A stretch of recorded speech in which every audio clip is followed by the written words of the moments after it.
Morning. Good morning, everyone. How are we all? Welcome back to Where and the finals day for the Herts Grand Prix. Grand Prix. A few minutes late getting going. That's not us, that's them.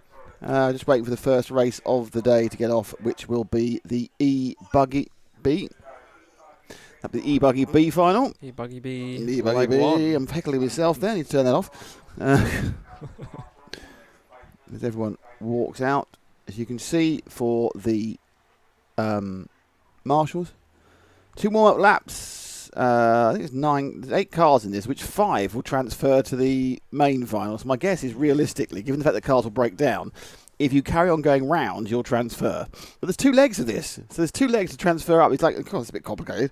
That is complicated. How does that work? How does that work, Nick? I don't know, love. I just don't know. So there's 2 legs to be. And then anyway, after this, we then go into the traditional Christmas tree of everything.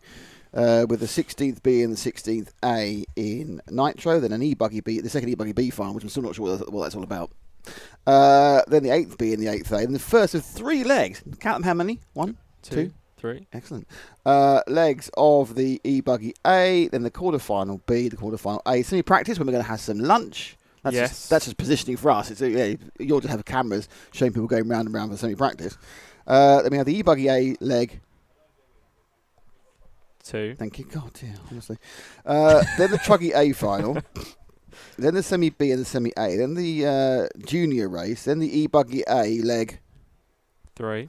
Then the Main A final. Main A final, which is 45 minutes, is supposed at the moment to start at 4 o'clock. I'm saying right now, I don't think that's going to happen. Just as a guess, I think that may be significantly later than that when it finally gets off. I would think it's been much nearer. I'm going to write a time down when I think it's going to start. Okay, here we go. Okay. That's when I think it's actually going to start. You're thinking that early? Yeah. I'm going one later than that. Are you? Really? God. No, I think they want to get home at some point before it's dark. Anyway, I believe we will get an A final here, so this is not a reworking of any unfortunate Grand Prix you may have seen yesterday on your telly box. Actually, you should rechange the camera now to the other one because there's things going on the pit lane, you see. I don't want to tell you how to direct stuff. So look, there we are. Look at that. 1, 2, 3, 4, 5, 6. There's only 7 people here, which means that at the moment, as far as I can see, all bar 2 are going to get through. So we're easing ourselves in. Man about RC says you guys should try some large-scale off-road national coverage. Because the large-scale National Off-Road Association comes to me with the dollar. That's it, the dollar. I'll be there like a shot, as in everything. I'm afraid travelling this massive professional TV studio around the world, it just takes time and money. That it does. It does indeed. So might turn Facebook on now. There's actually something to look at. Look, track action and everything. Track action. Track action. L'action de track. Some last-minute sweeping going on. So we're going to be with you all day, basically. That is the key thing for you to understand. You can't escape us. All Bank Holiday Monday in the UK, or just Monday in the rest of the world. Monday. Hello, it's Monday. In the UK, it's Bank Holiday Monday. Actually, I don't think it's a Bank Holiday in Scotland, is it? Don't they get a Bank Holiday at a different time there, somehow, Bank Holiday? Because their schools are back already. I don't know, I'm just making up as I go along here. I should know about my own country. If Scotland is an independent country, no political statement there about one way or the other. It's all very exciting. Right. I need to do this. So they will have 2 warm-up laps for these buggies. And obviously it's massively exciting for all of us, this.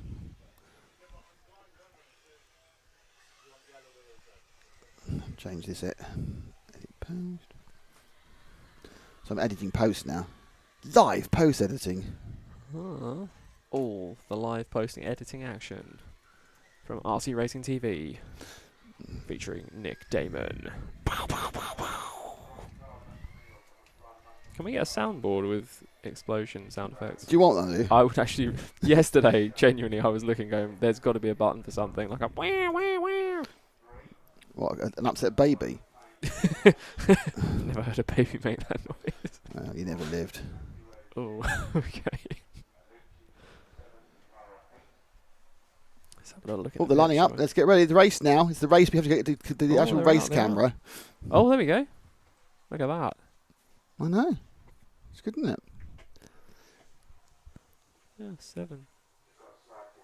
Oh, got a slight delay. Oh, that was unexpected. There's no timing either. That'll ping you in a second. I'm not worried about the timing. I'll just keep count. Yeah, go on. That's a great idea. I think it'd be quite easy because I think I'm guessing 1, 2, 3, 4, 5, 7. There won't be 5 finishers, so it'll be absolutely fine. Hello to Hayley Krebin. Hello to Bro Akil, and hello to Hayley. Oh, hello again.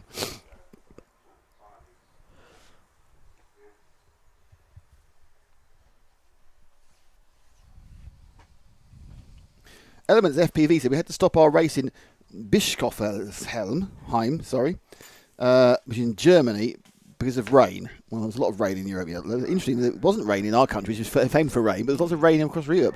Many races were stopped. Some of them slightly more famous than the event in Bischoffelheim. Hello to Roadhog29389. How you doing, mate? Here we go. And I'm not expecting this to be dynamic, but who knows? Oh, that's a brilliant start from 5th by one of the buggies there. So we'll just kind of follow around the front because I don't think we can get too obsessed with bump ups at this point because, frankly, I'm not overly sure what's happening at the moment. So out in the lead, I think, is Kev Jones in the orange buggy. There's a lot of activity in the marshalling area. We're back with it. Now go the leader, Ash. So, Oi. and take the next guy who's gone into lead. Yeah, we're just sticking with the famous ones at the front now. They've changed the timing slightly, so I'm sorry the countdown clock's not working as it was, so I'm going to sort that out in a minute. Oh, yeah. That's been changed dramatically. I don't know why that is. It's one of those things. Sometimes you just look at stuff, it's different. For the countdown clock, as you can see, it says there's about a minute has gone. I have no idea what it's doing. I actually don't even know how long this final is, to be honest. It's terrible. It's 12 minutes, this final. It's a 12-minute final. Early morning, everything you set up seems to be working, and then it goes, meep, and it's not working. It's marvellous. Just turn it all off and on again. I've done that already once. So, white buggy in the lead is Oliver Thames.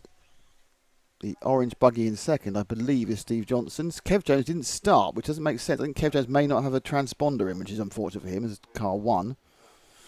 Let's have a look and see what's happening. So, underneath me now is car 4 of Oliver Thames. That's it. So that's where we are. In second place is car number 2, which is Jonathan Perrin.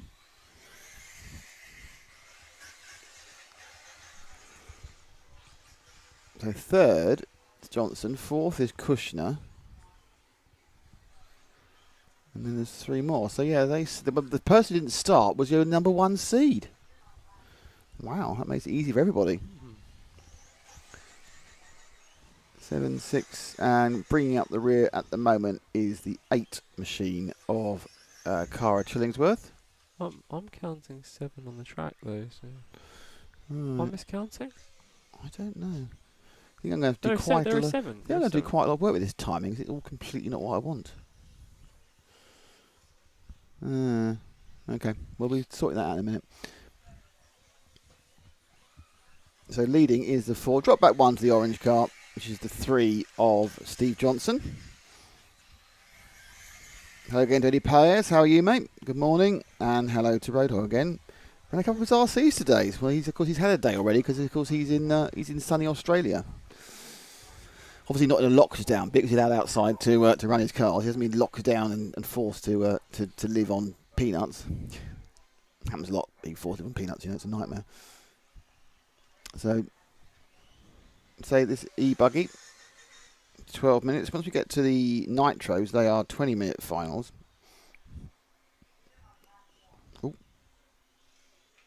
So as always, it's a builds to a crescendo, these events. This is whatever the opposite of a crescendo, this is it. An unshendo. An unshendo. This is the example of your fabulous Japanese. Unshendo. we found out on the way in that Zach is a studier of the Japanese language, or at least to O-level standard. Did you pass your O-level? I got my GCSE. What grade? A. Whoa! Yeah, I don't know how I did that. Do you just identify 3 different forms of manga? Whacking some tenses. Good morning to Kevin Goodman. He's watching with his little girl Tilly. It is very early in the UK. It's not even 9 o'clock on a bank holiday, which realistically, if you haven't got a small child that's woken up, you should be in bed.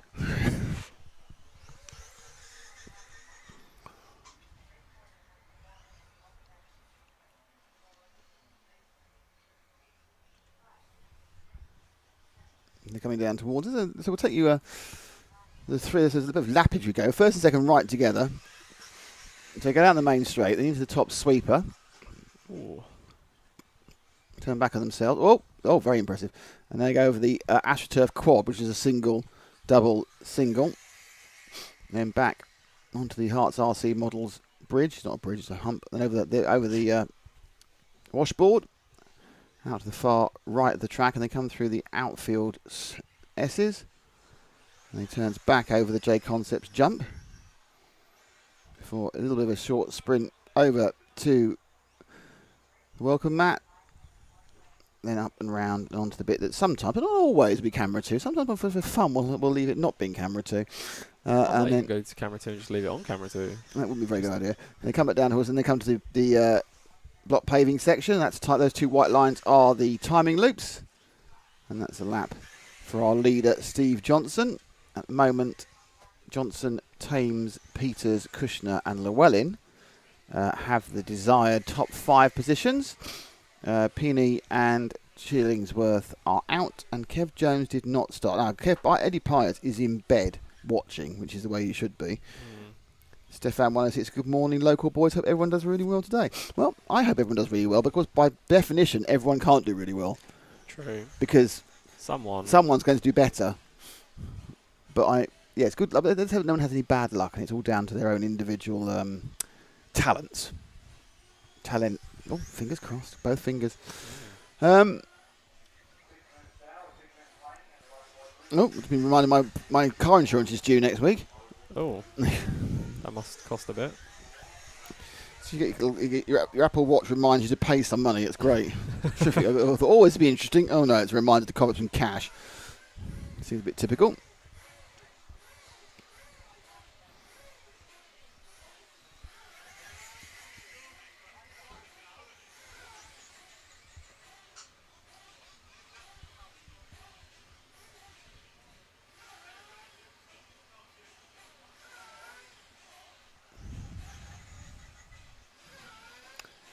So, still led away by Johnson. Thames falling off now. He's about 6 seconds behind.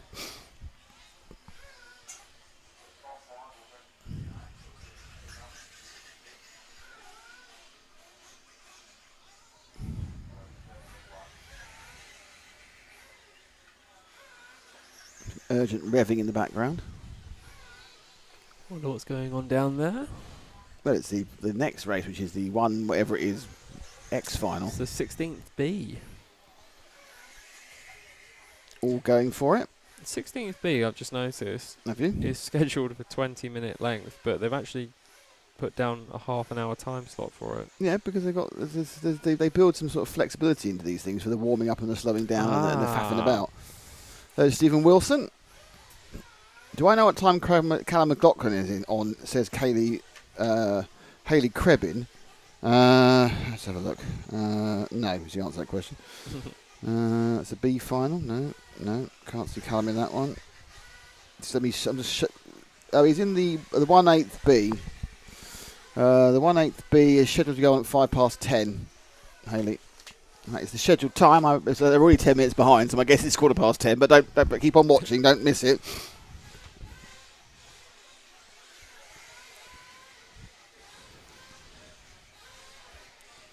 Rodog says, yes and no. All of New South Wales is in lockdown, but it varies. I'm quite rural, I say, so he can go out and about a bit to race his cars. Oh, that's an accident. Now, it's going to change the lead there. And of course, these are e-buggies. There's no danger of them flaming, so they'll just carry on going with their electric motors. The background noise you can hear is the next heat revving up. Rev. Absolutely.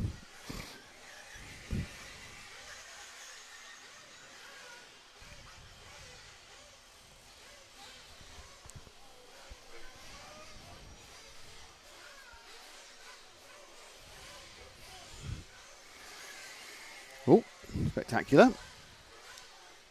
So, about 9 minutes gone. 9 minutes 11 of the. You'll be able to see the actual. I'll sort out the countdown timer for the next race, so you actually see what's going on rather than just be guessing. There's about 9 minutes gone of the 12 minutes. This is kind of quite an easy way of working in. It's like an early morning working race. It goes, hey, yeah, let's be cool. Casual. I say it's easy like a Sunday morning because it's Monday morning, so it doesn't quite work that way. So this is first and second battling out and hitting each other for our pleasure. 3 and the 4. So it's now Johnson in orange, leading Thames in white. Oh, bit drifting wide there.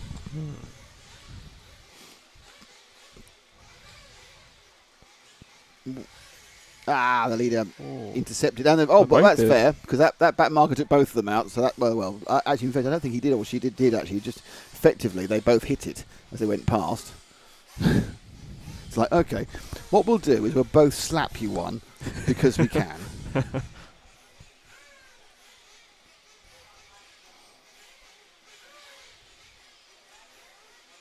Sorry about that. We're going to hit you again. It's Haley's birthday tomorrow. Bro Akil says commentator is Nick. That's Nick from RCGP, not Matt. And who is the other guy? Who's the other guy? Oh, that's me. That's me, Zach Fenning. Zach, yeah, Zach's the other guy. I talk occasionally. Hi, I'm doing some talking. This is what I do for a living. I'm a talker.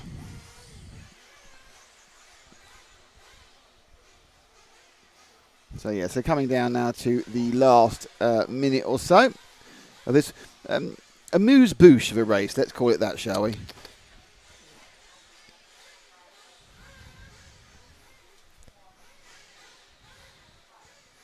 I always feel that's... Oh. It's the best way of saying it. It's an amuse-bouche of the day. The final 40 seconds of the race.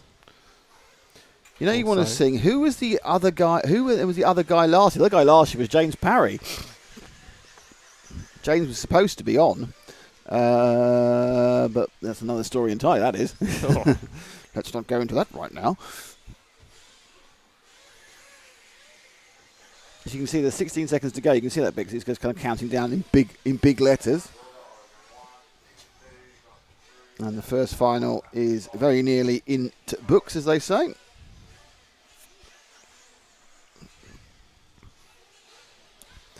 A nice relaxing way to start the day. Oh, yes, marvellous. Good morning from Hamburg to Stefan Schlupeck. Nice to meet you. Nice to get some RC. Yeah, if it's a working day in Europe, this is brilliant. You can just have this on the background. Whole day of RC when you should be working. Are working. Sorry, not sure you are working. When you are working, absolutely.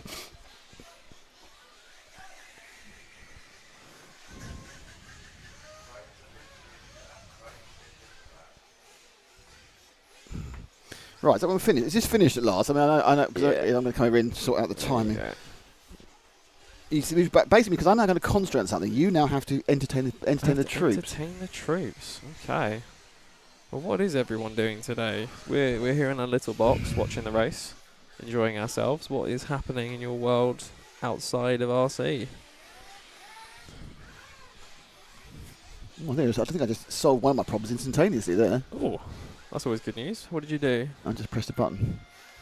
You haven't solved the second problem, by the way. You solved the first. Oh, now the timing's gone. I can't work. It can't do the thing. Oh no! I'm sitting there going, I want to put the timing right at the box. Oh, I can't do it. Stefan is working from the home office. Is it Stefan? Wait, home office? Oh, Stefan Schubert. Oh, is that the home office or your home office? Elemental is saying Elemental. Obviously, there's a kind of a team German conversation going on. There's Elemental who's chatting to Stefan. That's all right. Why's that gone all blocky? Why has that done that? It just dropped. Oh, hello. Oh, that's interesting, isn't it? Yeah. Sort of preview. Interesting. Oh, I know why. I need to do that. Yeah, I hadn't selected the page there. What a fool. What a fool I am getting that wrong. I need to wait for a bit, you see, for them to actually put a time up. Yeah, there's maybe a bit of guesswork to run. And I'll be able to make the timing work properly. So in this buggy B, we have. What are you doing? I need to type that in. Oh, okay, fair enough. We have Edward Lee Jones in 1, Vincent Verneuil in 2, Peter Van Tonder in 3, Craig Russell in 4. He's falling over a wire. My wire that's slowly strangling Barry me. Carolyn in 5, George Bazarkozos in 6, Paul Fitzpatrick in 7, Adam Fryer in 8, Otis Brown in 9, Simon Cox is 10, Dean Osworthy is 11, Simon Lee is 12, 13 is Bradley Harris, Toby Romack is 14, and the top 4 do bumpity bump stuff, which is great for them, isn't it? Yeah, looking forward to some bumping in the race. Ooh.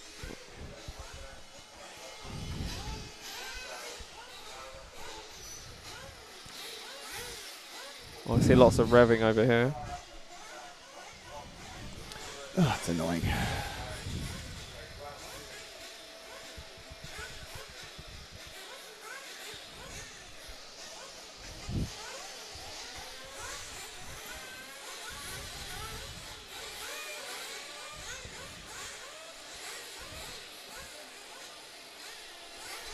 Yes, we are still sorting stuff out. Who is my pick to win the Nitro? Oh, Ripen GT is in Australia cooking dinner, which is showing off. Who's my pick to win the Nitro final? Well, I can't think you can see much past the new British champion, Johnny Skidmore, but Jamie Clancy looked quite close to him yesterday as well. But my guess is one of those two. About to get underway with the warm-up, which should give us a timing thing I can at least have a go at. Fingers crossed. How do you do it on this anyway?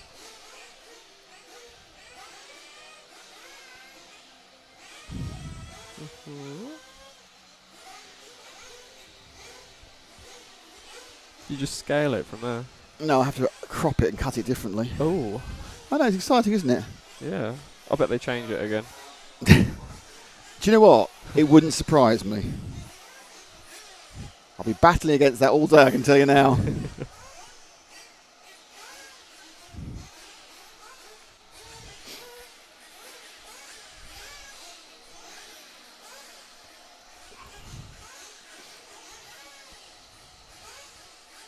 We're waiting for them to be released.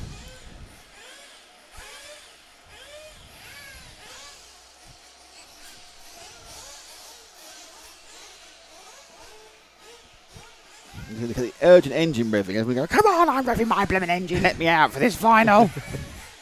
I'm just revving. Oh. No, one's going back to the bench. Having a little tinker. He's a little tinker, is he?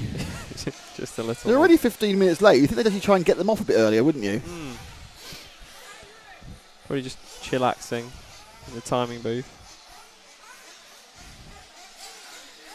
Oh, tinker over. We're back on. He's probably changed one of the jets or something. He's made the low end run lower and the high end run higher. I wish I understood that. Yeah, I wish I hadn't made it up.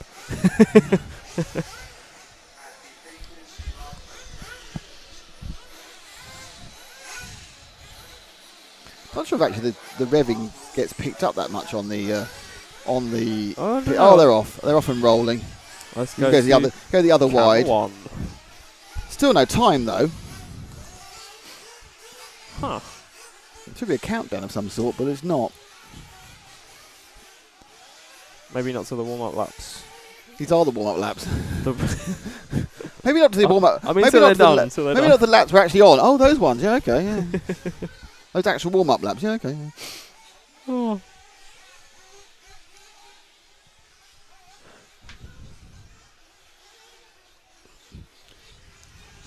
You might have to do the commentary whilst I change the. Oh my god. Okay. Well, if it only goes, if the timing only changes when they actually go bing. Give us a chance to say thank you to our sponsors, which is invisiblespeed.net. We had a big competition with them yesterday, and we'll talk more about them in the next break when I'm not obsessing about the timing system. And also thank you to J Concept. So J Concept and Invisible Speed are our supporters along with Herts RC Models and the club. Thank you all for being there. We can't do it without them.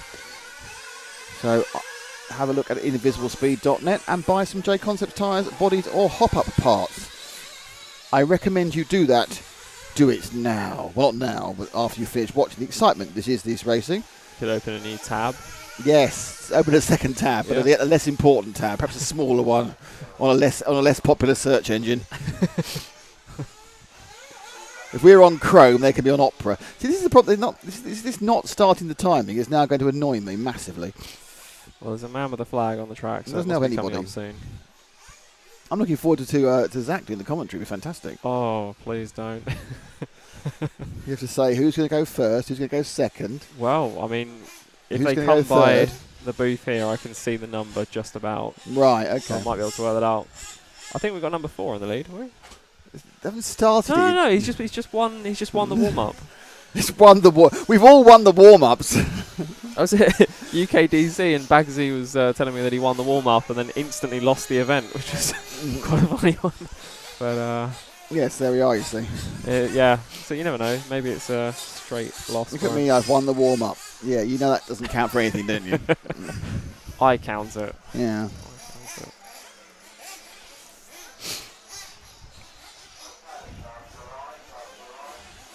Here we go. We got. Okay, walking out onto the track. Dash off the phone yet? Yeah, he's just finished texting the missus. Still no time has come up for me to adjust into me timing hole at the bottom. Your timing hole. Yes.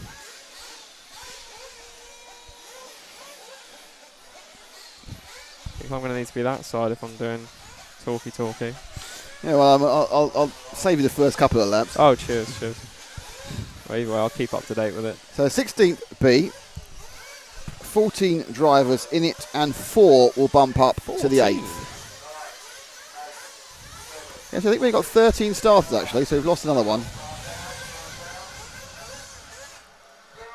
They're going, and now the massive timing bowl is there, and you can't read it. Anyway, so they're up and away, and it's an early kerfuffle in the corner, and splotting out in the lead, I think, is the 1 car, but no, he's been overtaken by the white machine. So it was Edward Lee Jones who was leading, but he's not now.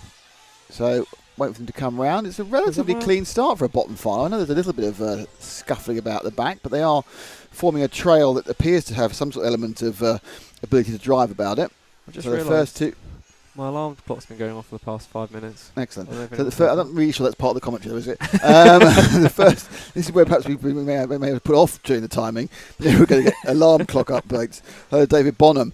So crossing the line at the end of the first lap, in the lead is the 3 car of Peter Van Tonder. He's leading the 4 machine of Craig Russell, and then we have Barry Carolan, Vincent Verneuil, and Edward Lee Jones. The leaders dropped to 5th. First 4 bump up.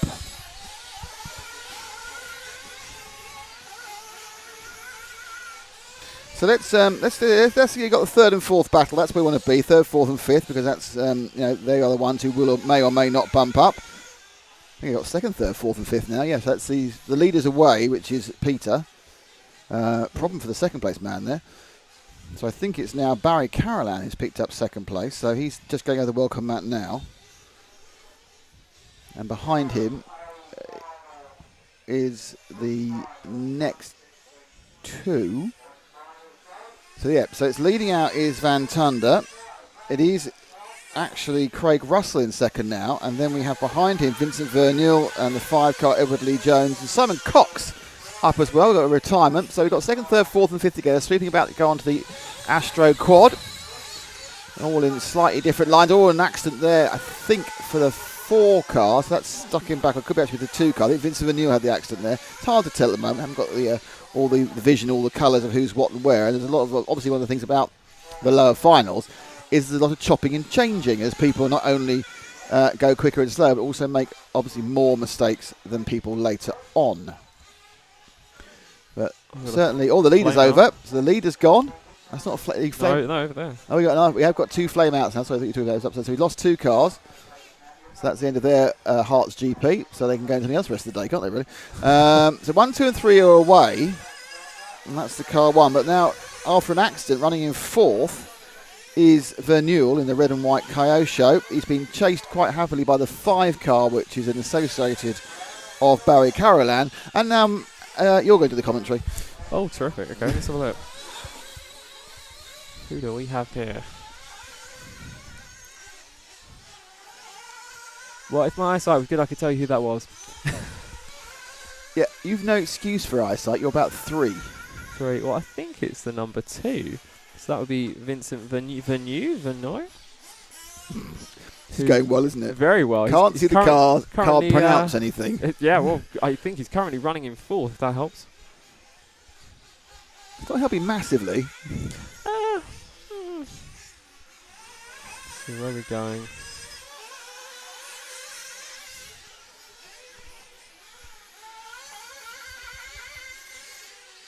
Yeah, he's running in 4th. About 6. I know you love this commentary. Yeah. About 6, 7 seconds It's behind. brilliant. Literally, place, you've Craig just Russell. sat there and just gone.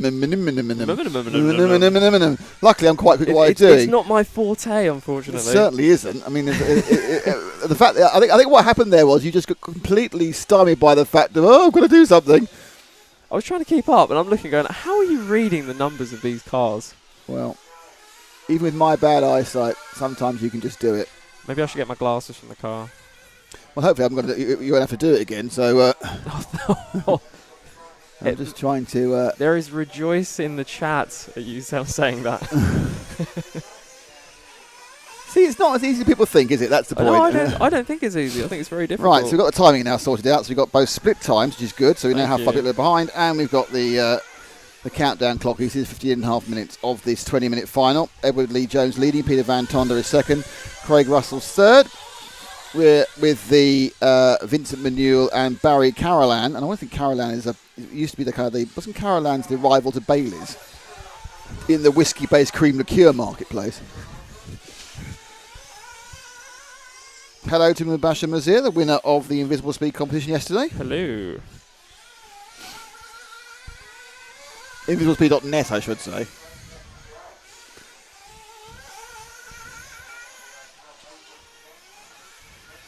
There's still time to be a winner, though. Car broken there. Everyone's a winner, as Hot Chocolate would say.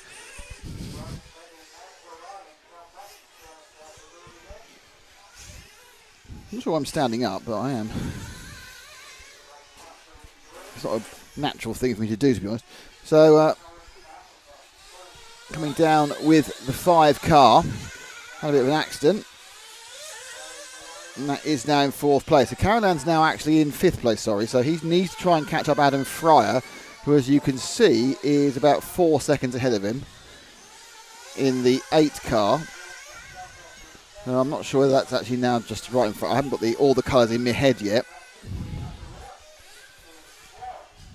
Jim's doing some commentary as well, which is kind of bleeding over and going, what the earth is he on about?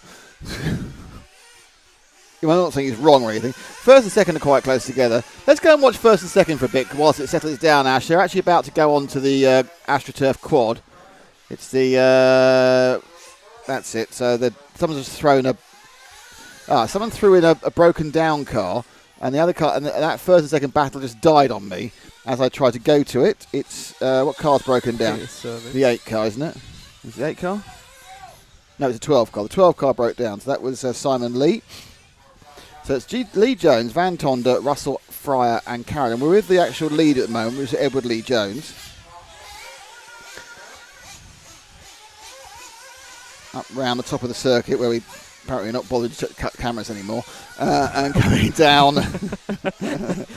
Sometimes you like it, sometimes you don't. No, it's just you've literally, after our first fuel stop of the event that we've covered, in and out.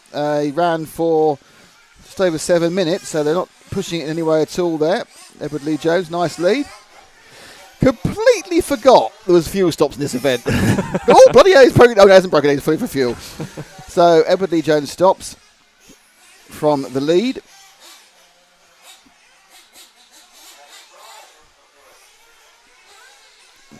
He turns up and away. And as often happens in these early finals, it all gets very split up and disparate. There's a couple of cars that broke. Terry Womack didn't start. Otis Brown certainly flamed. We know there was a problem with the 12 car of Simon Lee. They'll probably rejoin. I mean, there is a point because there's so many chances that things may actually pick up. There goes.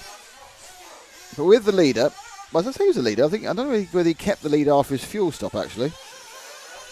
And he did.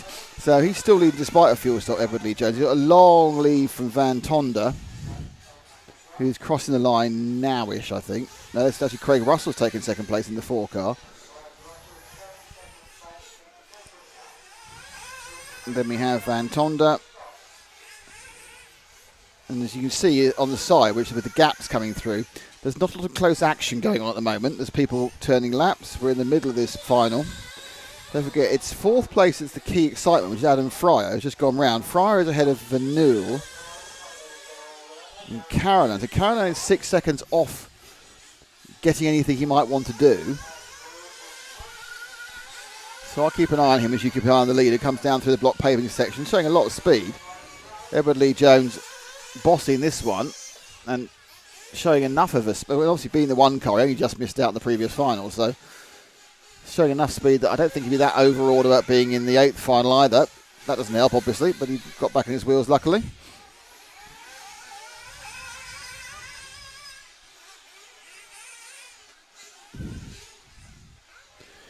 Pick up the white car, just coming down towards me now, Ash, which I think is our 4th place man. It's the all-white car. It's the 8 of Adam Fry. He's in the bump-up place at the moment, half the race gone. He's got a lead of about 3 seconds over Barry Carolan. Another one of the fantastic paint jobs by Juan Can, the Spanish painter. I shouldn't really criticise. Every car I've ever had bar one has been a single rattle can. What colour scheme is that 1 car? Every car, no, because Frank did some RC bodies for me once. So hello to Frank if you're watching, which is very unlikely you'll be in bed. Oh, we've got a Go Adam Team Isle of Wight. So we're showing Adam now. I assume TIOW is Isle of Wight, not, International Ostrich Warriors. How much worrying about ostriches can you do? No, they actually go out and worry an ostrich. They turn around and go, put your head in the sand. Don't do nothing, mate. The problems are still there. And they go to the female ostrich. You see how big your eggs are, love? That's going to come out. Yeah. So, yes. I'm suffering from Ash's issue. Which is? The T-shirt's not enough, but the T-shirt and the jumper is too much. So I'm a little bit chilly. So I'm going to put something on to cover it up, and then I'm going to overheat. And then I'm going to get grumpy. Oh dear. You didn't like me grumpy. Maybe just go shirtless and have the jacket. No one wants to see that, I can tell you.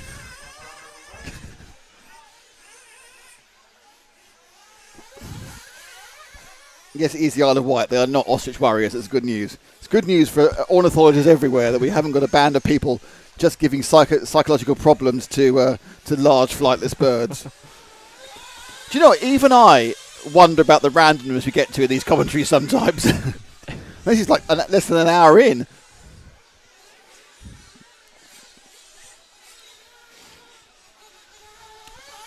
So good morning to everyone watching. There is a lot of action here. We're not even... Well, actually, we have gone 9 o'clock. What time is it here? It is 9:15. And we'll be with you pretty much solidly. I'm thinking till well gone 5 o'clock this afternoon. May even get to 6. Depending on how the timetable runs. I feel like we're going to get close to 7 for the end time. So. No, we won't.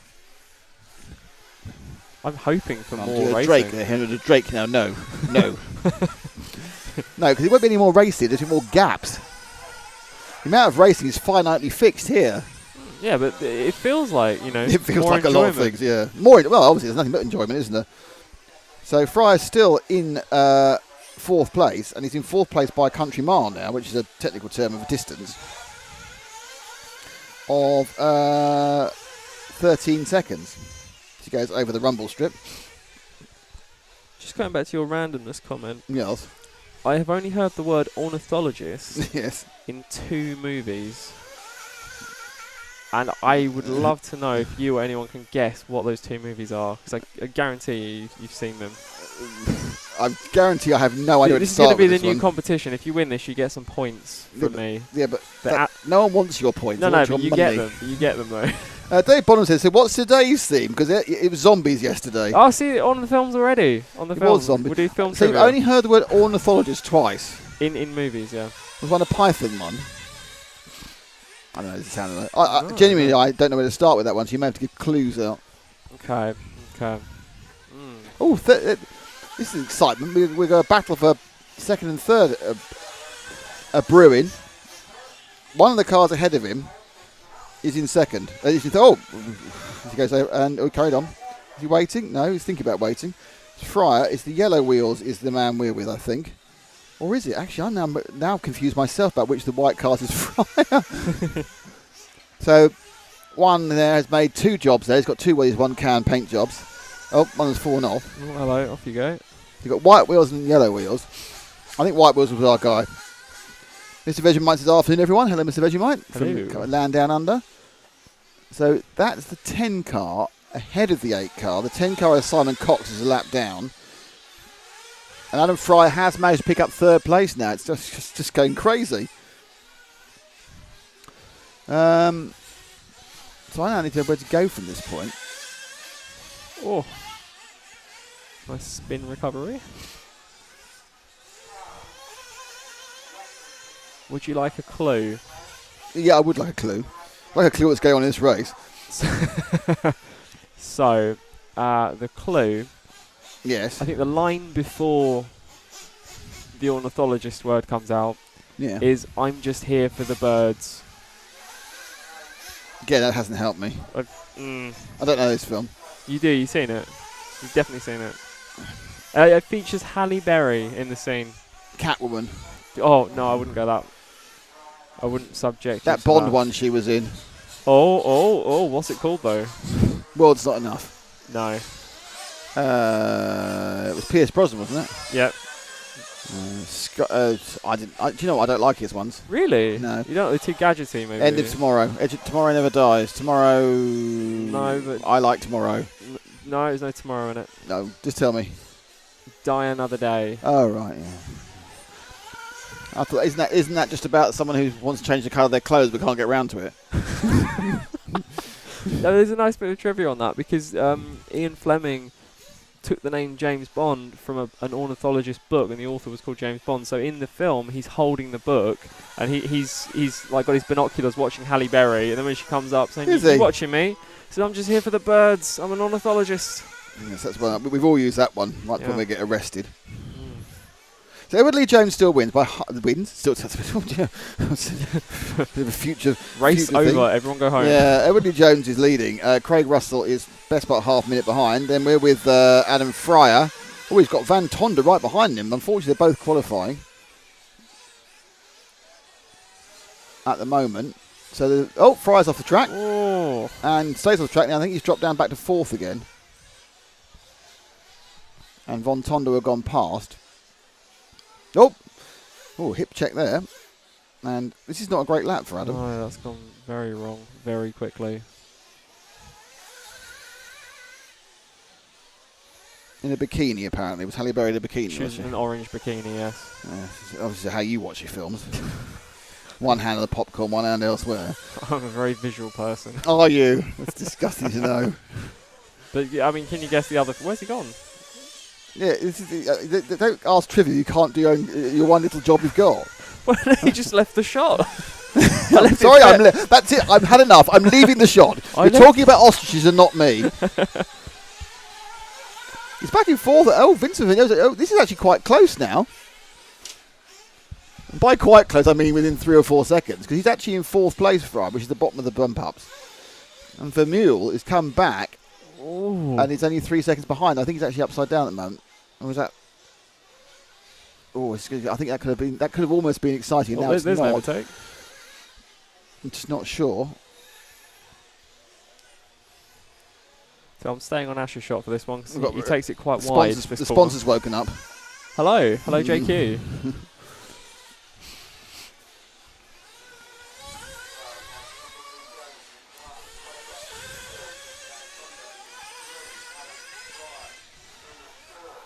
So car 1 has lapped our man Fryer.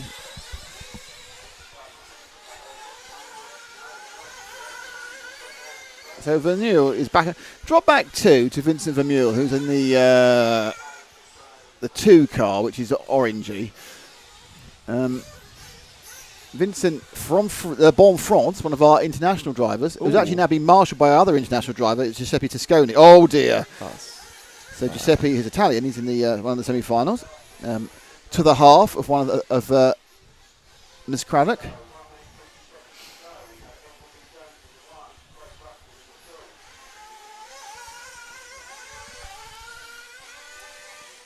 Would you like a clue for the other film?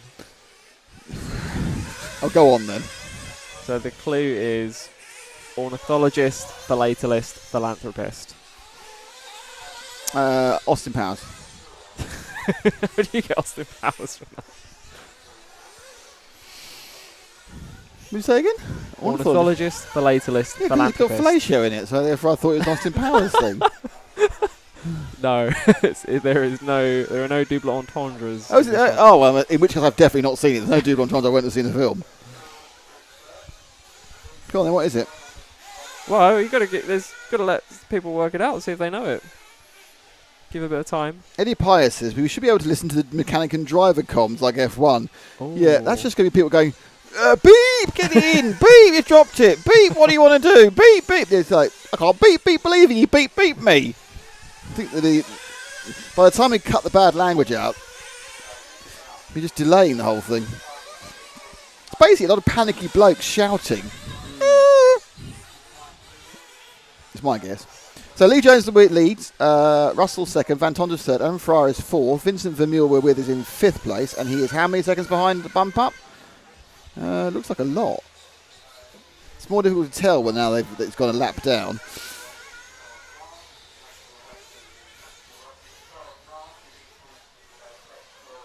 What lap are they changing tyres? They don't change tyres.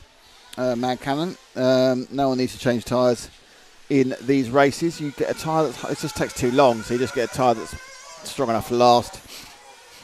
Oh, bit of accident there from... Oh, this is going to make it exciting. Oh, the race is finished. Could have made it exciting, but the race finished unexpectedly. So your bump-uppers are Edward Lee Jones, Craig Russell, Peter Van Tonder and Adam Fryer. And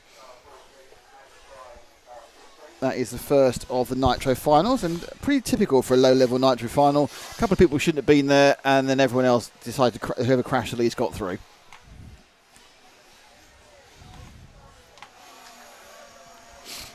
So there'll be 4 happy drivers and 10 less than happy drivers, shall we say.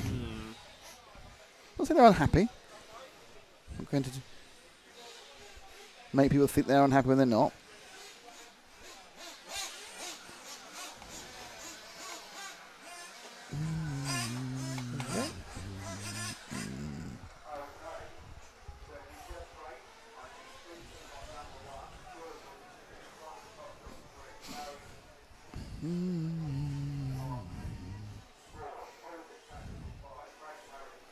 So,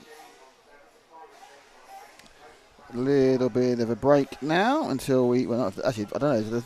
It's not like revving and getting ready for it, really. They're going to go straight for the next one, which would be the 1/16th A, thank you, which is Panaglottis Chalakias. That sounds like a nice ice cream. It does actually, doesn't it? I have a Panaglottis Chalakias. Yeah. Sam Cobley in second, Sam Cobley in all. Matthew Roberts in 3. George Coleman in 4, Oliver Natras in 5, Charlie Thomas in 6, Chris Smoothie in 7, Craig Homer in 8, Matthew Simpson in 9, Peter Yafir in 10, Mark Garrett 11, Paul Newman, not that one, 12, Dan Tournat 13, and Charles Marsh is 14. Do not forget our sponsors, J Concept and InvisibleSpeed.net. Let's hear from Invisible Speed on their video. Let's hear from them now.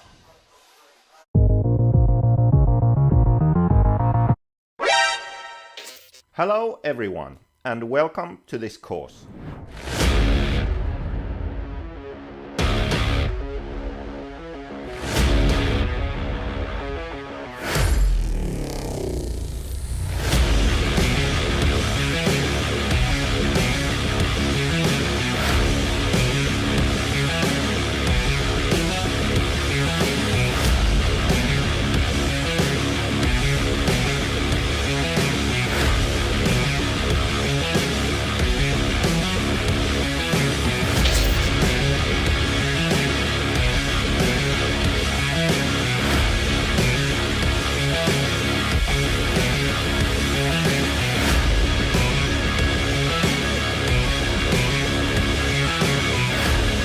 RC cars, baby.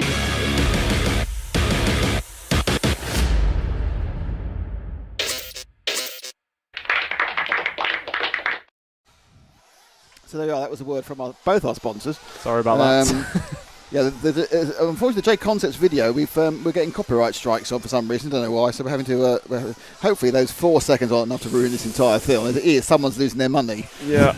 Someone's going to have their money docked for that. I was getting some very serious eyes on me when I pressed the wrong video there. Yes. Yes, Invisible Speed. You need to go there. It will teach. And JQ's found some friends. 4 friends. We had a marvellous competition about who those 4 friends were. We eventually got someone to guess it, which is Mr. Manzart, which was great. And we'll talk more about what invisiblespeed.net will bring you during future breaks in action, of which there will be plenty. Eddie Pyers, what do you think of having a permanent site like that this year's Wicked Weekend or a semi-enclosed track in the UK for nitro racing? I think it's a great idea, but someone's got to find the money. Because there are a lot of tracks which are permanently down, but if you think how much it would cost to build a roof over these things, it would be hundreds of thousands of pounds. And someone needs to find the hundreds of thousands of pounds to build the roof.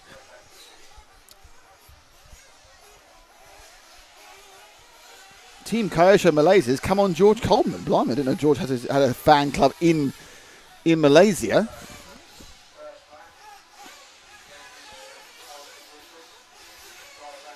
David Bonham talking about what lap are they changing tyres, says that's only an RCGP when they unglue. Yeah, so there's a lot of tyre changing for Mr. Ronnefelt back in the Philippines, which is now 2 and a bit years ago. Shocking, isn't it? Pretty weird how, because of COVID, the things that have happened actually seem like last year, because we've been in a kind of like a drifty nothingness for a year and a half. Oh, it was last year? No, it was 2 years ago. That is 1919 in May. 1919? 2019 in May. The Treaty of Versailles was 1919, which is slightly more important than the... well, I don't know, actually, it was a disaster. But George stays in Malaysia. Oh, okay, cool. Let's do a fundraising, Eddie Pyers. What, a fundraising of hundreds of thousands of pounds for a roof on an RC track. Give it a go, mate. Obviously, I'll take my 10% for 10%. All right, you're right, 20%.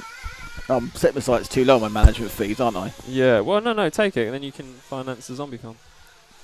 ZombieCom? Zomcom. Zomcom. Zombie. That's done. They've done Zombie Rom. I think I'll be honest with you. Apart from my brilliant backstory, I'm beginning to think there's not much you can do with the zombie genre. Oh, there's loads. There's loads you can do with it. Stick RC cars in. Yeah, I don't think just mixing two things randomly. Right, what do people like? They like baked beans. Right, let's have baked beans and zombies. Fantastic. You know, so I'm not sure that actually works, to be honest. Baked beans and zombies.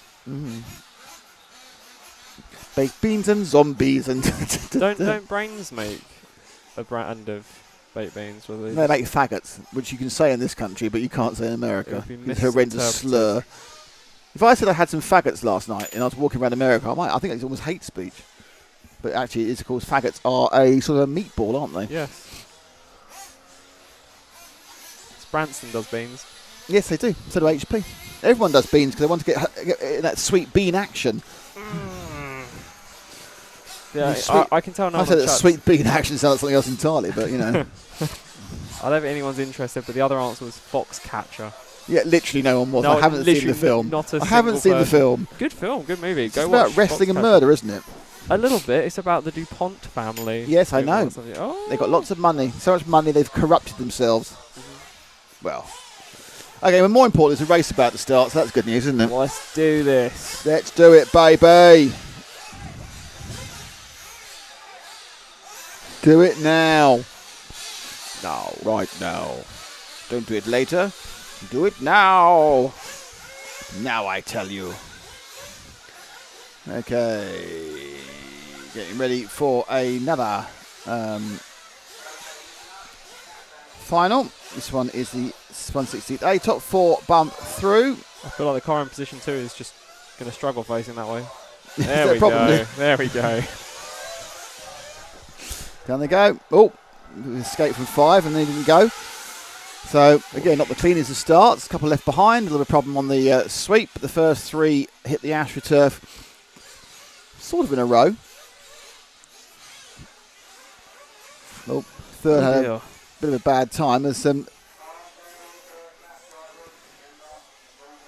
The Marshall's having a little bit of an issue with being revved in the hand. I don't think she's very happy about that. For sure. She looked particularly unhappy with the performance of the car she marshaled. They go, why did I get this position? It's a nightmare. Oh my! This and this car's broken completely. The front suspension shouldn't be at that angle, I'll tell you right now.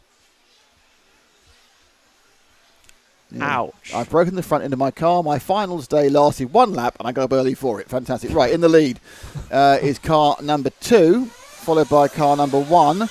And on camera now is our third place man, car number 4, which is George Coleman, star of Malaysia.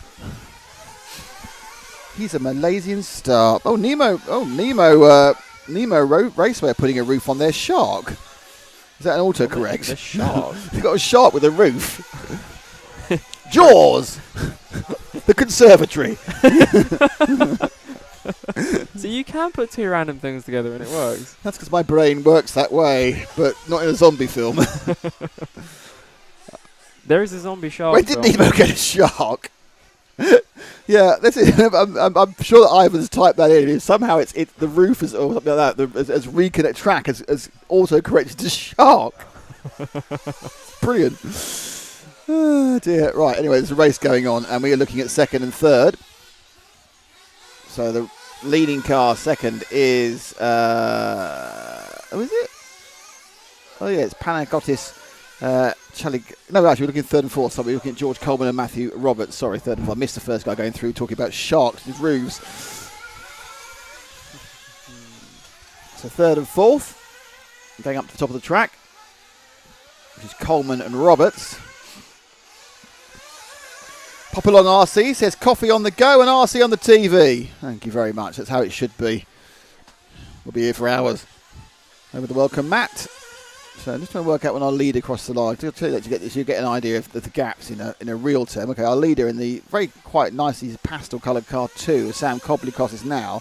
There goes Panaglottis in second. This is our third place man coming down over the paving slab, crossing the line now.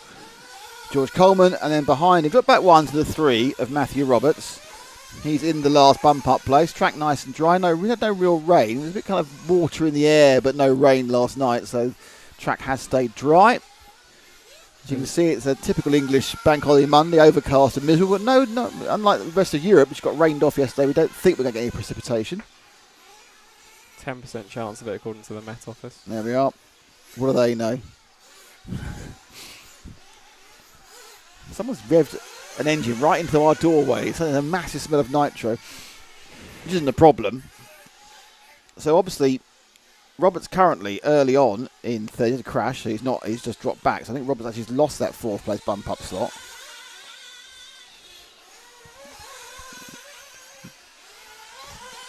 Glenn Lindsay on the news that Nemo are putting a roof on their sharks. It sounds fishy to him. Punch! He's here all week. Don't forget to tip the waitress and try the veal.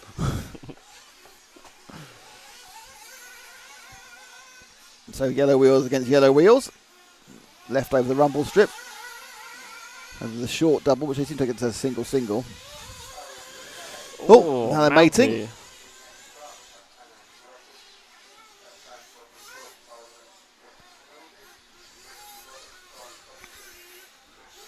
Oh.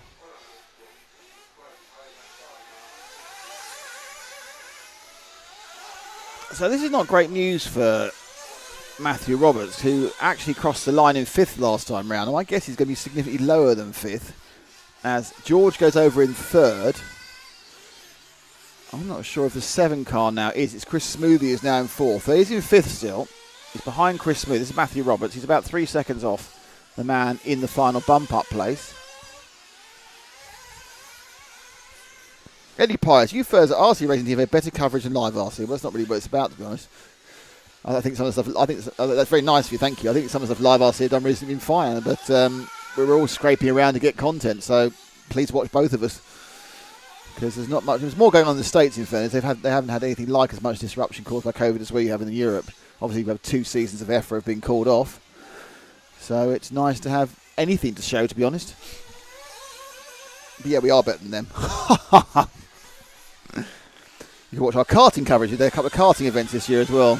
And then there's horses drifting as well. We've done a few different things.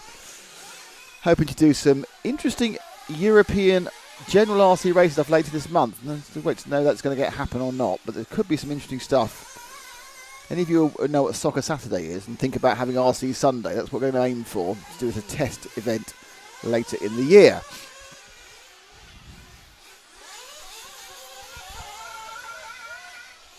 Oh, it's all getting very active over there, isn't it? Up at the top of the track. Cobley. So Robert, sorry.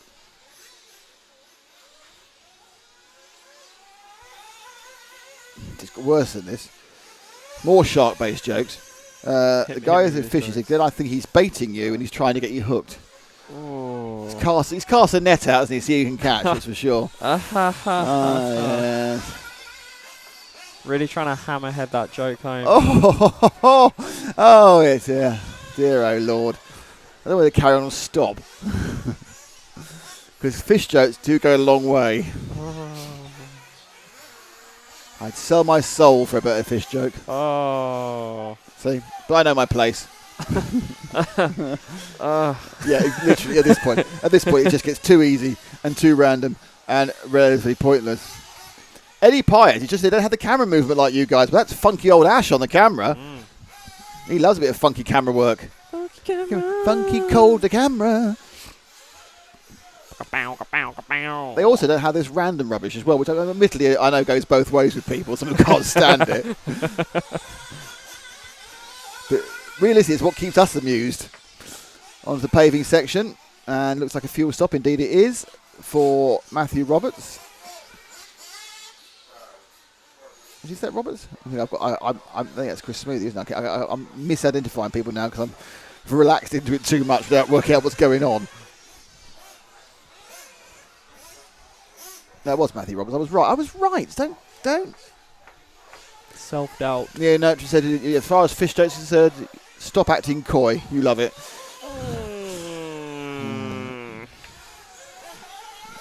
But this could have started a run early morning jokes a la Pisces.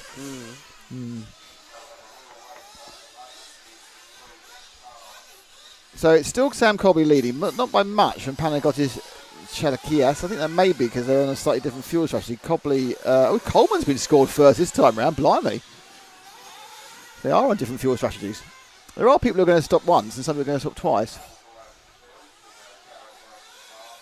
The car going around with a suspension failure, I think, which is never a great idea. Which one? It's up the top of the track. I'll tell you who it is in a minute. It's got a front left suspension failure. You can even see it hanging off. Is he coming in the pits? Car number 10. It's kind of a 10 sort of failure. That was Peter Yafia.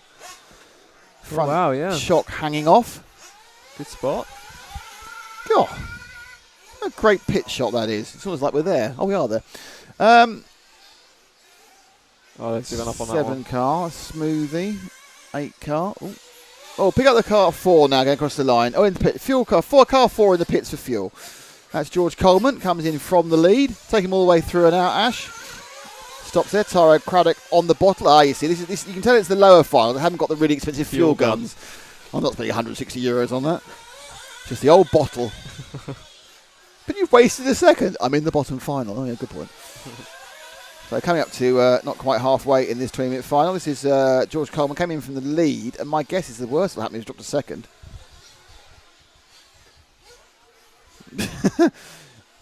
Ivan, who's now said, it's a roof, not a shark. How did that correct to shark? David Bonham says, where's the fun in that? Let's start a GoFundMe page for Nemo to get a shark. Absolutely. Go fin me. Paul Newman didn't start. Did not start? I'm not sure that's whether he died 20 years ago. I don't know, but... Does have some bearing. So Coleman, still leading. Oh, no, Cobley's leading, sorry. No, Coleman's leading. No, Coleman's second. How did he get 7 seconds? Anyway, it doesn't matter. So just behind him is Panagiotis. There he is in the back, flashing around. Third. Matthew Roberts is in fourth, and he's a long way ahead of Oliver Natras now, who's scored in fifth but still hasn't crossed the line. Some many seconds after Roberts, so there's 1, 2, 3, 4's looking pretty nailed in. Natras doesn't got blimey, it's a massive gap between fourth and fifth. 17 seconds. And it's Charlie Tomlinson actually who's picked up fifth. Oh, Nitro said those fuel guns all leak anyway. They're a nightmare. Well, there we are. But they save you time. They do. You might be a fire hazard and covered in carcinogenic chemicals, but you've been a second faster in a pit stop. Well, it's not even you, it's your pit man. It's your pit man who's growing an extra head. Hey, RC zombies, contaminated fuel. Oh. Turns you into a zombie. There you go. You get an RC zombie. You don't want brains, but nitro. Nitro. Now we're getting somewhere. Yeah, but the problem is we've done this in many cases before. It's like the films never get made because you don't raise the money, and I'm getting very upset. Cause my youthful good looks are fading now. No, what are you on about? I think we know they are. So about 8.5 minutes, 8 minutes. We can see how because I've got the timing up there now. 8 minutes 44 seconds to go on this 16th. Someone was listening yesterday. Yeah. Nitro Kinder. Oh. Das Kinder, the Nitro Kinder. Great Well, idea. Nitro Kinder, actually. That's not a bad title, that one. Nitro Kinder. Do you think if we name something Kinder, we get in trouble with the Kinder chocolate egg people? They TM us on it. Nah, I think it'll be alright. I don't think they can take one word. No, not really. It's a kind of a word that also means children, so... Yeah. Children egg. That's coming across weirdly now.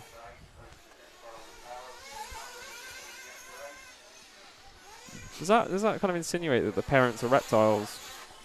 Well, there's more. Or birds? Well, yes. There's lots of things that lay eggs. Fish lay eggs. Some reptiles have live birth. Yeah. Yep. What ones are they? Some snakes and some lizards have they don't look after the babies. They just give birth to them rather than eggs. Plonk them on the floor. They plonk them on the floor. Off you go, lads. Oh, no, we've gone across there because the Nitro says do zombie birds and call it Kinder eggs.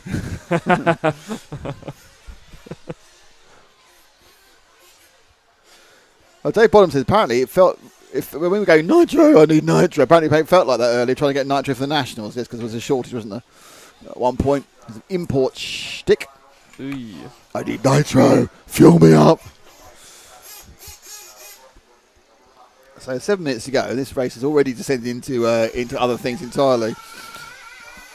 It's not even me bringing up the zombies this time. It's other That's people. they love you on the thread.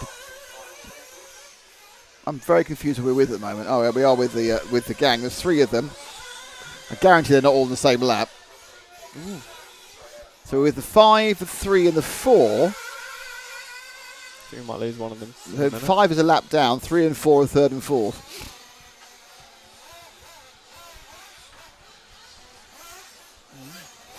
So there goes through. So there were 3 cars together, and now there aren't. Still Colby leading. Penny is second. Roberts was third, and Coleman was fourth. I think, are we actually back with Coleman again? Is the question. It's a question I can't answer at the moment, obviously. Next up is another E-Buggy B final, so it's a chance to get a cup of coffee. Oof. I take that as a bit of a, I've got to go and get you some coffee. That's the one. I've learnt the language. So we are with Coleman, who's in fourth, but I don't know whether we should give some, this is not turning into a hotbed of excitement, this race, to be honest. Sometimes these first finals are fantastic because they're all swapping and you never know who's going to bump up, but the gap between fourth and fifth is edging onto a year and a half. So you can't really create excitement out of it. Oh my God, he's so close. They're actually on the same track that anything could happen. It's amazing. So, for example, we still haven't got the guy in fifth over the line, and the guy in fourth is 3/4 way around the track. Ooh. So this is the bump up. There he goes. There he goes.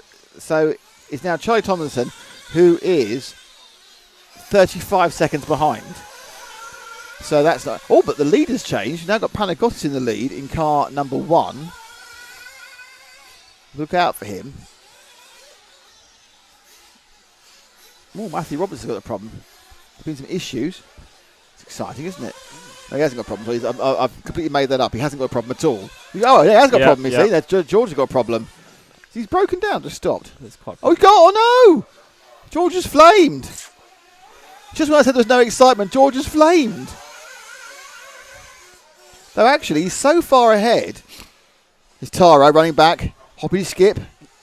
accidentally kicked the competition out of the way.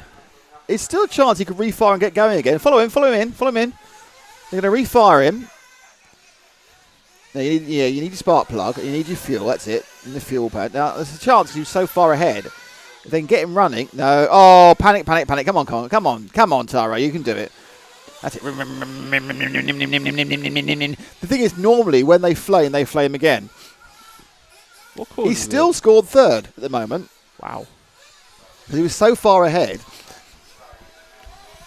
But let's see where my guess is he's actually going to drop back to 6th. But we'll find out. Because he lost... he won't have lost a whole lap. Because he was scored the previous time and brought back from the middle of the track. So he'll pick up again from here. He's had to do half a lap twice. So Matthew Roberts has gone over in 3rd. At 27 seconds behind. It's when Tomlinson goes over. And of course he's got his fuel stop out of it as well. So he topped himself up again. Yeah, ran out of fuel. I think he might have run out of fuel. Oh, no, he's down in 6th. Oh, can he make it back? Probably not. So we need to find car number 5, who I think's green. We just lost car number... that's 6 that's broken down. I think that is 6. That's the 4th place car's broken down, I think. No, it's the 8. It was the 8. I've made you too excited. It wasn't the 4th place. It was the guy towards the back. Okay. Right. Who are we looking for? We're looking for car 5. I think Ash has got him. And Ash has got him. So this is Natris. I hope. It's fine. It was green, so it's... I think he was green, and Ash has got the green car. Oh, there's 2 green cars. Hold on. I think this one... let me see. There's a green car coming towards me. No, it's this purple car underneath that. The purple car is Natris. That is Natris in 5th. And he... apparently right behind the guy in 4th, who's Charlie Tomlinson. So this is look at this. Suddenly it's a battle for the final bump-up place with 2 minutes to go. There's me saying nothing was happening. Someone runs out of fuel. And Natris in the purple car is right on the tail of Charlie Tomlinson with the multi-coloured cars. They come back through the switchbacks. They're going to turn away from us and they'll come over. Oh, too close there. I'm not sure they know what position they're in as they go over the J-Concepts jump. Over the welcome mat. But that is your battle, the final bump up. Natris and Charlie Tomlinson. They do know now, actually, they've been told. And they come. Orange and 6 against purple and green and 5. This all opened up for them when George Coleman was a country mile ahead. Had a flame. Looks like to me that Charlie's slightly pulling away from Oliver, but he's like a third. Oh no, he wasn't even a third of an accident. That was just a kind of a fishtail. He lost it as they go out towards the far right, the corner of the track, through the outer S's, and now up and over. Oh, slap landing, but didn't do too good. Too much of a problem because it wasn't particularly quick either way. This point. One of them might tighten up, and indeed if Oliver's chasing, Charlie might think, oh, I've got this, I could lose it. Doesn't want to tighten up as they come underneath the second camera before they sprint back down towards us. It's a sweeping left. You can't go too fast at paving section. It's not got the sort of grip you expect. And they cross the line, as you can see, on the same frame, and this is the last lap. Cobley, Panagotis and Matthew Roberts are through, or as long as they finish the lap, they're through. In fact, 2 of them are through, in fact. So Natris now, can he make that final move to get himself into the 1/8 final? Chance to bump up. That was a bad landing. Oh, no. Oh, dear. Oh, Charlie Thompson, who kept it 4 wheels down for so long. And now Oliver can just crawl it over. Natris just goes. He's got the welcome map. He's got the short leap before he hits the second camera. A little double. Hits the camera turns around. He can't even see Tom. I think Thompson had made a second mistake, actually. And... yep, Tom's made a second mistake. He's thrown it open there for Natris on the last lap. And Natris will come through and takes the final bump-up place in what turned out to be a significantly more exciting race than I thought it would be. So it's Natris come through. The other 3 qualifiers are Cobley, Kias and Matthew Roberts. Nonetra now tells you, so the idea for our film is contaminated fuel turns kids into mannequins in Austria. Love it. Mannequins don't really do very much. They have to come to life again with Andrew McCarthy. In my one, the mannequins were weird creatures. Yeah. They didn't come to life. They actually are. They just look like mannequins. That's like the Auton invasion, isn't it? I've not seen that. Doctor Who and the Autons. Living plastic from the 1970s. You know, I actually never saw that episode. Well, it was 1970s. No, didn't they do one with? They're the first of the return episodes with Chris Eccleston was an Auton one, but it wasn't as good as the originals. Robin Frishcroft, hello Robin, how are you doing? He says, glad to see your hearts are still going. Just recently watched my footage from the 15B Euros. Good times. Robin, done a lot of Euros with us. I don't know if he's still one of the early adopters of the Teslas. I don't know if he's still got a Tesla. I don't know if electric's all passé now. I think I might go for steam power. It's much more on the edge. I'll be a steampunk driver.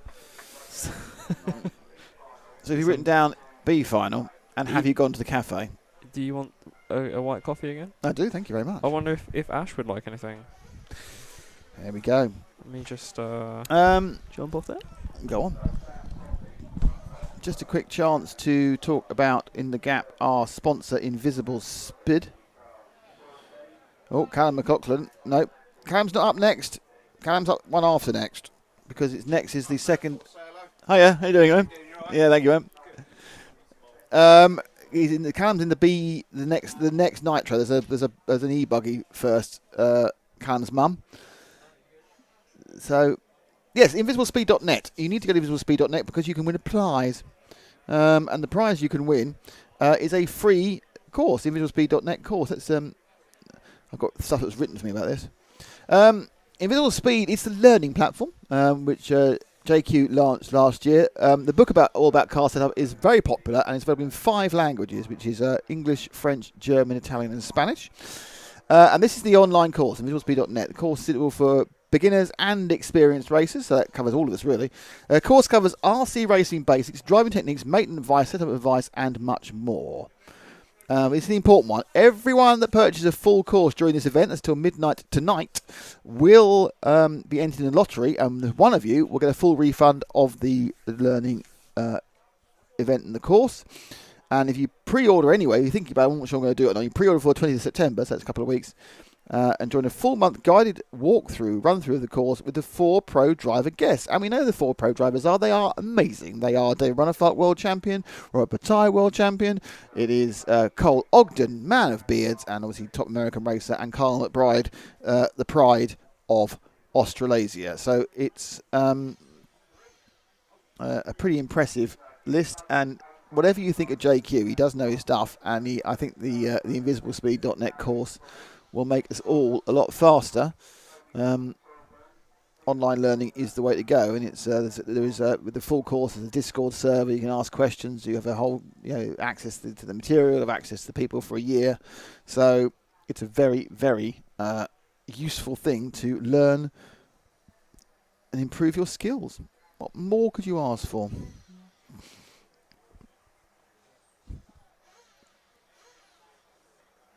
And also, we are sponsored by J Concepts, who have been with us for so long. Jason Rauner, fantastic sponsor of the sport.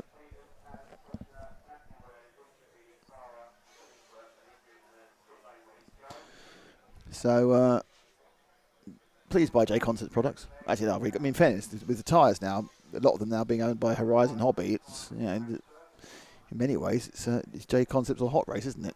Or Six Mick, but I didn't say that. But J Concepts obviously are the ones to go for, and they also make fantastic bodies. They make some really great stuff for things like monster trucks and dragsters as well. It's a really excellent sort of movement out of the core, I think. Robin Fishcroft is fine. He's married. My God, and he bought his own Tesla. Oh, I didn't know the other one was your dad. You get that one quiet.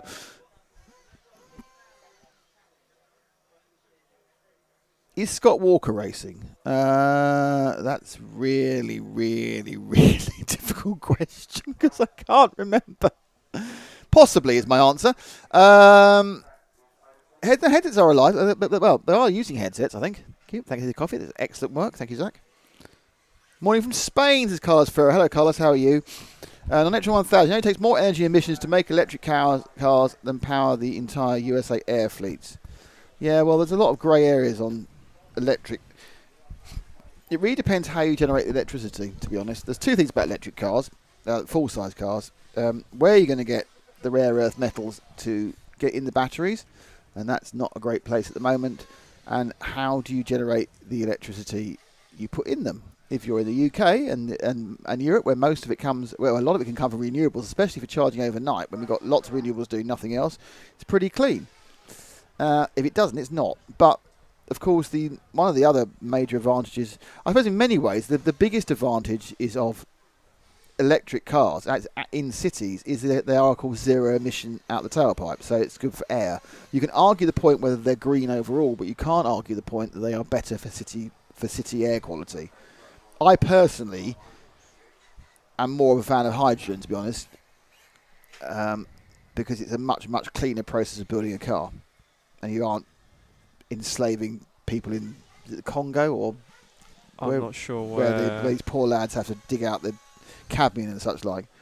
And the complaints about hydrogen, which is in cracking the hydrogen out of the water, takes a huge amount of electricity, doesn't actually bear fruit when you realise how much electricity countries like the UK have, which they can't use at night because they've got all those wind farms that are still wind farming, but no one's using it. So all you do is you crack hydrogen with the spare electricity, and off you go. And that's not, there's no way everyone can run a hydrogen car. Like at the moment, there's no way everyone can run an electric car. We need a less monotheistic concept and much more options. Here we go for the second leg of the e-buggy B. 5 cars go through. Kev Jones didn't start the last one. Number 3's already out. And there's only 6 starters, so we've lost somebody else at the moment. So this could be a very gentle kind of Sunday or Monday. Audio cutting out, Nick, is it? Is the audio cutting out? I don't know, might be. Has anyone else got audio cutting out issues? Can't see it on my screen, so sometimes it is an individual receiver. The batteries do have to go somewhere, you're right. It's all sounding great to me. So in my ears, it's not cutting out. I refuse to believe I'm cutting out. I'm perfect. Never say I'm cutting out.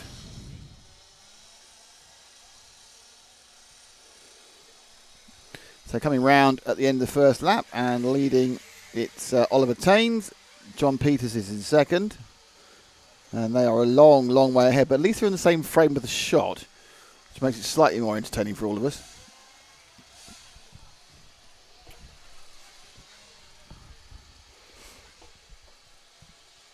No, it was his end. It was his end for the audio. Eddie. Oh.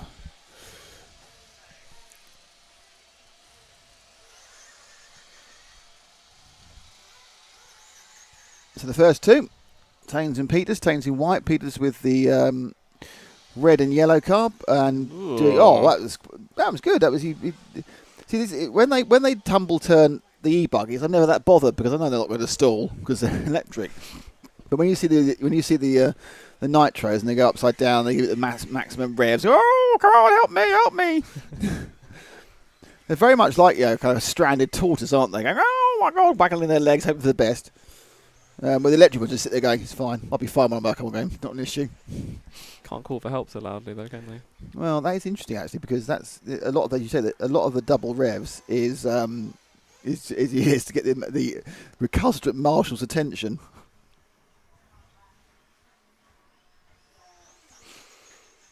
We managed to get a debate about alternative fuels. The point about alternative fuels is they're great, but we need to have alternatives to the alternative. You can't just have electric, you can't just have hydrogen, you can't just have petrol. You should have everything, because everything has its place, even diesel. If you're running a massive great truck across the whole of Europe, stick diesel in it. It's the most effective way of doing it. If you're running a delivery van in Cheltenham or Vienna, then power it by electric. But this concept that we have to have everything electric in 10, 12 years' time is foolish.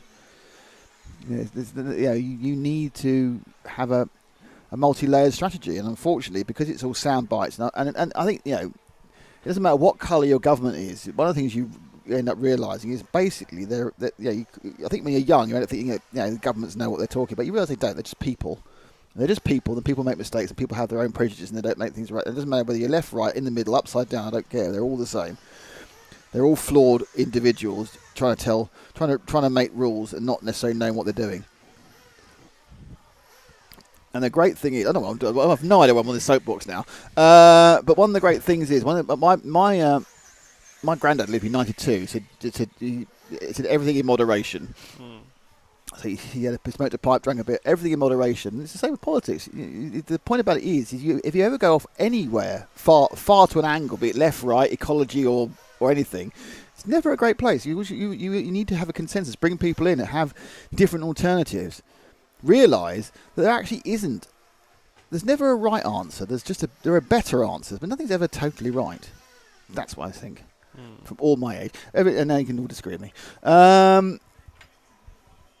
But in the world of RC racing, it's absolutely right to be watching the e-buggy V final leg 2 here from the Herts Grand Prix. That wasn't a forced segue at all. First and second. Is it first and second on the frame? I'm not sure we get around to lapping already.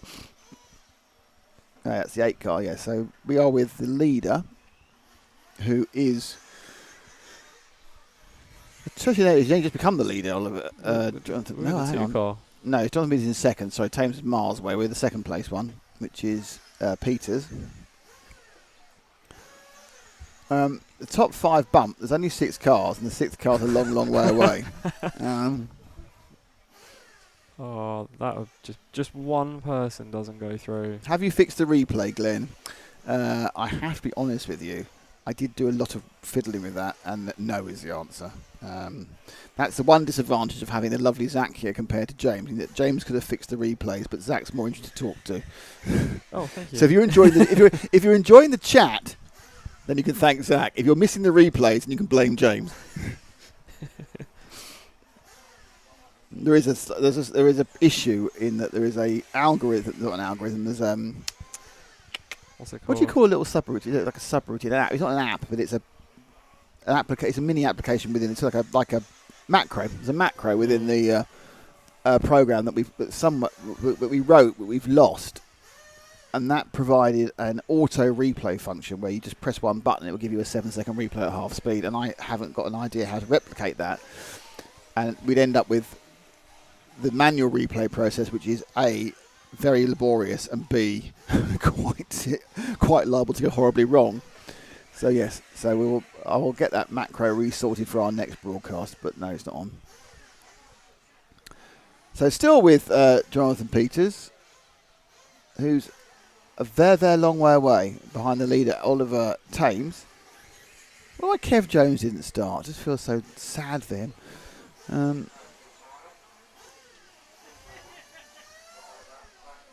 Trying to work out where the next guy is. There's literally just cars going round, none of them near any of them as far as the track's concerned. There's the 5 car. Let's pick up the 5 car. It's on the sweeper now, Ash. We haven't shown him at all. It's Adam Kushner. Blue car, thank you. Hello to Skeletal Steve. Good morning. How's the race? This particular race is quite quiet, but there's going to be some more noisy proper nitro coming up in a few minutes' time. This is the. I mean, we've had. It's going to sound cruel. We've had the 2 bottom finals for nitro and the bottom final for electric, and now we will go up a level of competence, which will improve the overall action as we move into the higher finals. I'm not having to go to people in this because basically I'd be in this lowest final anyway. So. You'd qualify for the lower final? No, I would do. But I had that ability to turn up and qualify for lower finals, yeah. I got a bump up, says Mazda Miata. Which is interesting. Because it's Mazda Miata. Miata's not the British name for Mazda, it's the MX-5. Unless you've got an import, of course.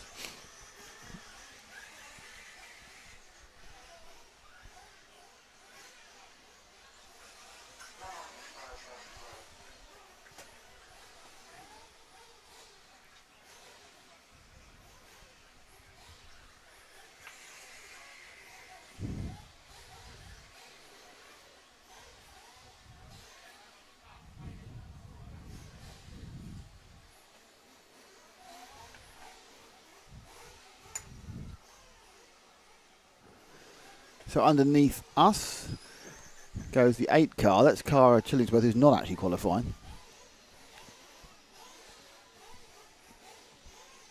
Very confused about how everyone's managed to get quite so the laps apart. Oh, Luca Pini, there was a 7. We haven't seen the 7 car, and he's actually qualifying. Let's see if I can find the 7 car. Hasn't gone past. 5 cars went past. None of them obviously the 7 car, because that'd be far too easy, wouldn't it? Oh yes, let's find the car you're looking at straight away. Our second place man comes across the line again. Louis Kushner. Got to be that one at the back then, that red and white. It's just doing the somersaults. Oh, that is a big somersault. That was a lot of somersaults, yes. He's somersaulted into next week. So you say that, but it might actually not be that car. Oh. I think that's not the 7.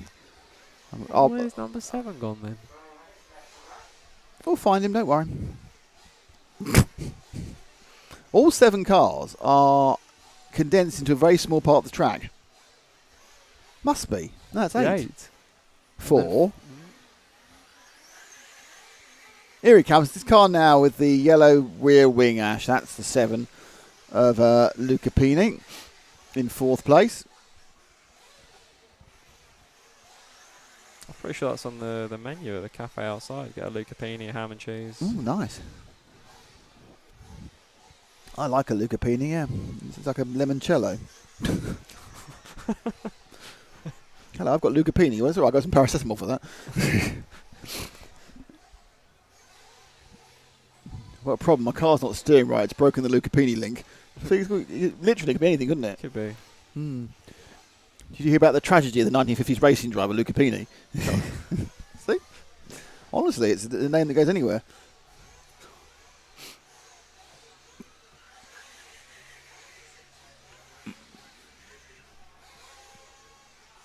So Pini now comes down onto the paving section. Let's follow a lap round with him.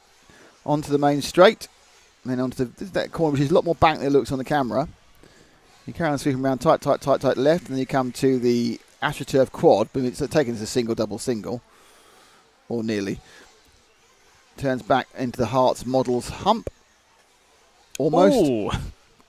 I do love it when the cars don't go where they. But I love how Ash comes. Oh, he's flamed with an electric car. That's proved me wrong, isn't it?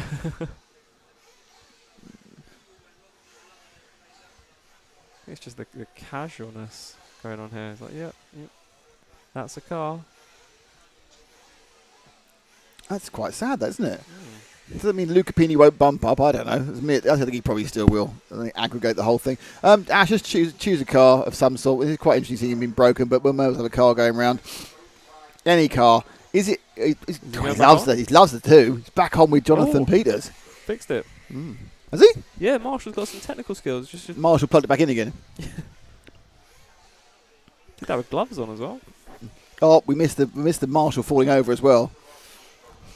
The corner of my eye, I've seen a fantastic blooper reel. Just haven't been on they just haven't been actually on camera. But that was great. That was. Because the good thing is, if Marshall fell over and she was pissing herself. Sorry, she was very much laughing at herself at the point, which is very, very funny. She's still laughing at herself. We've all done that. We've all absolutely made complete idiots of ourselves whilst marshalling. You can try and style it off or just admit it. No, I've completely loused that one up. 5 seconds to go of what has been literally the most dynamic race I've ever seen. Thames, Powers, Kushner, Llewellyn, and Pini's going to get through as well as a top 5. I'm assuming they will be the top 5. There's an aggregate to have.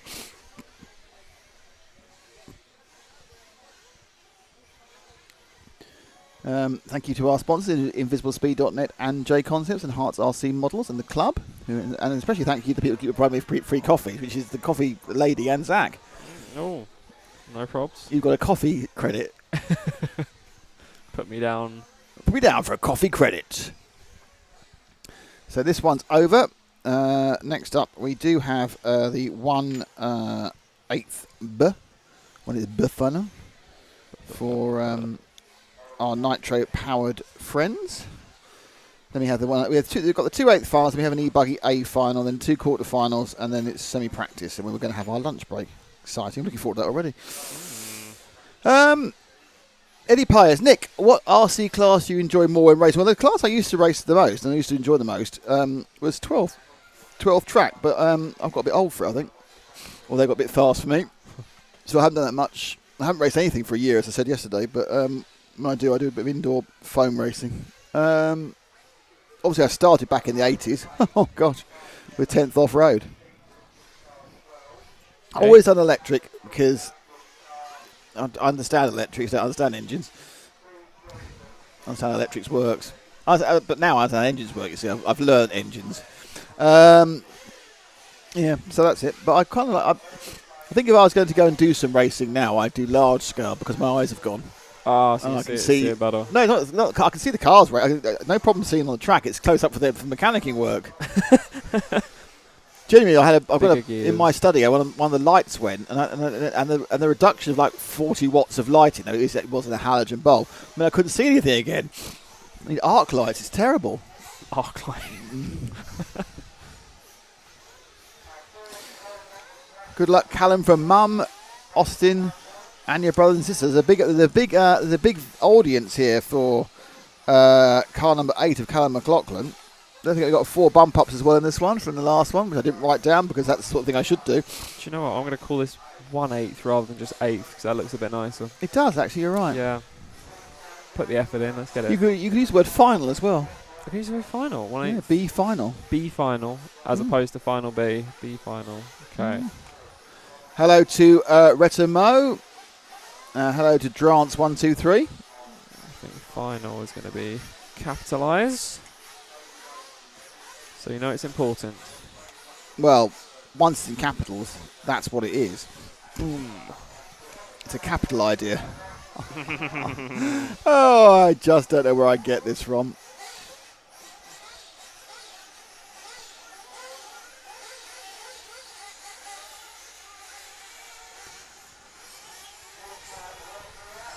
So the warm-up has started for these guys. The 11 who went straight through were Mike Williams in 1, Ramon Oliver in 2, James Baxter in 3, Chris Long in 4, Chris Carlisle 5, Darren Keeble in 6, Ricky Cooper in 7, Callum McLaughlin in 8, Mark Jacker in 9, Caden Stenhouse in 10, and David Rose was 11.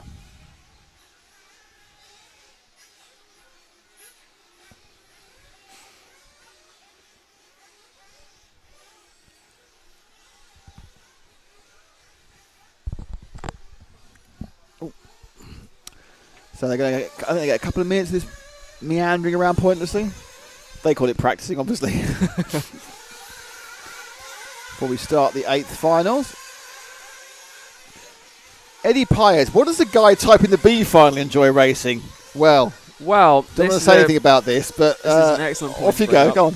So, I have been trying very hard to get Nick to let me do some racing because I've never done it before. Not racing, just driving. No. You should just whack me in a competition and see what happens. No, because you'd be in everyone's way. I might not. I might actually be okay, just naturally. No. I could be a ringer. No. I've got the gift. It will be like the Neo interesting in thing the Matrix. within the RC racing TV fraternity, I race or have raced. Yes. James Stewart, our commentator, races and has raced. Yep. Frank, who does some commentary and some camera work, he's racing and has raced. Matt Guppy has raced and does race. So basically the commentators all race. The rest of the technical people, whilst very heavily involved like Matt in RC, haven't been racers. I think it's because you're worried we're so technical we'd get the car right and we'd absolutely smash the track. In a non-crashing way. Possibly, yeah. Possibly. Or not, as the case may be. Yes. There's a lot of build-up to it, so it's going to happen one day. Callum McLaughlin's mum, I think, is tuned into the wrong show, which is no dirty banging today, please. Which, of course, she's actually referring to an opening lap crash from yesterday's race, but... Well, possibly. No, she is. Come on, Ramon Almeida, says Durance123. Oh, we've got supporters and fans on this one. So you get down to the 8th final, everyone's got a favourite.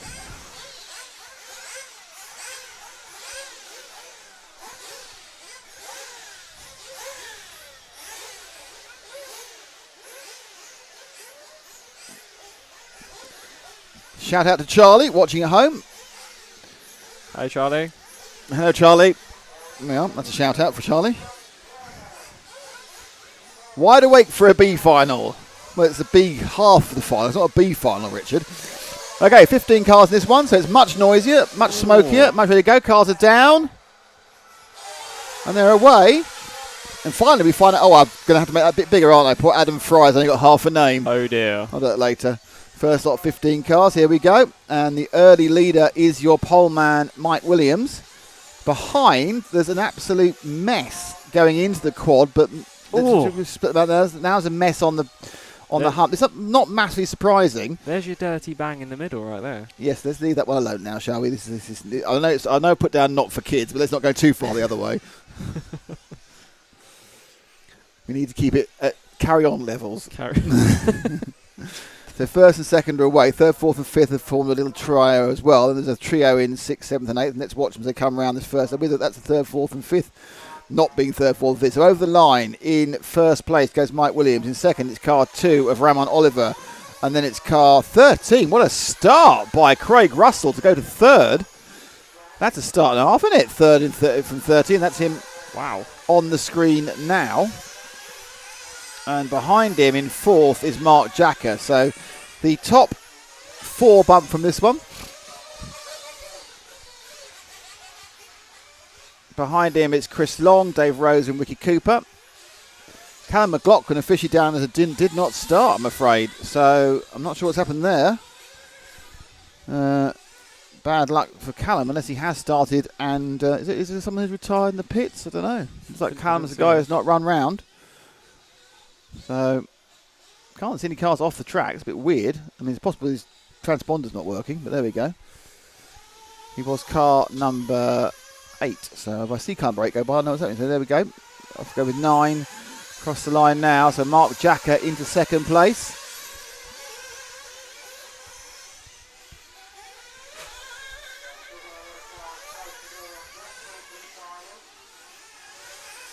No, car 8's going round, so Callum is going round, but I don't know what's happened, whether he's been missed a lap or what, I don't know.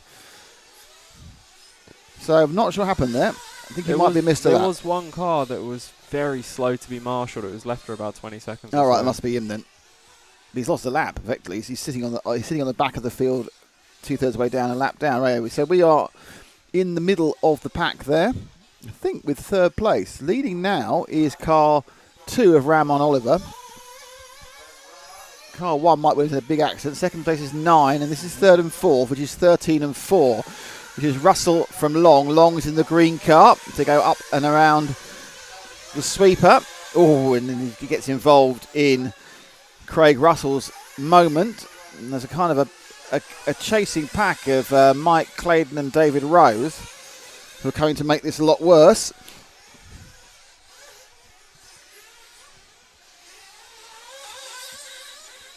Hello, Dave Treacy.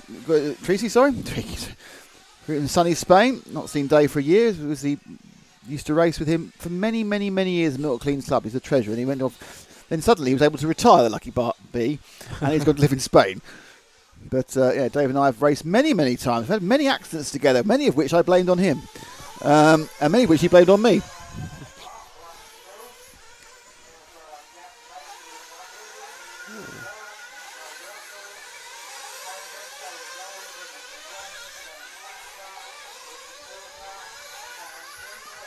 Going through now, coming up over the quad. So Ramon Oliver's got a small lead from Jacker. And then Williams, Long and Russell. Russell currently the first person as they went past the line not to be qualifying. Everyone's still running at the moment. They're still not quite sure whether Callum has missed a lap.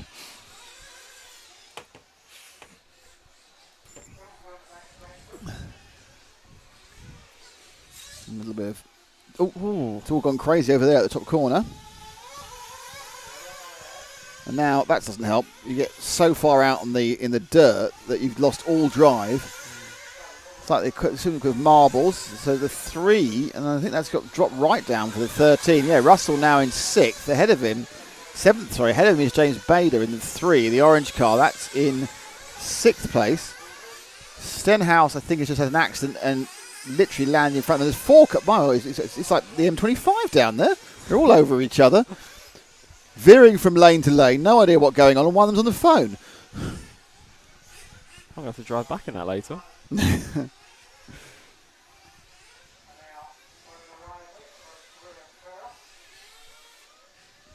Carmen McLaughlin's mother's got worse now. She's now enjoying herself with the post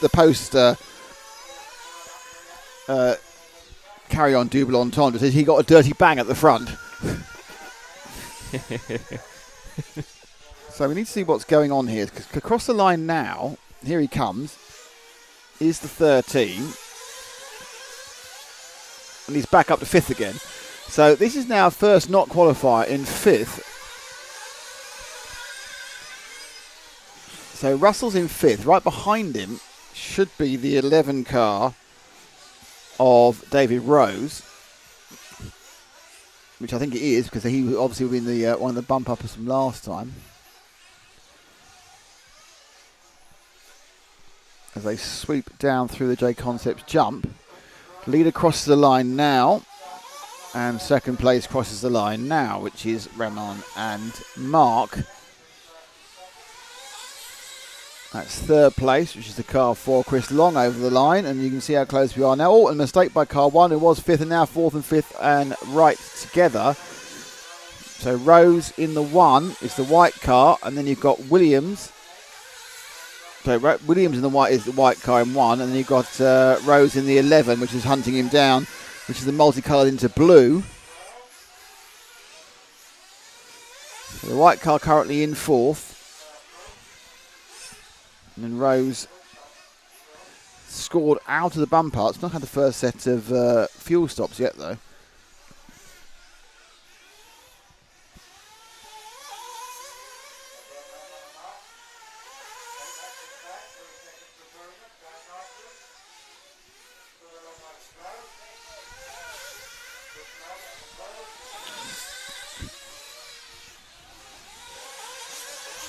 Oh. Fuel stops have started. Up and over the quad. So it's the the 11 there of Rose made a mistake, but right behind him the chasing car also made a mistake, so he remains in 5th place. And I think he may actually be running 4th because of a fuel stop. The fuel stop happens after the timing loop. So they'll be scored where they are and then take the timing. You wait for this one to unwind slightly. Still just round the time. If you're going to 2-stop, you're going to do it now. If you're going to 1-stop, obviously do it around 10 minutes. Break it in half. We did see someone do 17 minutes on a fuel tank yesterday, and the longest tank, but didn't any great speed. We did 17 or 18 minutes.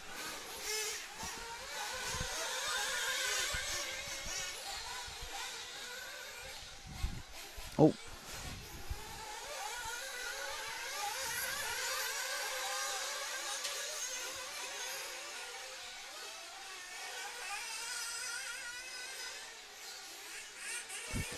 So the J Concepts jump. So it's still Ramon Oliver from Jacker, from Long, from Rose.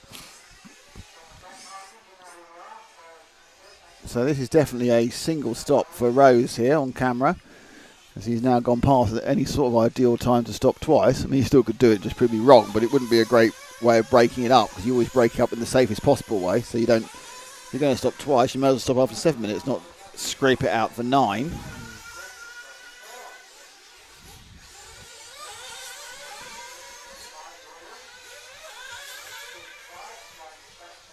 Oh. Should be all right. Land on its wheels. Hopefully it's still running. It is.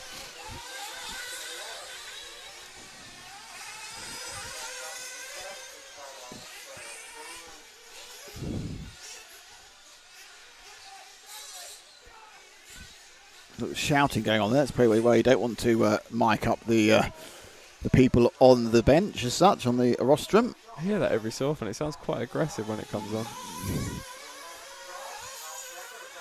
So come up to halfway. We'll stay with who makes his stop, which is this time absolutely has stuck it in half. So Rose comes in for fuel. Has he got a gun or a bottle? Can't see because that man's face is in the way. It's a bottle. It's a bottle, so we're not at the fuel gun stage yet. And he's going to come out battling with the pink car, which could be on the same lap or could be a lap down. Who knows? Oh, that was acrobatically amazing, that one. I don't know what happened that way. You got a pink as he took off, with a pink car there, which I was going to say is car 4, but I don't think it is. So it must be perhaps 7. That was impressive, a bit mildly. That was massive air he got. It didn't do him any good because he's dropped back about 5 or 6 seconds now. Oh, getting a few drops of rain on the window. And we don't want that because there's all sorts of cameras out there. We don't want that. No, it is raining. I can see it in the trees.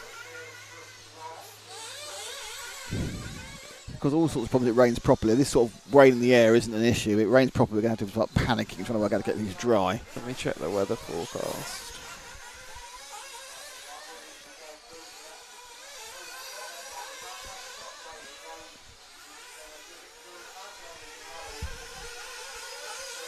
I think it was Cooper. Right, let's just do a bit of repositioning because we've got half the race to go.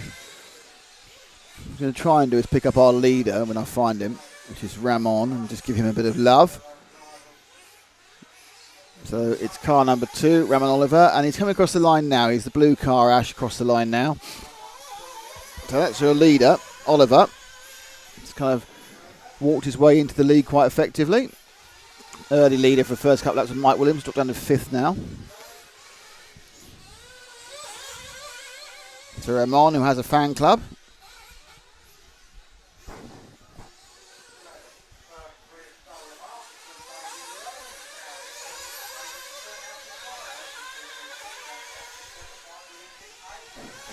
To look particularly good on this one. He's got a lead, his lead's only 2 seconds from Mark Jacker. I think that's Jacker, I think, directly behind him now.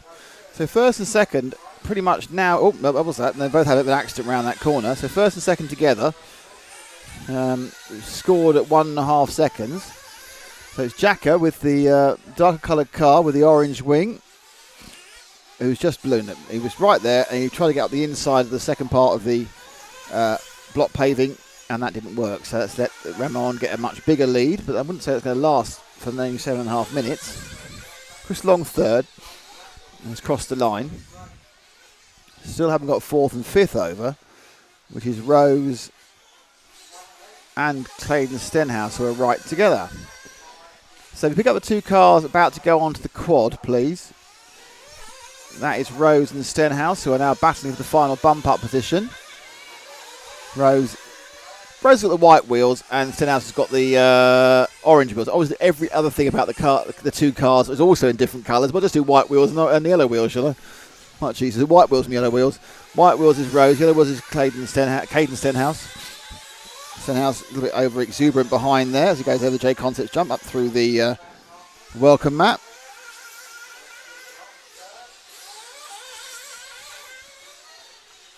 And turns, puts the power down to the right together. This is the last bump up to the quarterfinals. A tight line to, oh, that's right, yeah, take him through the fuel. So, second stop. Oh, he's got a fuel gun. Whoa, he's got a fuel gun, but unfortunately all the advantage of the fuel gun was lost by, he was too far out, and the bloke fumbled his opening. So the fuel gun, the 160 quid, was pointless because he didn't get the basics of the fuel stop correct. Yeah, you can't fumble the opening. Don't fumble the opening, no, that's a really bad idea. You'll get very upset when you fumble their opening, I can tell you.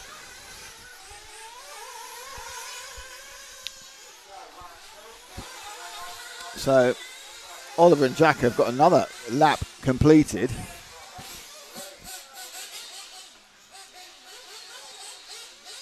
Right together in this battle of first and second. I'm not just sure whether this Stenhouse is going to end up with being quite a long way off there, because he may be a 2-stopper in a field of 1-stoppers.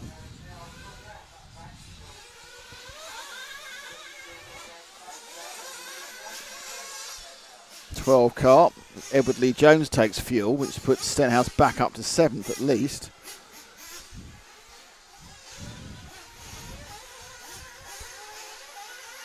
Quite late to be taking fuel with 5 minutes to go. I suppose you are doing 7.5, and then 5, but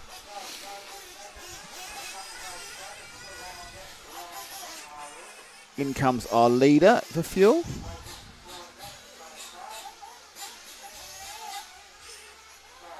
So my guess is that's going to take him out of the lead, but it is going to take him out of the lead. And into the lead should go Mark Jacker. Don't quote me on that, though. So where will Stenhouse cross now?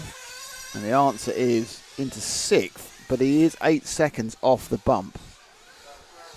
So Rose has got the bump. It's James Bader in the 3 car who you don't want to do it. You're just losing all your momentum twice. Doesn't help at all. Might be some panic going on. I think the 3 cars also made a mistake. I think that's a 3 car, in which case they both really aren't helping themselves and giving David Rose a bit of a free pass, aren't they? So the leader now is the 9 of Jacker after Oliver's second stop. Chris Long goes over in 3rd. And David Rose in 4th. And it's a long, long way away. So get the orange and white car underneath you now, Ash. That is your 5th place man. Thank you, Ash. That's our 5th place man, which is James Bader. He's 6 seconds. He's got to make up 6 seconds, which he probably won't do through basic speed, but obviously there's every chance that there may be a mistake by the man ahead of him. As he comes around the top S's of the track and he goes over the J Concepts jump. Sharp right and the left on the welcome mat. Double. Long double, short, little hoppy double, which caused a lot of problem when it reversed last night. Sweeps around the top of the track. You can see the ballooning of the front tyres, so he's certainly absolutely nailing it down that short straight. And the lead comes down to just 2 seconds, so he has had a good lap that time round. So he's just 2 seconds behind the man who, in fact, you can see him. You can see Rose just ahead of him. That's the car literally just ahead of him. Blue machine, or bluish looking machine. The white and orange is our chaser. So it's Rose versus Baxter for the final bump up. A bit more flamboyant Baxter, which has lost him some time. So obviously Rose made a mistake in that last one. So David Rose landed a back marker in the white car ahead of them. And he's been. I think there is some reffing going on here to move out the way. 2 of them sweep round the second camera and then come back down towards me, so I can look out the window and see him running down the sweeping left-hander into the S's of the paving slabs. No real game for Baxter there. Again, another back marker getting in the way of their concentration and where they're looking to go. Just so you know, we don't follow particular people during the finals because we follow the final. So I appreciate you might want to see someone, but unless they're doing something interesting, it won't happen. Now, that I'm not sure where that light green car is in this particular environment, but he's getting in the way at the moment of the battle. But what has happened is Baxter has got past Rose, possibly due to the conundrum of that light green car, which I will tell you who that is in a second. So Baxter now picks up 4th place. The light green car, that is Callum actually, so you can see a bit of Callum if you like, who's running in 13th. But Baxter now is ahead, is actually stretching Rose relatively simply.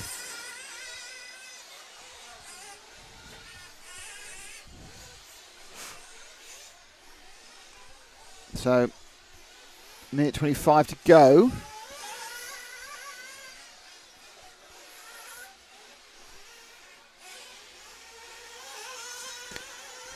Constant eye-line distractions of the other cars. You're trying to run your route. The other cars, laps down, going left, going right. Jacker, Oliver, Long and Baxter are in the final bump-up place. So a nice lead now over Rose with, he's got 2 laps to go, but Rose, no, hang on. Actually, I'll tell you what he is doing. He's getting very, very close now to 3rd. Rose is 3 back. It's all happening in that area. A little bit of fatigue perhaps setting in, concentration fatigue. 20 minutes is a long time to concentrate on. Ramon is flying. He's the centre of RC cars. Jack is winning at the moment. Ramon in 2nd. That's more for a 2-stop against a 1-stop strategy. And towards me now And they come over the line. So Baxter remains in fourth as Rose managed to gain him at all. Yeah, Rose is still on the last lap. Rose is 2.5 seconds back. See right now. So Rose is still 2 jumps behind. So it's really now a case that as long as James can keep it 4 wheels down, he should be okay. I don't think there's 3 seconds extra pace in what Rose has. So it's all about keeping it on the ground as he goes over Jay Constant. He's not got far to go. He's got less than half a lap to get this one home and join Jacker, Oliver and Long in the final. Oh, and that doesn't help. Lost a bit of momentum, but not enough for Rose. Oh, no, he's not more. Oh, this is going to get very, very close now. But I think they're right together. This is the battle as he comes down the final straight for the final bump-up place. And, a little bit... Oh, I think Long was a little bit kind of timid there. And he's gone in the pit. Then they realised they had an extra lap. So in the end, it was 0.6 of a second between Baxter and Rose. Though, interestingly, they both qualified because Chris Long had made a mistake. Oh. So on the last lap, Chris that. Long had made a big mistake and dropped a lot of time. So it ended up being Jacker and Oliver, and then both Baxter and Rose bumped up because of an error we didn't see off camera for Chris Long. So that went well. So good, we got a nice finish for that one. I'm pleased about that. Yeah, exciting. So those both have got through. That's what we tend to, with the bump up finals. We do tend to concentrate on these where the areas where the change is going to happen. So sometimes we'll go, why are you showing the leader? Because it's not important as he answers that question. He's winning. Well done. But I think we got a little bit of Jacker and Oliver action early on. And now there is a short break until we get to the wonderful world of the next one, which is 1/8 A side. It's not an A final and a B final, it's the A side and the B side. So the A is no better than the B. It's just a different side of the Christmas tree.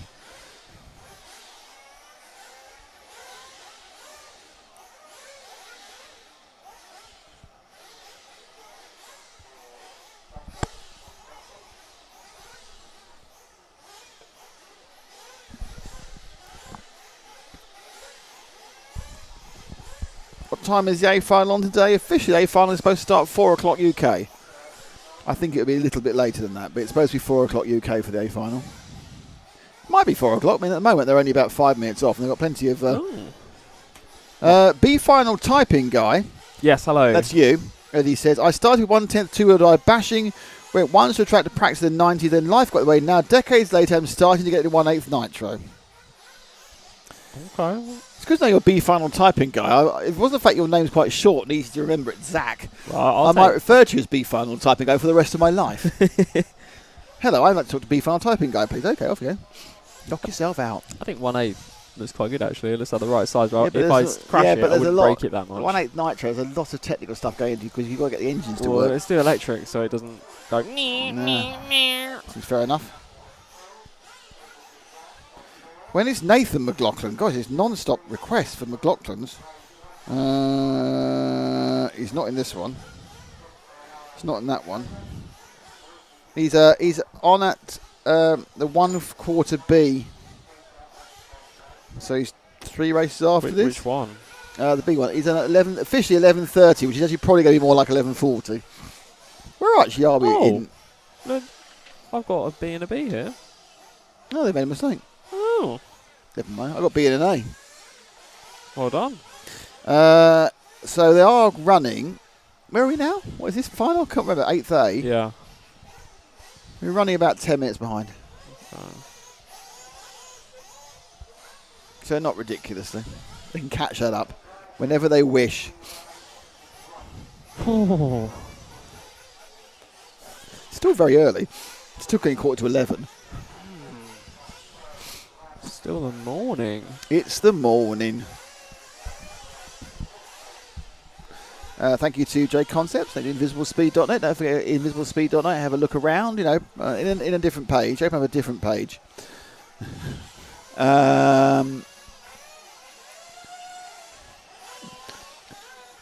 Cameron's mum said, I love your wit. We're going to have to come up next year. No double Ds.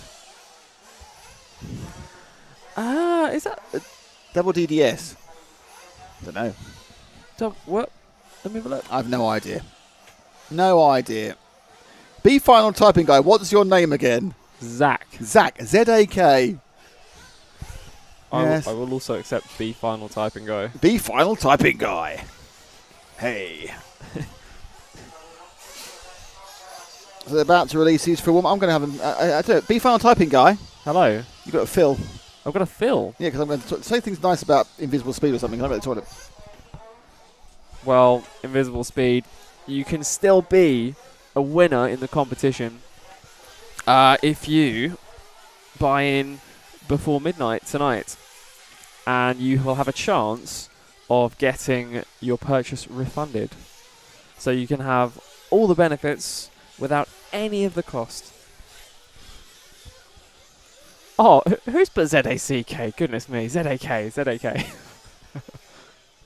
Yeah, I think 1/8 would be quite fun to try, actually. If anybody has a 1/8 electric car, let me know, invite me along. I'm more southeast based, but can travel for race cars. Where did everyone start with their race cars? Was it 1/8, 1/10? Was it 1/5? Other variations? Also, the truckies look quite interesting. The different shaped vehicles. What can you get? Can you get trucks? I've seen the F1 style cars. What's your favourite one?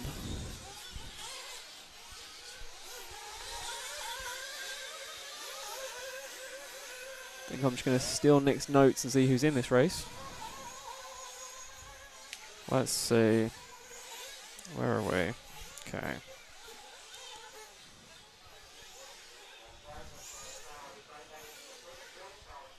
So we have in the 1/8 A final. Just going to double check this so I don't get it wrong. Okay. We have Hattie Thames, Paul Tapsell, Ashley Evans, Gary Gregory, John Nile, Jack Ritchie, Keith Harris, Jeremy Irving, Robert Johnson, James Clifford, and Ashley Grindley. Grindley. And returning from his break is... That must have relieved you. I actually managed to talk. Really? That's the done. best I've done. Excellent work. I managed to talk. Yeah, I was impressed with myself there. That's fantastic stuff. Managing to talk. Right, so the race is about to start. Callum would lend me his car. Okay. Would he? Wicked. Doesn't know how he's about to break it. I might not. You've never driven one before. I've driven a proper car. Yeah. I flipped a proper car. Really? Yeah. Not the American term where you sold it quickly. No. I mean, you reorient it in a direction it should not be reoriented. Ah. It was fine. Well, you say that. Technically a write-off, but realistically... Or actually a write-off. No, it was on its side and it was fine. Just needed like a new wing mirror and maybe some paint down the side. But the guy who flipped it back for me wrapped a chain around the wheel and just pulled the wheel off. And he's like, yeah, you've broken your wheel. I was like, cheers, have I? Thanks for that. Well, so late starter, the pole man is late starting. Very and that, confident. of course, is Hattie Thames.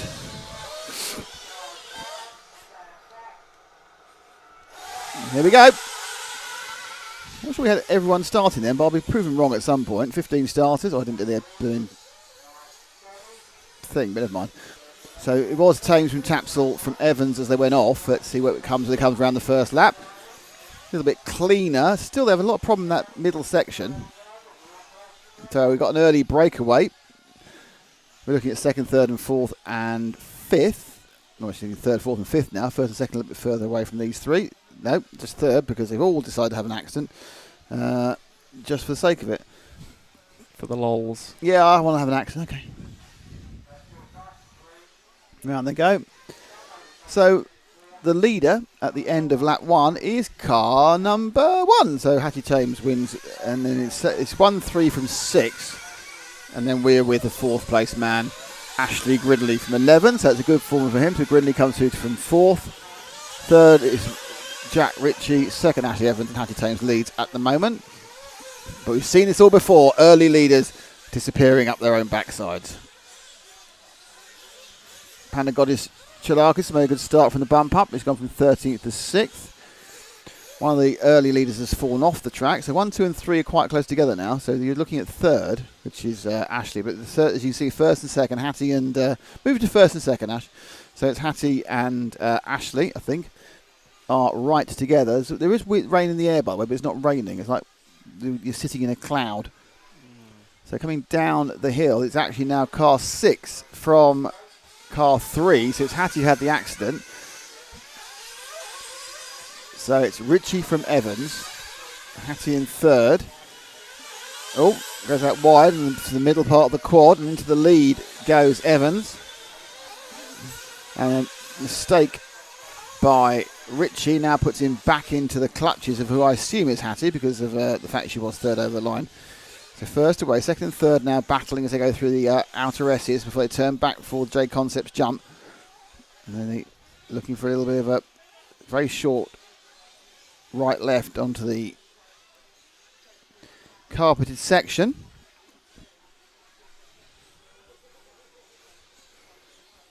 And they're coming down the hill. So our leader, 2 or 3 lengths. Actually, the top 3 now have got a lovely little breakaway. So behind Hattie, it's a huge distance now between our new 4th place man, which is car number 4, Gary Gregory, who's come through. And then 14, Matthew Roberts, a bumper upper error, moves into 5th. So drop back to the next 2, Ash. There we go. That is Gary Gregory, and there is 5th place man Matthew Roberts. Now they just pick someone up sort of on the track. I'm not sure if that's the leader's made a mistake, so first and second are right back together again. Third is a little bit separated. First and second have been right over nightmare, actually. And now we got 5th falling a little bit back at the back of 3rd and 4th. So I think Hattie may have dropped to 4th, actually.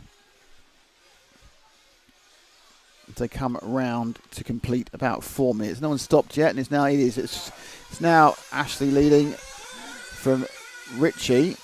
I don't think Hattie... Is Hattie still in 3rd? No, Gregory's got past Hattie, that was right. And then we're looking at the 5th place, Matthew Roberts. Behind him, Natras and Clifford are almost on the same piece of track.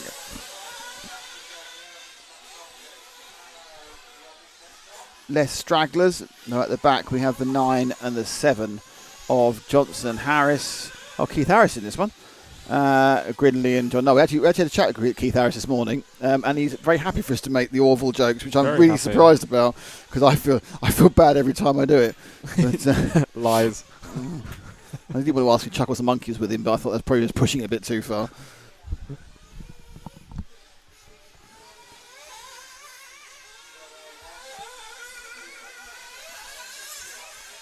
So over the line for another lap goes the 14 of Roberts, still in 5th place. He's sort of falling off. The first 4 actually are kind of equidistant. They're all running visually about 7 or 8 metres apart. But the first 5 are really doing that. They're not. They're all within like an accident of each other. So it's just a bit of a slow burner as they all kind of work out how to make a break forward.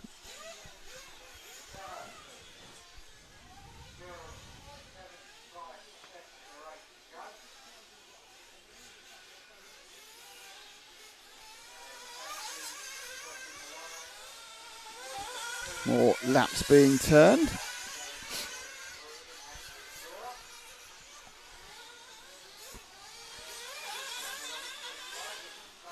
Oh, kick up for your 5th place man Roberts. He's not actually making any. He's lost quite a bit of time now on Tame. So 1, 2, 3 and 4. A bit of a messy lap there.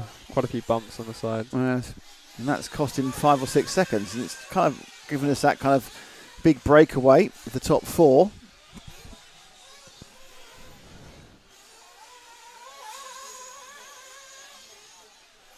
Top 13 on the same lap.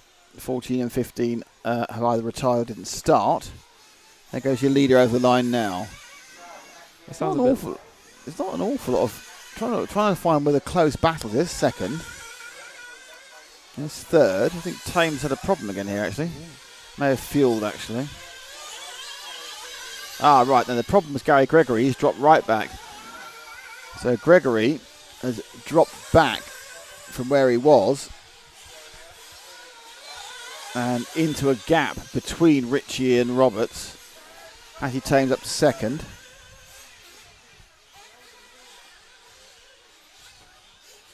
Ooh.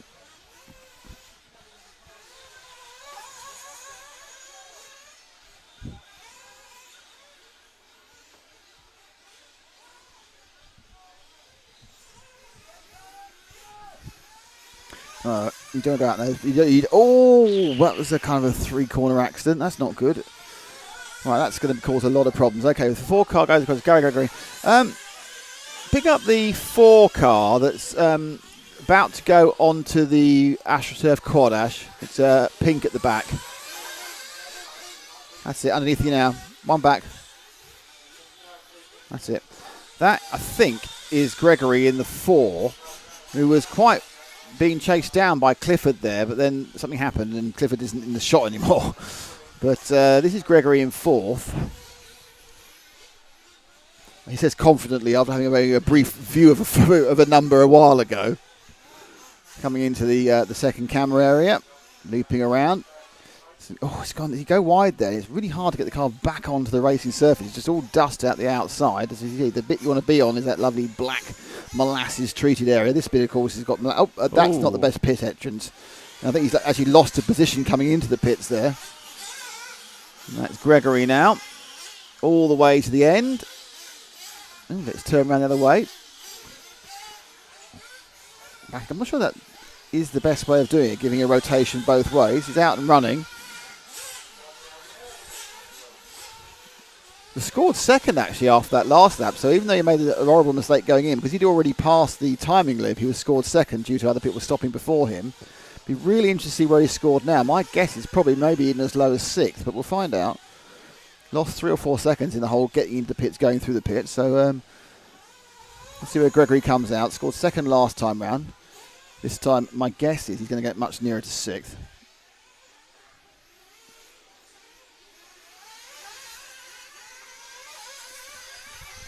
Hattie Tame scored as the leader last time round from Evans. There's a dead car in front of him that's going to help immensely his position overall. And no, Gregory scored 3rd. I mean, that is because he went past Jack Ritchie on his route, but he was only ever going to drop to 4th. So he stayed in a drop back 1 Ash to Ritchie with the yellow with the orange wing. Because behind Ritchie is and drop 1 more back because there's now 4 cars all battling for 5th place. There they are. Bang, bang, bang. 3 cars now. One got pinged out to the side there. Think about these multi-car battles in these lower finals. They don't stay multi-car battles for long because something goes horribly wrong, or 2 or 3 things go horribly wrong, and people swap around. This is 5th place. It was Panagotis Chalakis who had it before from Oliver Natras. You saw those 4 cars were together, and now they're strung out. We're only 5 corners later. So this orange machine, can't tell you who it is. Don't have a photographic memory. So the orange machine is in 5th, I believe, but I have no idea who it is. It's the 2 car of Paul Tapsell, and he picked up 4 places in that lap. He's at the back of the battle, and now he's moving through. So Tapsell now needs to make up 3 seconds on Ritchie to steal a bump-up place. He's got half the race to do it. Is that Ritchie upside down? I think it is. So I think he's already done it. So Tapsell moves into 4th place with Ritchie right behind him on the orange wing. The black wingage here.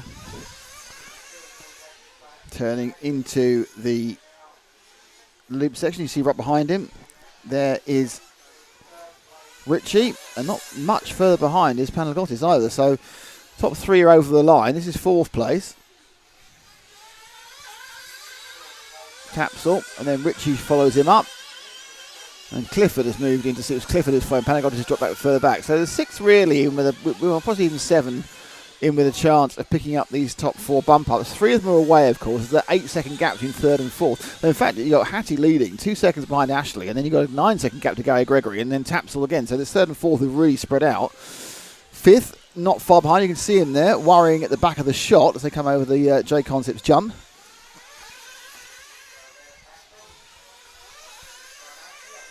So this is what we lost a bit. Seems to be losing a bit of time at that landing. But look, having watched from this longer shot, seems a lot of them having problem controlling that landing off that small double for the right-hander.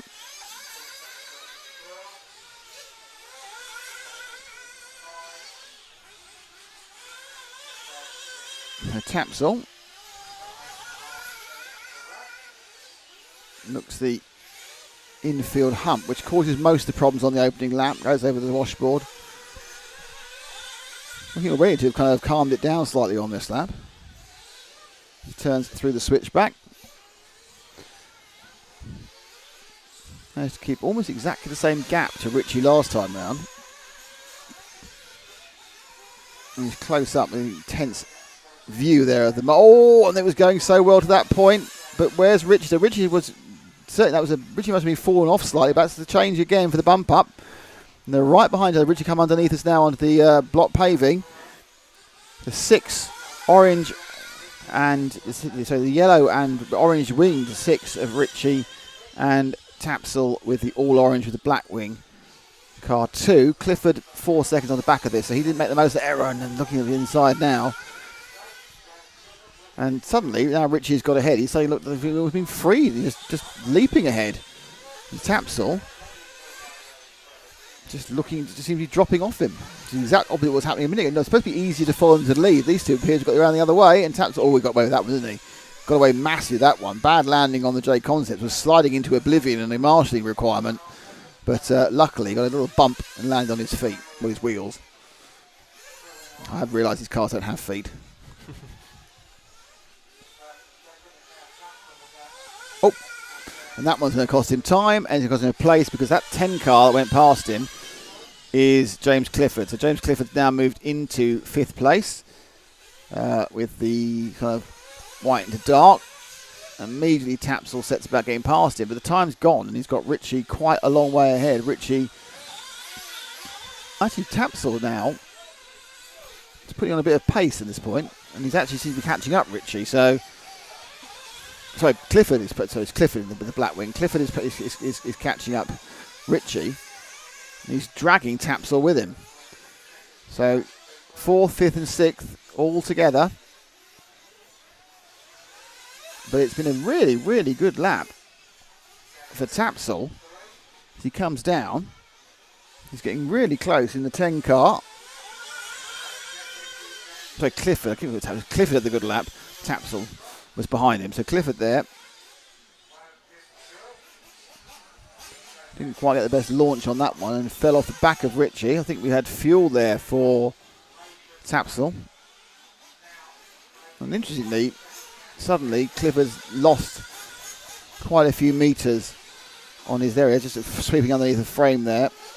There again is his aim, which is Richie. Now I'm assuming both of these are going to need to do one more stop. There's just getting to the point now where that might be wrong actually, and then with 5 minutes to go. Oh, that doesn't help anybody.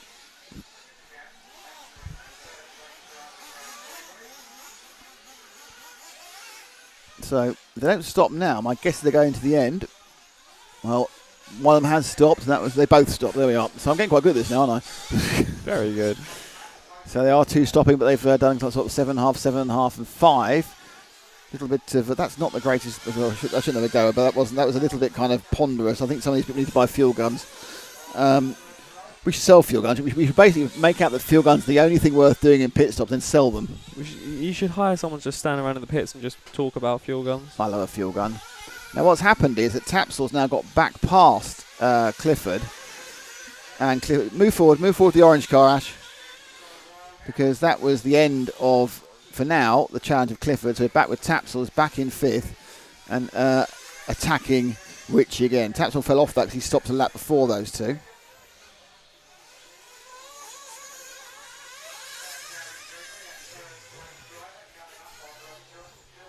Coming down towards us again, sweeping to the left, and they'll go right the switch back.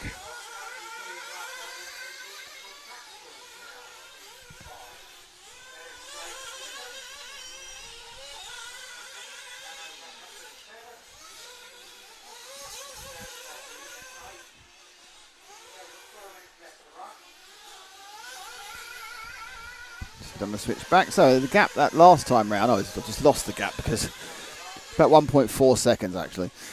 So it's still Hattie Thames who's leading. She's got a nice lead over Ashley Evans now. Really nice lead actually, 10 seconds. Third place is scored as Gary. Oh, what happened there? Richie went way off in the corner. Third place is still scored as Gary Gregory. And yeah, he passed underneath me now. He's 10 seconds further back. And then these two come down.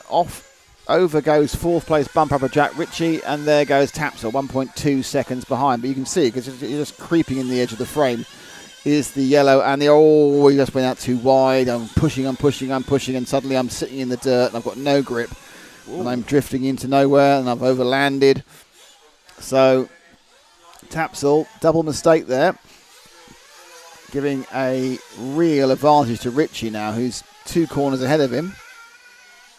Move forward to Ritchie in the yellow and the orange, because it's now down to whether Ritchie makes a mistake, as we fall back into the Tapsell clutches. And in fact, there's a car in front of me that's up and over, but I don't think it's Gary Gregory, because Gregory's so far ahead. It's not. Another mistake off camera by Tapsell. So, Ritchie's got away with that one. Slid down the track markers, the tubes, expandable plastic tubes they use.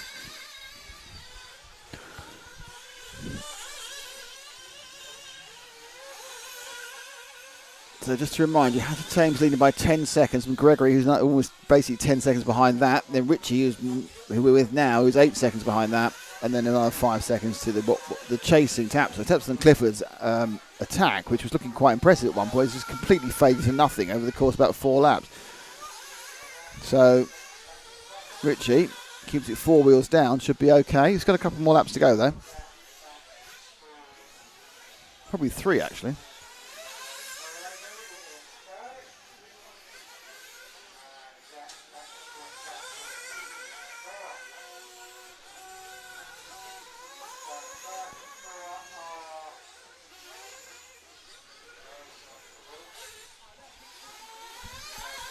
Trying to keep an eye on whether anyone else is about to have a last minute disaster, but it doesn't look like so far. So, following this 1/8 A, we have the first of the E-Buggy A finals. Huge favourite in Callum Niblett, but after that it's anyone's guess.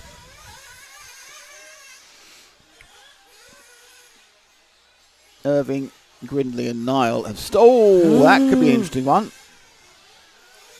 Relatively efficient marshalling's probably helped Ritchie out on that one. He's still got a huge lead. The following pack has absolutely thrown away a chance to do anything here.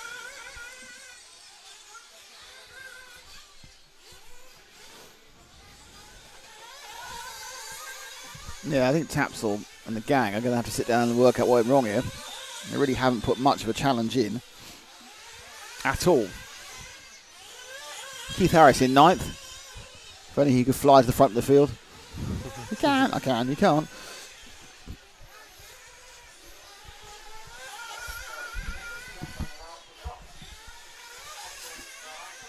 Bit of a run up at it there. And Ritchie will come with 1 more lap to go.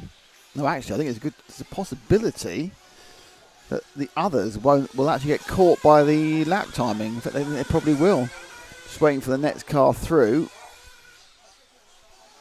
which appears to be the 9. No, I don't think any of these cars are going to make the lap. They're not. So, no, they have made it. Really? No, they've got a red. They finished. So it is those top 4 will be Hattie Thames, it'll be Ashley Evans, it'll be Gary Gregory and Jack Ritchie will be the 4 who get through. Skelton Steve's got to get ready for work. That seems very unfair. So, up next is the first of 3 legs of the E-Buggy final. Thames, Evans, Gregory and Ritchie will carry on to the quarterfinals, which are off in about, the first one's off in about 40 minutes. Perhaps a bit less, 30 minutes.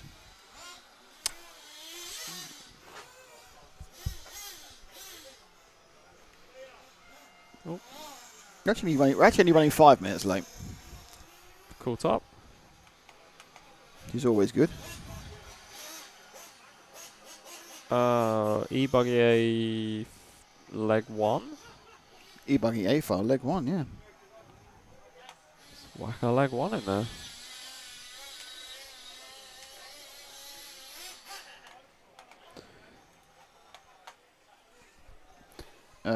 Usaf Ali Burner says, I think we mentioned Hattie James as Hattie Thames as one of the handful of female drivers in this event. She's like the Herts RC equivalent to Rhonda Drake, an inspiration for girls and ladies to get into RC racing. Well, the thing about RC racing is it's completely open to everybody. You can be male, female, tall, short, any orientation in any colour, any biscuit preference you like. It doesn't matter, you know.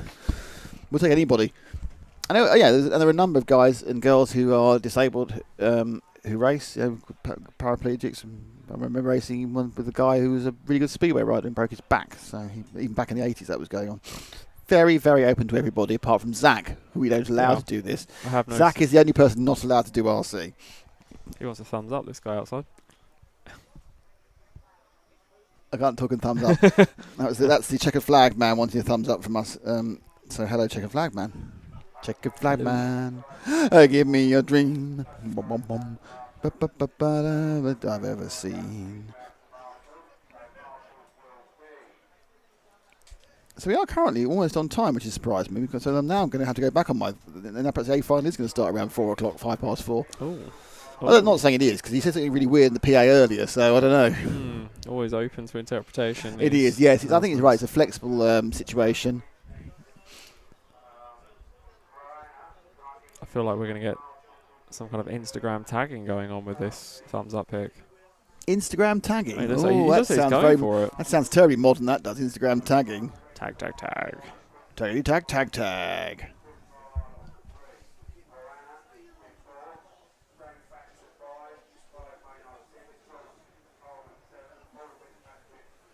Someone just said poor Zach. She doesn't know you. Oh. See? I'm lovely. What? I'm lovely. You literally just decided yourself you're lovely. Yeah, well. Hello, I'm lovely. Well, I mean, I feel pretty well behaved on RC trips, generally. I didn't know that was the.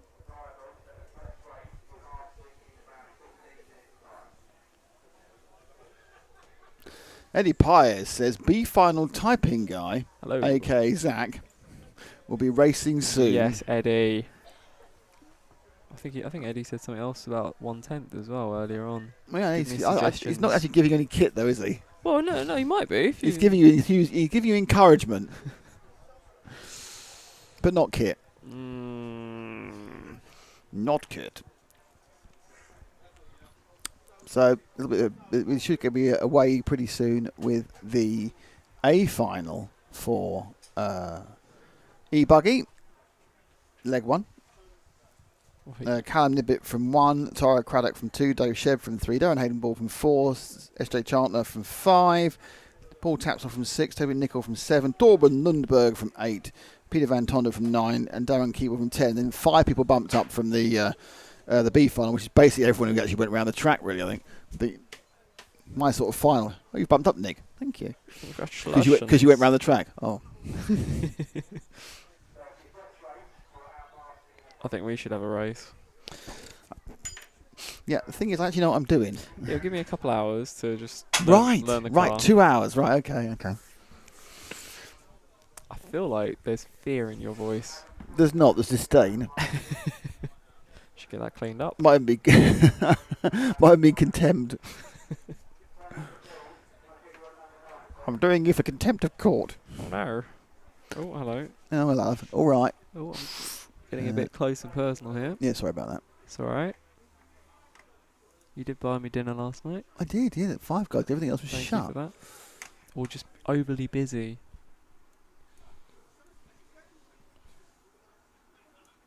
There we are. Thank you so much. I like Five Guys. I'm not even going to say that other burger chains are available. They're not. It's just Five Guys. No, other burgers, they are available. Well, not last night they weren't. No, they weren't, because they were busy. The youths were enjoying their Sunday night, weren't they, with their slightly lowered they're lowered and noisy machines that are still 1.3 or 56 horsepower, but they go. And those, weren't you slightly concerned about an age difference as well? Oh yeah. That was worrying.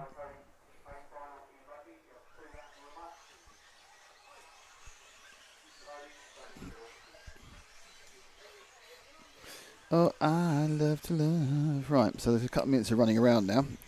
You don't even get the whiz thing. You just get them running round. So this is the A final. So it's an A final. So it's all about who wins. Now we have a little bit of a time where it's all been about who comes fourth and fifth. Now it's all about who wins. Winner, It's winner, about chicken the winning. dinner. It's absolutely. No one will stop for fuel because they're electric. Electricity. Yeah, Eddie Pies is pointing out you're only getting encouragement. You're not getting any kit. Oh, Eddie, you've gone down in my. I want free stuff. Please. Please, can I have some free stuff? I'm very nice. Lovely. I'm lovely. Give me free stuff. I want free. Just a rental. Just rent my freeness. Just a borrow. Quick borrow. Give us a borrow. Give us a borrow, mate. I'll walk around the track asking for cars and change. So, all 15 cars are taking. Well, there's 15 cars lining up. It's not actually a spot for 14. Oh, sorry. For There is a 15, 14. 14's got a spot. 15 hasn't 15. got a spot. The back of the grid's very keen to get ready. The front of the grid, not so much. I think that the backs of cars should have a ramp on them. So if you can ride over them, what was the problem if with you want someone to do a here? really nice overtake, you literally overtake them.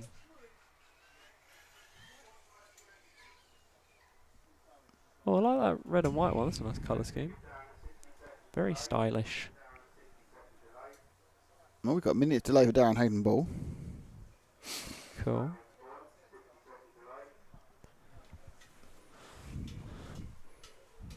I think he should pay, though. He should pay for what? Pay all of us for a minute of our time he's wasting. How much is a minute of your time worth? Some days, thousands of pounds. Some days, absolutely nothing. What about today? Thousands of pounds.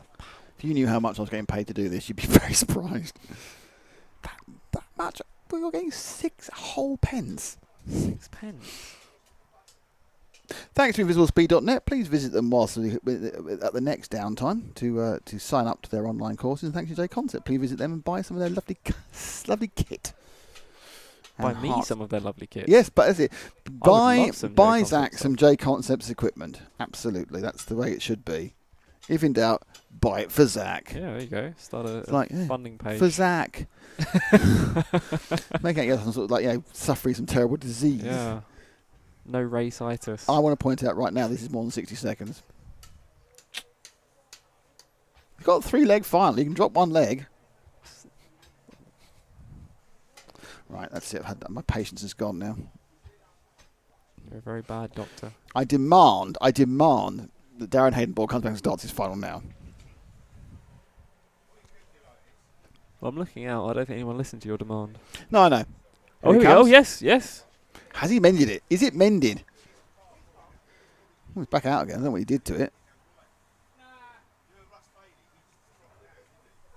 Exciting, isn't it? Here it comes back. It'll come into frame in a second. There we are. There you go. Lovely. It's clever, you see. You see, realistically, though, if he's asked for a timeout, he should start at the back, shouldn't he? Yeah. That's what I feel. I'm quite tough on people who waste my time.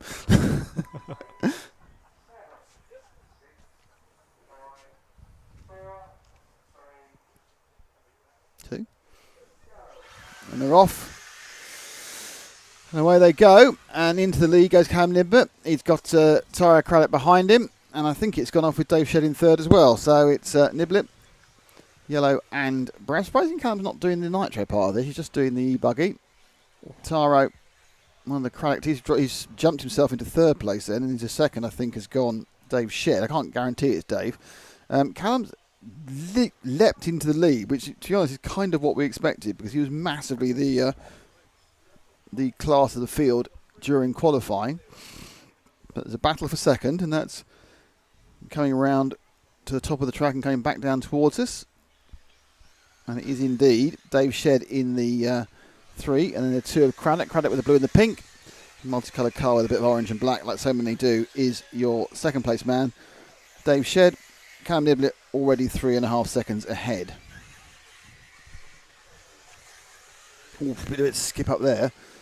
That's Craddock hunting down Shedd as they go to the far end of the corner. They're going to come through the outfield S before they turn back, sharp left over the J Concepts jump, and then they got it kind of again. And it's a right left onto the welcome mat, and just behind them it's Darren Hayden Ball, who obviously took that minute timeout. Niblett extending his lead with second and third right together, and up the inside goes Craddock. Got a nice run there. I don't think Shedd fought it too much. He knows there's plenty of time to go. Still 10 minutes and a half to go. No fuel stops in e-buggy, of course. 4S electric motors. They're running on 14.4 volts. No, 14.6 volts now. 14.4. I can't remember. They're running on a lot of volts normally. 3.7, 7.4, 14.8 volts normally they're running on. So powerful. And Craddock, now he's got ahead, has managed to put a slight gap on Dave Shedd. Nothing like the gap that Niblett's put on both of them. He is a country mile ahead.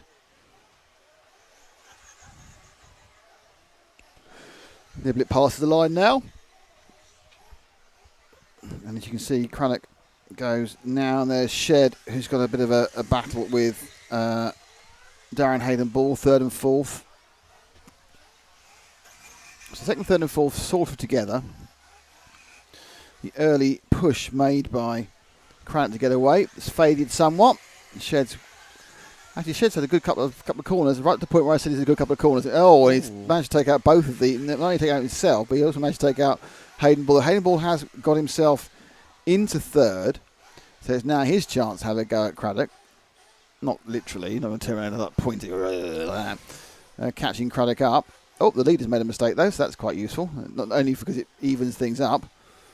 So the lead that was 7 seconds, 6.3 seconds, is going to drop right down, and Craddock's going to be just 2 and a bit behind as Niblett spun into the fence coming into the part of the paving section. So already there's some lapping going on. There's quite a big spread from the front of the file to the back qualifiers. Effectively, really, virtually everybody. I think there are 18 people or 19 in the group and 15 at the final, so it hasn't eliminated that many of the e-buggy entrants.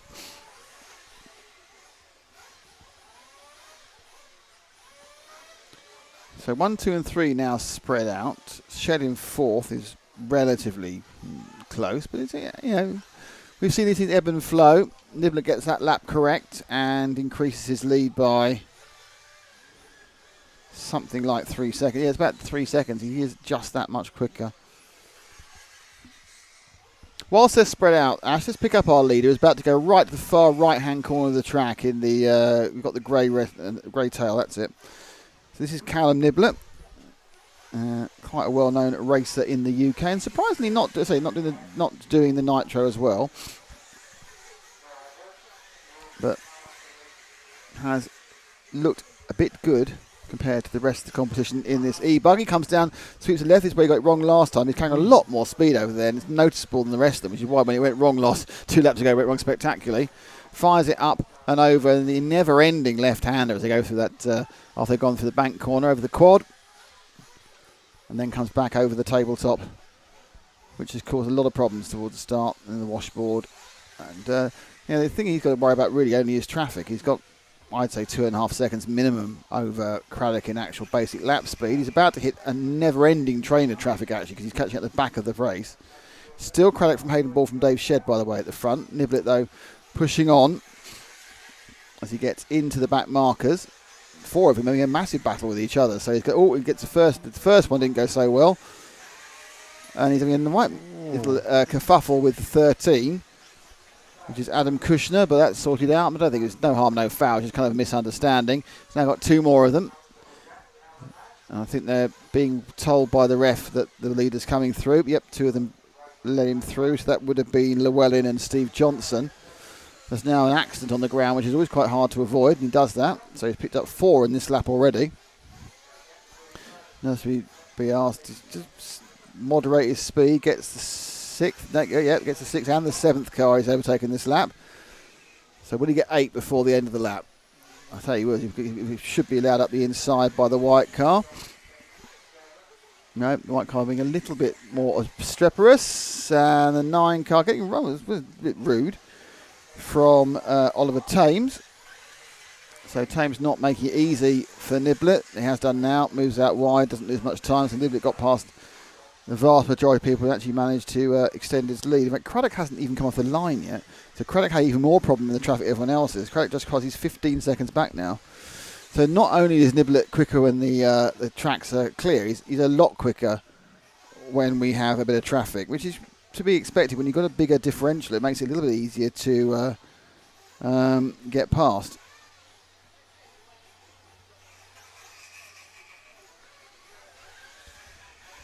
So further back, Dave Shedd's got past Hayden Ball, but only by a picosecond. From battle for third, I think they were nailed together last time round. They've separated slightly this time round. You have to wait so long from the turn up. Craddock's got himself a nice lead actually. A nice second place at the moment. Yeah, Dave Shedd has got away a little bit from Hayden Ball. Kind of feel that one might explode into something. We'll carry on keeping an eye on that as Callum dominates this race, really. Don't forget, after this we have the quarterfinals for the buggy fight with the buggies, and after the 2 quarterfinals we have a little bit of a break. Oh, it is all. We can change some batteries and get some food. It's marvellous. Love changing batteries. Oh, and Darren Hayden Ball has broken down. So Darren, who had a problem before the start, has not. That's not connected by the start because he's got a rear wishbone off. So he's had an actual accident. So car 4 Hayden Ball is out. They're having a look at it, but there's no intention of going back, is there? No, it looks like it's popped off, so it's probably got a weakness. I'm not sure that was a problem earlier, and he just popped back on again. Now he needs to repair it, but not going well. No, Niblet leading. They're taking it straight back to the car. I think he's going home. He's got 2 more legs. Well, he's only got 3 and wheels. And he's in the nitro. He's got plenty more racing to do today, Darren. He's not no need to go home at this point.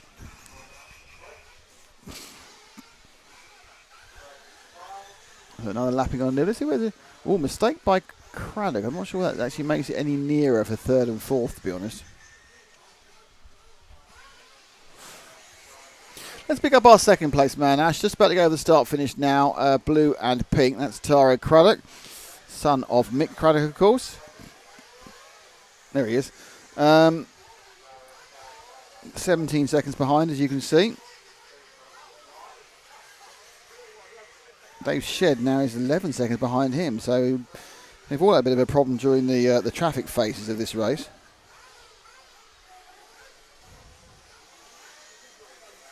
Torben Lundberg is in 4th, but hasn't actually completed the lap yet. I think he's just done it now. So 1, 2, 3, 4 are rather spread out, would be my description of the current situation.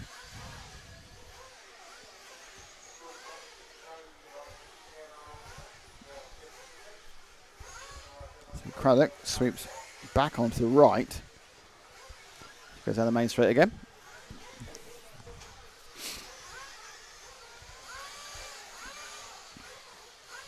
Up and over the AstroTurf quad.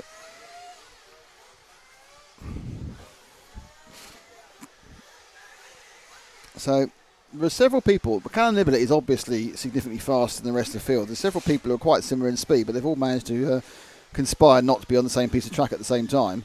I think Shedd's made a couple more mistakes than Craddock, and obviously Darren Hayden Ball's had a problem. So that's what happens sometimes.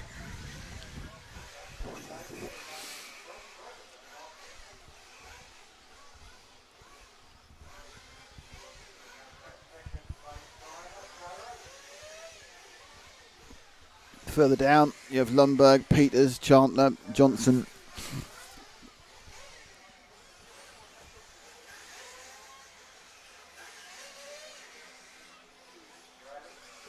Down to the last minute and a half. It's not really looking, is it, like it's about to burst into action, this one? No. You should say no in a more excited way. No. That's it, you see. Oh, that's it. Oh, ho, ho. Oh. That's it. You see, you're getting it now. You've got to give it a false level of excitement because people like that. Whoa, whoa, no, it's amazing. That's how most TV commentary works. That's the most amazing thing I've ever seen. You're going, no. It's really quite not. Car 9 appears to have retired as well, which is Peter Van Tonder. So, surprising to get attrition in e-buggy races.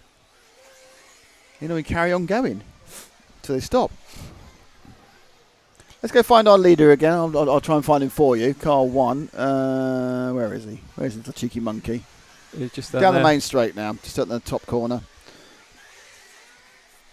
There he is, Ash. Oh, it's a brilliant pickup that was. Oof. That was from one to the other. Excellent stuff. That's actually the best pickup I've ever seen. I've got him. There we go. It's like I know I'm going to drift onto the leader. I think it's his last lap. I'm not sure. Yeah, it should be his last lap. So the last lap for Callum, he's even got some traffic to make it interesting. But really, he's only been racing against how far ahead he can be. And the answer was he's 25 seconds, and he's going to lose a bit this time because he had a kind of a conversation with the back marker. But last 5 seconds. He'll be crossing the line any second now, and he'll be very happy to say, hello, I'm the winner of the first leg of the A-final. And realistically, if he takes part in any of the other legs, he's going to win the event. Absolute class of Phil Cavan. Great driving. And there he goes into the pits. There's the man who's waving the flag who took our picture.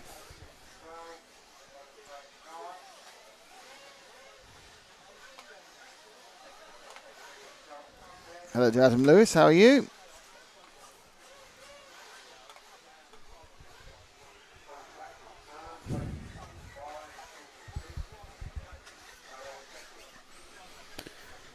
Okay, so that one is in Tarbux, and we're now going to the 1/4 Burt final, which features Liam Brocklehurst, Mike Craddock, Sean Berryman, Billy Grinley, Matt Jessup, Carl Chillingsworth, Steve Johnson, Keith Newton, Max McDonald, Nathan McLaughlin, Richard Cousins, and the 4 people who bumped up, of which I know Hattie Taylor was one of them, but I can't remember the other 3.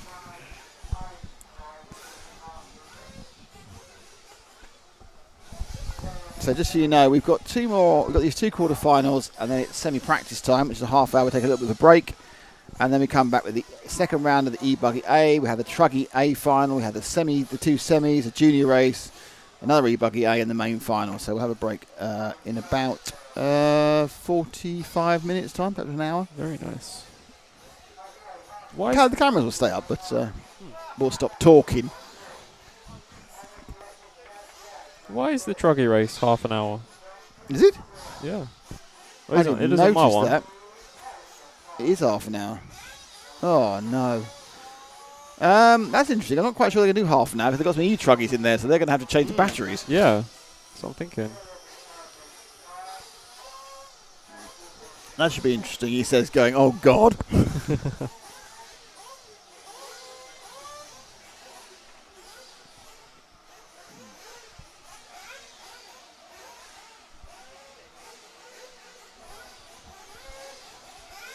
So, lots of urgent revving in this first, the quarterfinals.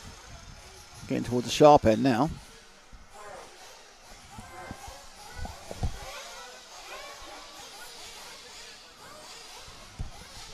After a couple of hours in, you need to start rubbing your ears slightly because the headphones start annoying you.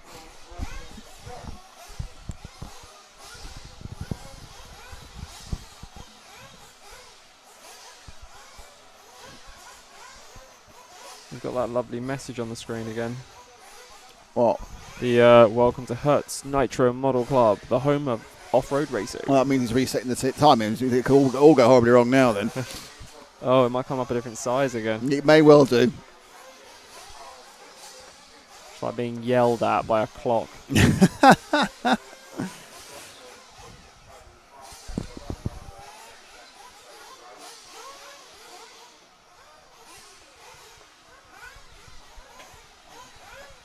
So, bit of a delay, I think, while they do some timing stuff.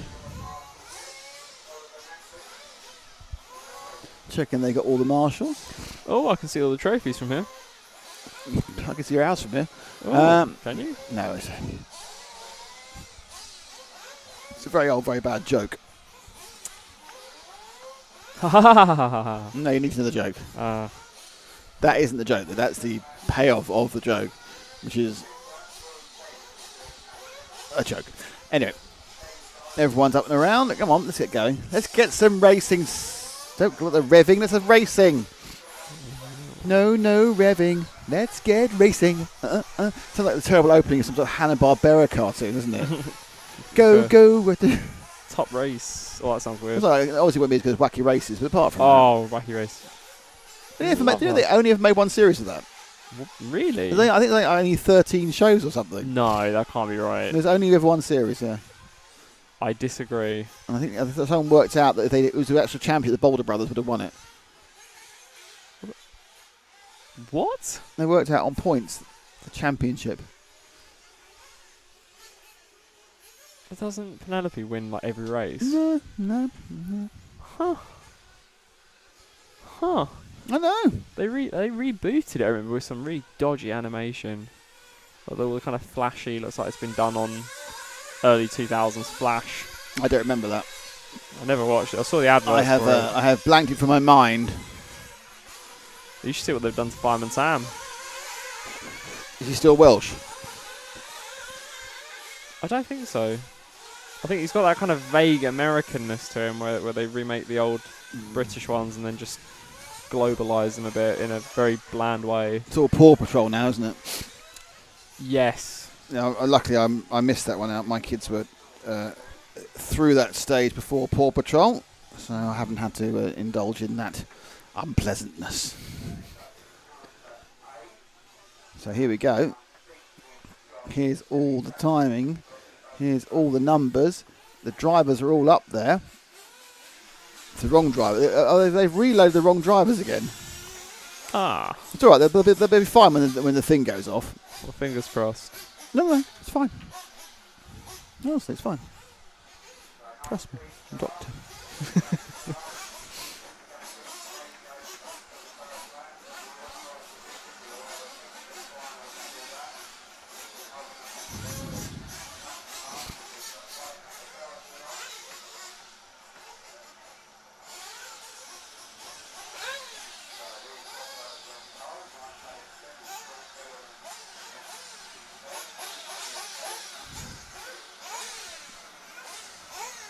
So out they come for the 1/4 B final. So Brocklehurst will start on pole. And you've got Mick Craddock. So despite being the engineer extraordinaire, he's qualified worse than both his daughter and his son. So it just goes to show the past at the age, as you age out, changing of the guard, the youngsters get you in the end. Countdown clock is on. It's on. And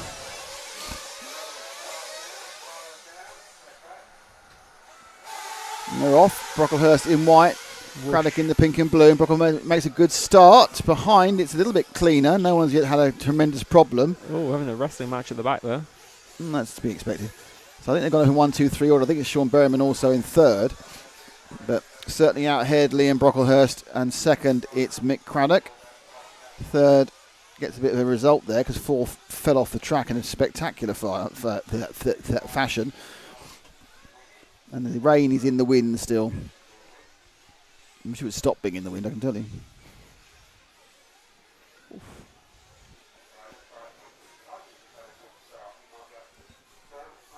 So through they come now.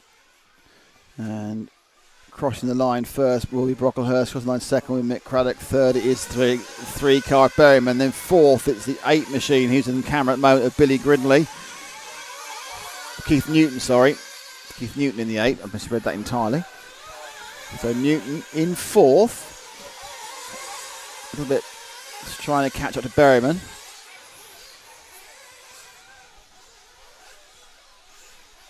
No one too far ahead at the moment. Nino Athanasio says, leave the oldies alone, talking about Mick Craddock. Well, I think I'm older than Mike, so I can say what I like, really, because I'm coming from the same lumbago age sort of environment. So 1 and 2 together and 3 and 4 together. As they fly down towards us here, going underneath our timings, our hut, which is where we are at the moment, which is timing scoring hut, but that's where we are at the moment. It's a 3 and the 8. It's Berryman on the inside with a little bit of a nudge there from Keith Newton, thinking I'd rather like to go through at this point. But they are battling over the quad. Looking up the inside, not happening. Oh, lost drive, didn't he, coming there? Suddenly you just saw it, but nothing happened.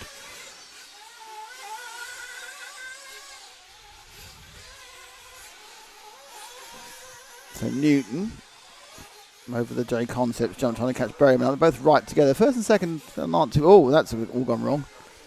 So now he's going to fall into the clutches of whoever comes next. And now it's a battle in fourth. Oh, that's not gone wrong. He just clumped him. I'm not quite sure why. That was weird, wasn't it? The marshal just watched the problem. So the first 3 were over the line already, and Newton, who fell upside down, then had kind of a little coming together with the car who was going to get past and stays in fourth. And the 13 car now, the bump-up machine of Ramon Oliver, who's got a fan club here. Ramon, he's doing well. He's now looking to try and get a double bump. We've not had a double bump so far, so let's see if Ramon could be the first one. Drop back one, Ash, the blue car. And that's Ramon Oliver. He was second in the last race. Hattie Thames, the winner, is not appearing in this race as far as I can see.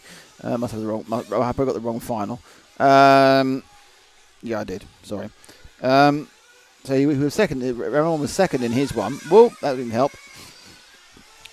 Mainly because he made 2 stops and the others made 1, and he's just been undertaken by, I think that was Nathan McLaughlin who's got past him. So Nathan will be cheered on from home, and that's a bit of a slapper. Go with Nathan. Go with the green car.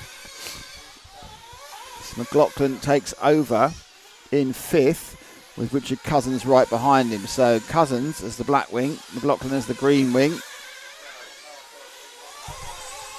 And they've both taken each other out. And the marshal is asleep. It's weird, really. I think revving 9 million revs behind you. So I think that now means that actually what's happened is that they've absolutely given the first 3 a massive leap from the rest.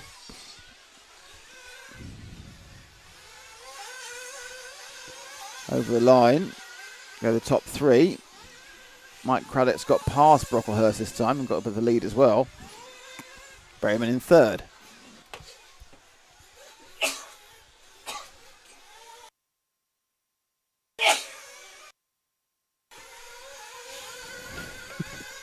Sorry about that. Sneeze.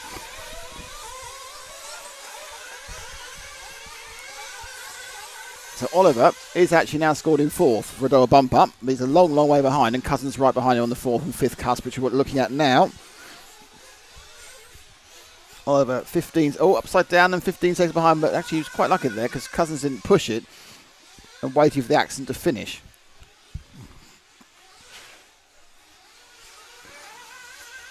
So got the difficult, it's the second part of that double-double that seems to be more of a problem. They have to jump it, land it and turn at the same time. Oh! Cousins makes a mistake, and then Nathan McLaughlin goes past him. So McLaughlin now picks up 5th, and Oliver in 4th.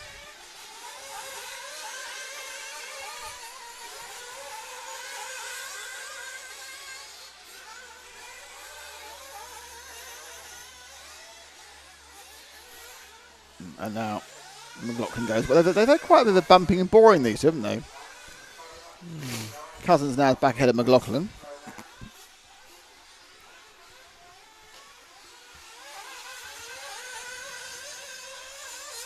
Oh.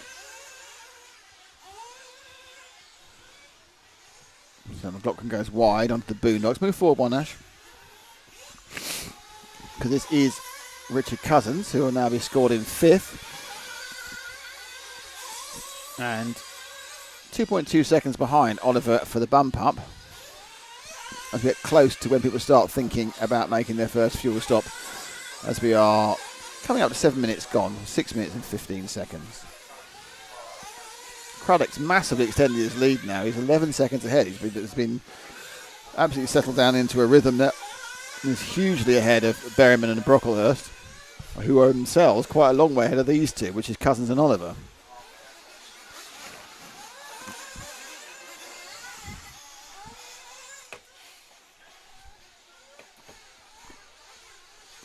Oh, and again, it's getting closer and closer and closer. Oliver, oh, that helps him because a fuel stop for Richard Cousins. It would be a good one. He actually got picked up quite well. Some big shouting there. Not sure when you've shouted that loudly next to the person putting the mask on does much, to be honest, but there we go. As a marshal was quite lucky not to get their ankles taken off there as they wandered across. I think possibly because the car had a problem, I don't know. This is Cousins. Now my guess is that Oliver, obviously who's currently quite a long way ahead, will also take fuel around this time. So it'll be interesting to see how that happens, and when they unwind the stagger, Cousins moves back ahead again. They weren't massively ahead of McLaughlin anyway.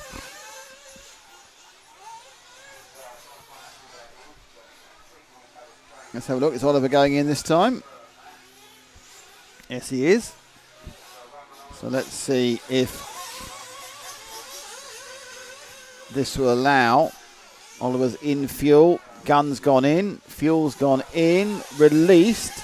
But he's behind. So as an undercut there, to give you a Formula 1 term. Cousins undercuts Oliver. Should put him into fourth overall. But there's a lot of other pit stops happening at the moment.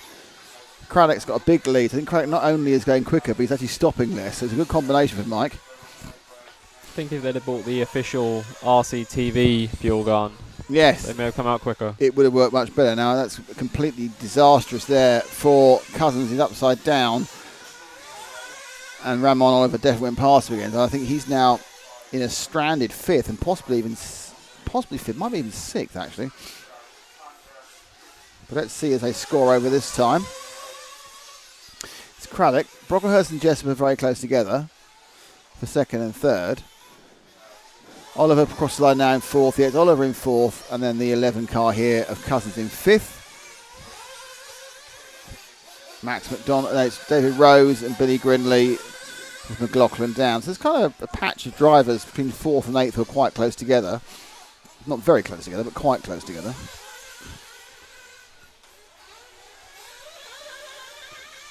But still waiting for this to develop. Just about half the race to go.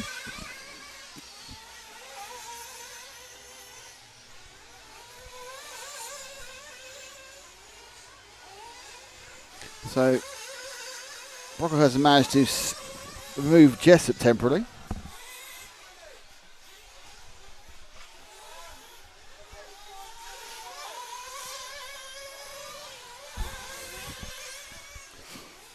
And Cousins continues in fifth. He's only 2 seconds back, 2.6 seconds back. So Oliver turns right at the end of the corner, and then he turns right now at the end of the quad. So Cousins certainly fighting for his final bump up to get himself into the semis. It seems a little bit quicker over the last couple of laps. Just to remind you, it's still Craddock from Brocklehurst and Jessup. We're looking at the battle between Oliver, just exits, you saw him just ran on, there he is, just ahead of Cousins. 7 car in for fuel. That's Steve Johnson, who's not really in the running. Down they come onto the block paving section. Oliver and Cousins. That's the fight for the final bump up slot. Both will be making one more fuel stop, and last time that was a big plus point for Cousins. He gained a few seconds during that fuel process on Oliver.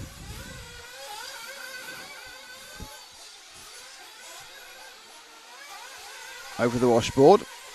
Oh. Now to S's. And turn towards and come over the J Concept. Oh, that Ramon never lined himself up for that jump properly. He fell off, slapped down, and then got away with it because he was in that point in the right direction. He could refine the track, but just the whole process of that J Concepts jump was not working that particular time round for Oliver. But interestingly, despite that, he's ended up a little bit further ahead. Especially as there's a mistake by Ramon. There's that Matt Jessup right behind him. That is. So Jessup, no, so it's not. It's Richard Cousins. So Richard Cousins right behind Oliver. Actually, it's not Richard Cousins. I think that may be a lap down. God, kamikaze car throw itself out then.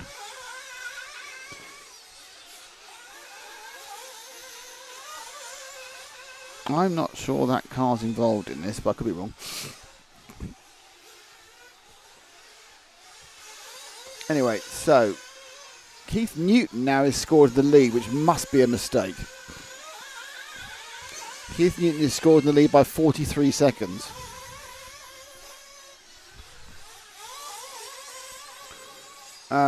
Which doesn't sound right. I think it's a minute ahead of Ramonoli, but no, this has all gone horribly wrong, timing-wise. So ignore that Keith Newton at the top message.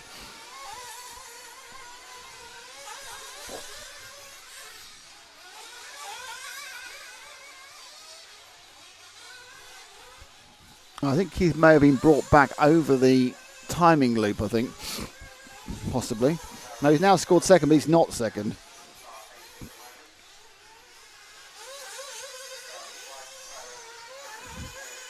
So that could be a problem they're going to have to sort out, because I don't think Newton's in second at all. It's Craddock from Brocklehurst from Oliver.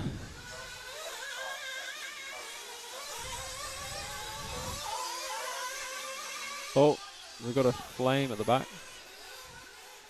Someone's out of the race. And for fuel comes the 11 of Richard Cousins. Scored 6, but I think he's 5th. I'm confused by this 8 car that's managed to get, I think, an extra lap. But it's hard to know.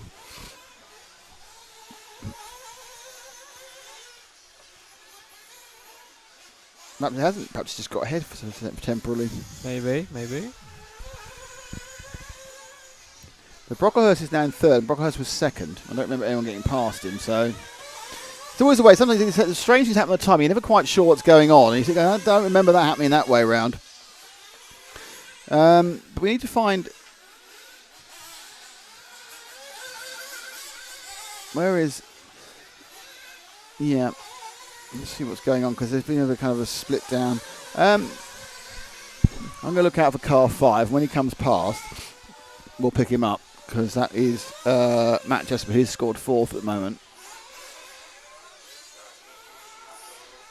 That's a car. That's our 6. Where's car 5? Is him? No, it's car 12 going past us now. That is Mark Deckers, who's been off the track for a while now. It's very weird. There's 1. I think we may have a Korean viewer in the chat. There's 5. Yeah, so the car that's the third of the cars going over the big sweeper now, kind of browny orange colour. That's the one. That's Matt Jessup, currently scored in 4th. And more importantly, not only has he scored in 4th, he's also got quite a long lead over Ramon Oliver, because Oliver's just stopped for fuel. So if he's on a 1 stop, which is possible, then Matt Jessup currently on frame here could be looking for a bump into the semis. There's a couple of cars making love in front of him, managed to avoid them. Still Mike Craddock leading. Keith Newton is scored second. I'm assuming he is second. No, he's gone now. Now Newton's not currently scored second, so I don't know what's going on with Newton at all. I'm not sure. And then Liam Brocklehurst is there. And Newton's dropping out of this hole. Oh, upside down for our man, who was scored second. So I think he now be scored 3rd. I think Brocklehurst may have got past him. And the Keith Newton conundrum is now disappearing down the track. So, yeah, there's obviously something wrong with Newton. And now he's scored 1st. So there's some problems here. I genuinely don't know what's happening with Keith Newton and his overall times and everything else. He just appears to be... now he's scored as not being in the race, as being retired with 4 minutes to go, but he's second, but also greyed out. So Matt Jessup, Liam Brocklehurst, now he's winning again. I think he's got something there. There's some sort of weird glitch where Newton's getting every single lap in the world.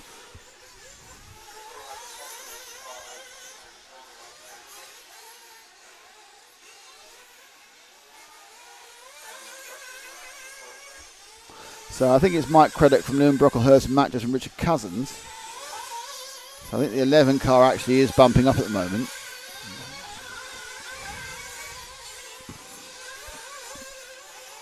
But this is very confusing for us who are trying to watch the timing and work out what's going on. But we think we're still with Mike Jessup, who I think is still running in third. No, because Keith Newton's on another lap. And there's several... I don't think he's actually on the track though, is he? Looking out for the 8 car, who is now winning by 2 minutes.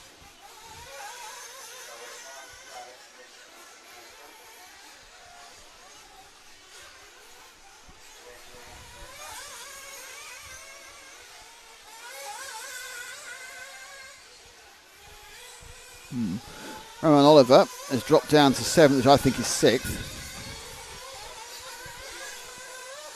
Oof. Still with Jessup, who's 3rd/4th. So apologies for our confusion, but as you can see, the timing screen is not really helping us at the moment. When you're trying to work out who's coming 4th for bump ups, it's quite important.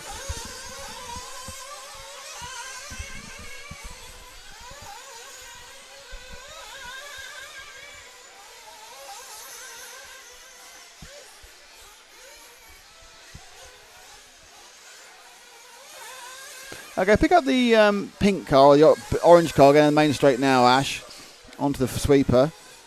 That is Max McDonald in the 9. He is currently in 6th, which actually is 5th, so he's currently just outside the bump ups, but he can see Richard Cousins ahead of him. That is Richard Cousins just going in that corner past the washboard section.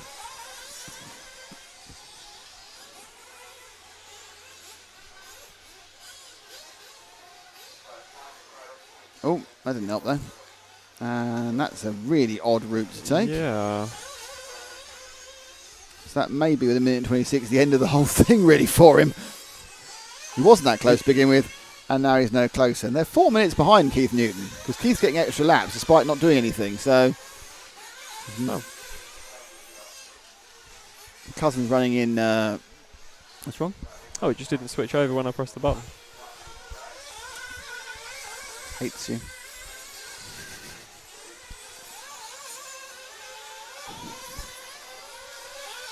So this one's turned out to be way more confusing than it should be. Mike Craddock absolutely dominates it as far as I can tell. Brocklehurst has done particularly well, as has Matt Jessup. Let's see, with about 40, let's kind of break with tradition because we're very confused about who's anywhere. I'll see if I can find Mike Craddock for a lap, and we'll just follow our lead around across the line, which is not what we normally do, but there isn't much choice because we are a little bit stymied by Keith Newton's mystery appearances on the timing and scoring. To come round. So Ash, if you can pick up the pink and blue car right at the top left of the circuit coming down towards us now, and we'll take Mike over and give him a lap with his Kyosho in the spotlight, and then we'll wait for everyone else to sort out the order of who's actually where, and the mystery of Keith Newton and his ever appearing laps, even though he hasn't crossed the line officially over 5 minutes. He might be there. He might be. I don't know, but I don't think so. It's gone red now. It's gone red now. It's finished. Well done, Keith. Well done, Keith. You finished. Oh, I made a mistake on the last lap. Oh dear. So Mike carries on going. He's got a few corners to go. Jay Constance jump. He's going to turn very slightly up and over.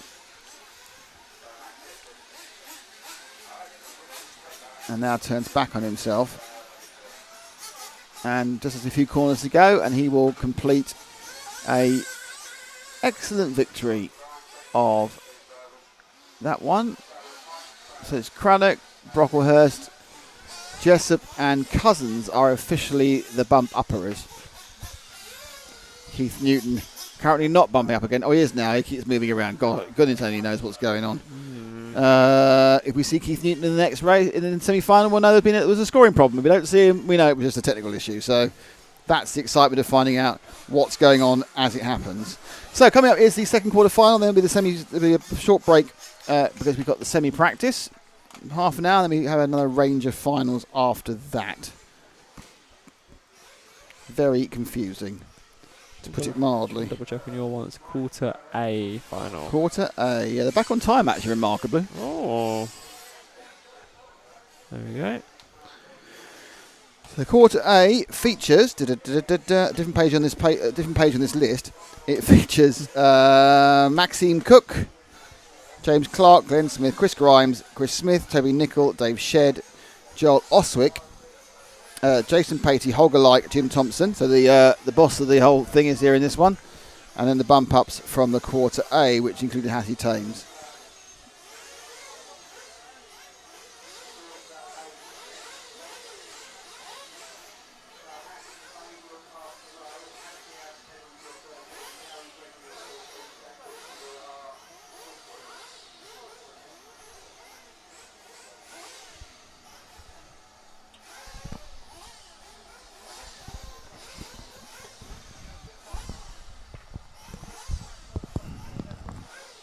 Lee Maggs, robot lady lives on in Keith Newton's buggy. Yeah, she was actually scoring extra laps the whole time. That's right, Lee. Yeah, there was a 7, 12, 14 laps, 18 laps, 2 laps, 9 laps, 100 laps. Yeah, it was certainly the case.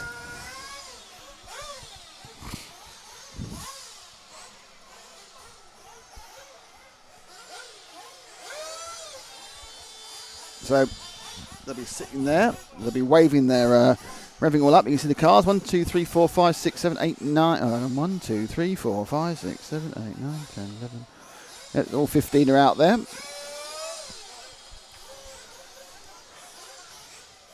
Bit of shouting up and down.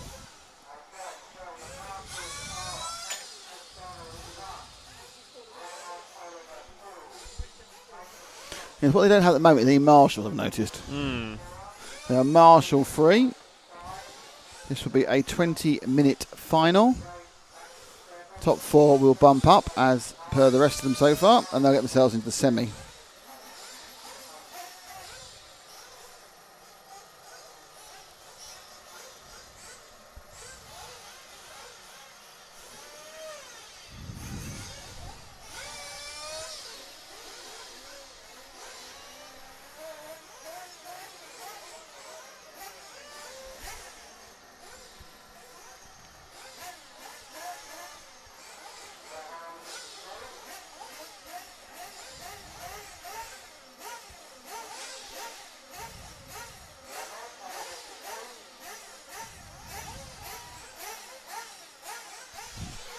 A lot of revving going on there.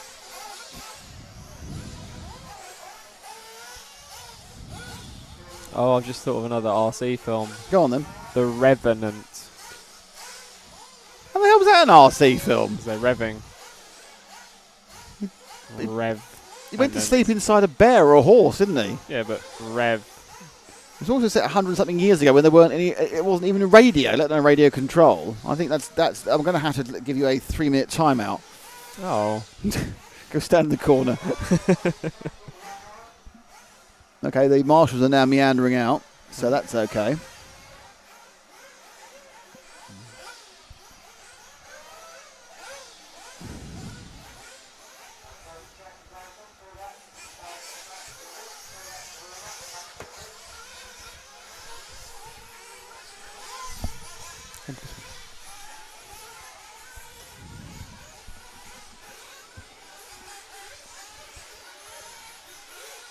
So they're now out and practicing.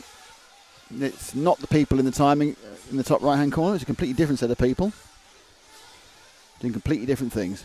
I'm a different set of people doing different set of things.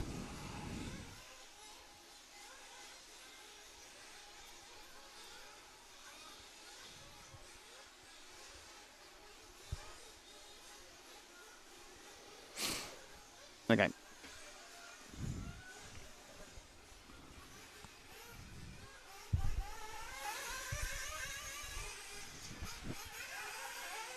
They're all looking reasonably. They're sitting here thinking, "Yep, I've got this. I've got this. No problems. I can win this. I can get in the top 4. I'll be in the semi-final. No problem at all." And then the realisation, I'm not in the semi-final. I don't think they got the most mobile marshal.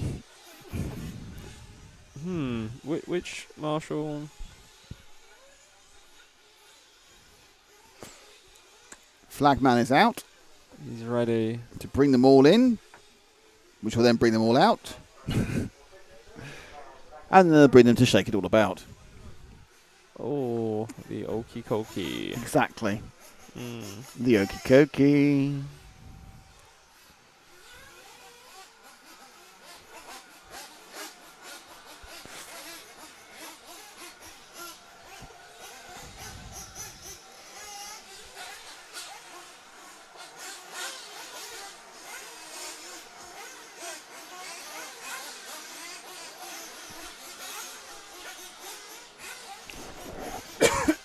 Apologies, should have pressed the mute on that one. It was louder than I thought it was going to be. Okay, so they're out they come. Getting ready for the final of the morning. And then we have a little bit of break while same practice goes on, and then we come back after that with the second leg of the A final, I believe. We come back with the E-Buggy A final leg 2. And then the half-hour Truggy semi-final. Can't wait for that. Truggy! And some of them are electric, so that's going to be quite interesting to see how they do the half-hour bit, how they're going to change stuff, I don't know. You just pop it on charge. Yeah, it's a good idea, actually, yeah. It's one long cable for trailing it around. There's no other way of doing it. So you've got Maxime Cook, James Clark, Den Smith, Chris Grimes, Chris Smith, Toby Nichol, Dave Shedd, Oswick, Patey, Lycan, Thompson. I think. And it's a good start from Maxime Cook. Okay from James Clark. I think Glenn Smith may have got swallowed up in the melee behind him. Oh, they've got so far not. Oh no, the horrible disaster going to the start of the quad. One car was upside down and they tripped up 3 others, but I think the first 2 are away quite nicely. We're with the 3rd and 4th. So you've got 2 pairs at the moment. You've got a pair 1, 2, there you go, and there's 3rd and 4th. I'm pretty sure that 1 and 2 are cars 1 and 2 of Maxime Cook and James Clark. But who is in 3rd and 4th? It's now 3rd, 4th and 5th, actually. I'm pretty sure that 9 of James Patey's involved. That bright blue I recognise. So Patey's in 5th. And I'll fill in the gaps of 4th and 3rd when they come closer to my eyesight as they come now down towards us. So in 3rd, it is car number 3 and then car number 5. So it's Smith from Smith. It's Glenn Smith from Chris Smith. No idea they're related. It's a very popular name. So 1 and 2 have a little bit of a lead. Maxime Cook and Clark. Then we've got Smith, Smith and Patey. No, we haven't. We've got Smith and Patey because one of the Smiths is upside down. Couldn't tell you which one. There's a dance of the tangled up cars going on the hump, and that's set them back. So it's we are getting a little bit of a stretch here. Nothing ridiculous. And in fact, Maxime Clark's not really breaking Maxime Cook. Sorry, is not really breaking James Clark at the front. But we do have 4th and 5th now. Patey and one of the Smiths together. I should say it's one of the Smiths. It might not actually be one of the Smiths. It might be Chris Grimes, but we'll find out when they come down towards us. 1, 2, and 3 go over the line. Here's Patey in 4th, a little bit of oversteer, and it was actually behind him was super bump up man 15 Jack Ritchie. Wow, so he's gone from 15th to 5th in 2-3 laps. At the start, 15 was being fueled up, and none of it actually went in the car. There's a big spill down there on the wood where 15 starts. Well, maybe it's got a big hole in the old tank. It would have stopped by now if we had done. Upside down car there, which I think was the 2nd place man. I could be wrong. Might be the leader. But that now means that Patey on the camera is in 3rd, and behind him is the car that fell over from the first 2 positions, and it was actually the 2nd place man. So it's car 2 of James Clark, who was dropped down to 4th. There's dropped back 1, and that is Clark now in 4th. Patey goes round in 3rd, Clark in 4th, and he's just ahead of Ritchie. But there's been a big that's impressive. Someone's come off the track and their body's fallen off. What? The body shells off in that top left-hand corner, Ash. Top right-hand corner. There it is. I'm not sure who is it who's come off. It's that's all going to be wrong. Put it back on. That is the car number. Don't know. Not sure it's one of our leaders, but his body shell fell off. He's gone back on again. Hopefully, it's got some Velcro or something. But that's not good. That could be one of the leaders. So he rolled over the edge, and they were normally held on with like a body clip and a couple of body clips and a bit of Velcro. That's just been pushed back on again. So goodness only knows what happened here. No idea who it was. But stay with him to find out who it was. We'll get back to the actual racing incidents in a minute. But the car that was naked for a while, showing all his goods to the world. And that was the 3 car. So it was Glenn Smith. So it was one of the Smith brothers who's doing well, which means you got Cook, Clark, Ritchie, and the other Smiths leading. So we're going to need to let's pick up. I think over in the switchback, about to go over the J Concepts jump. I think that's 3rd and 4th. I'm not going to guarantee that, but we'll pick up those 2 cars. It's certainly 2 cars that were close together and quite near the leaders. So we'll live with that for now as we try and identify who's doing what to whom and where.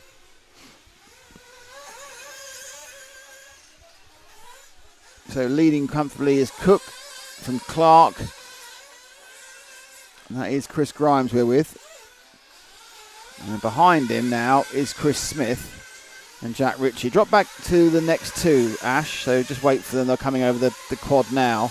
They actually battle for 4th, which is Smith from Ritchie. Ritchie in with the orange wing and the yellowy car. And again, Ritchie's got through. So Ritchie now takes 4th place from Smith. Smith yellow into white. Black wing. Looking to do a little bit more work. Now, you don't want that. Bad landing. Takes the pace out of you. Bit error in front of me by the 2 of James Clark, but he's carried on going. So Smith will cross the line. So Ritchie will cross the line. He's obviously gone past and gained some time on Smith. Smith's got Hattie Thames behind him now, recovering from a bad start. Hattie, who won her 8th final.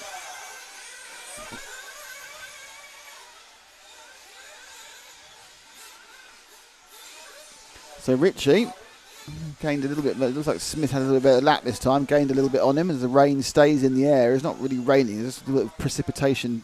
Occasionally lands on the window and worries us about our cameras, but apart from that, it's going fine.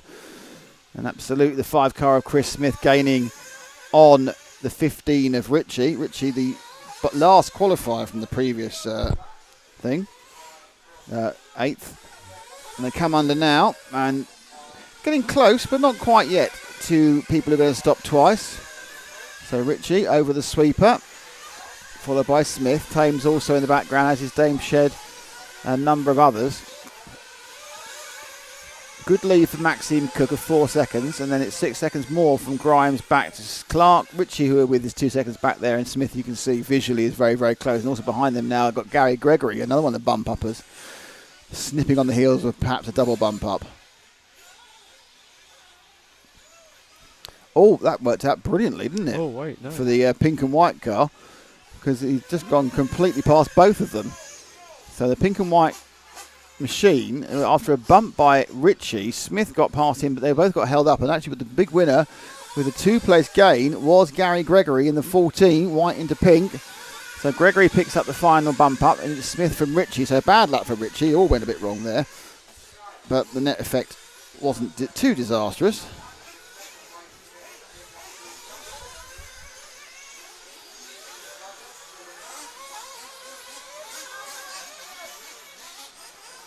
They go to the far end of the circuit.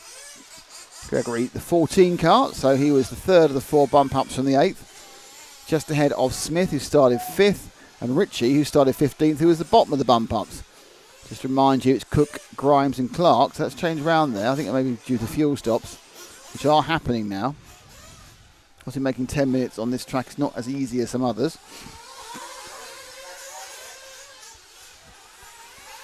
Gregory, though, and Smith happy to carry on and not stop for fuel.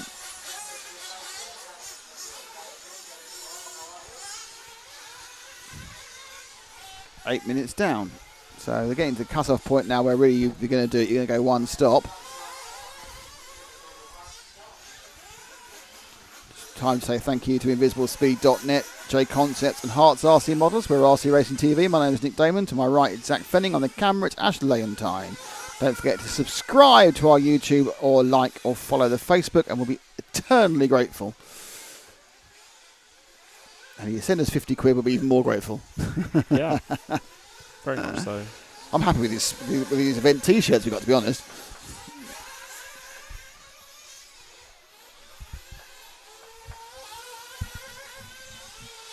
So Gregory now has a massive lead over Chris Smith of 7 seconds.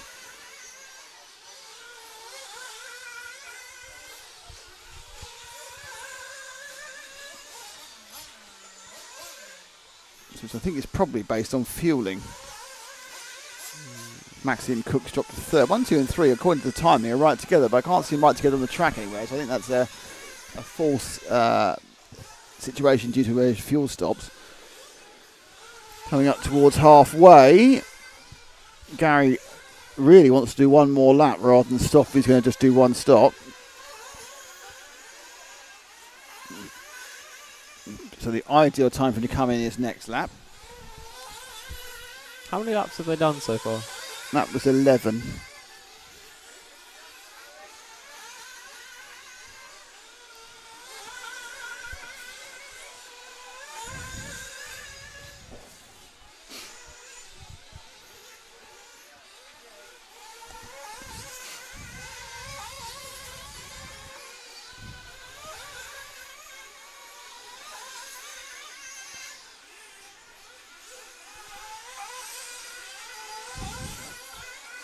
Round there we'll go.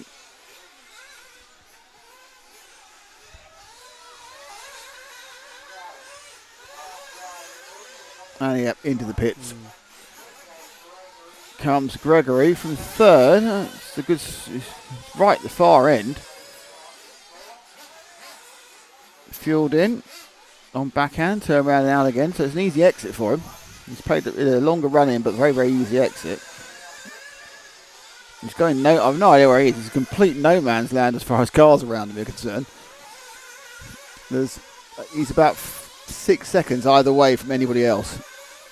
So my guess is he probably didn't lose any time, any positions.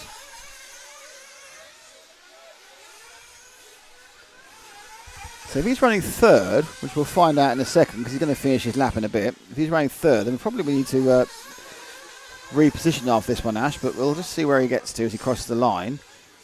We already have Chris Grimes and Maxine Cook over the line. No, it's James Clark now is third. So Gregory remains in fourth. With fifth place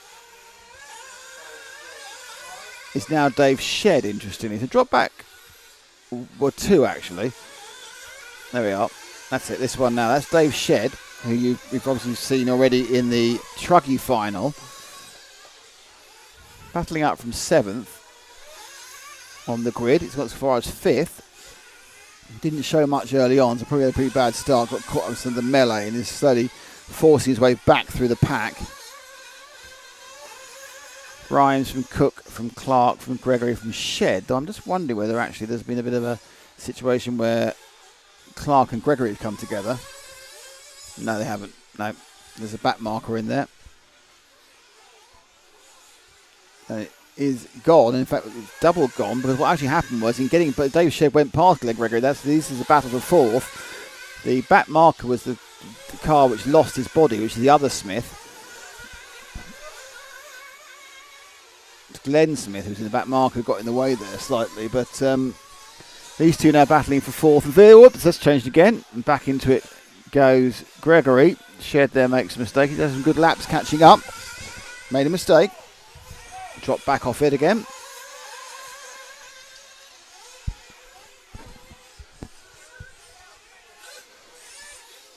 Just 7 minutes to go of this quarter-final.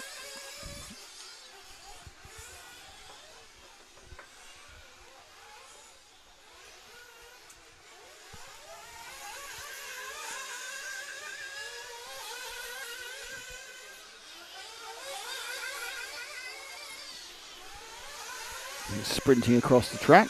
I think just off screen, James Clark had a crash. Sorry, let me go louder. I think just off screen. So, hello. Hello. I'm a very small person. Hello. Yes. I think James Clark had a crash, so coming around now, he may actually drop down or move further back. Second place is coming for fuel, which is interesting. Okay. So Chris Grimes came in for fuel there. So Cook went past, Grimes came in for fuel. James Clark is quite a long way away, you're quite right. And there goes Yeah, Gregory and Clark are quite close together. Not that close together, quite close together. And obviously Dave Shed and Gregory are right together on camera here. So these two are still battling for fourth. But James Clark, from being a country mile ahead, is just slightly ahead by about a couple of seconds. So Shed and Gregory battling for the final bump-up place with 6.5 minutes to go. Better couple of corners for Gregory's. Gap Shed a little bit to go over the J Concepts jump. Turning sharply there. A little bit of flow up and over. Oh. Quite a bit of pipe taken by Shed that time. But away they go.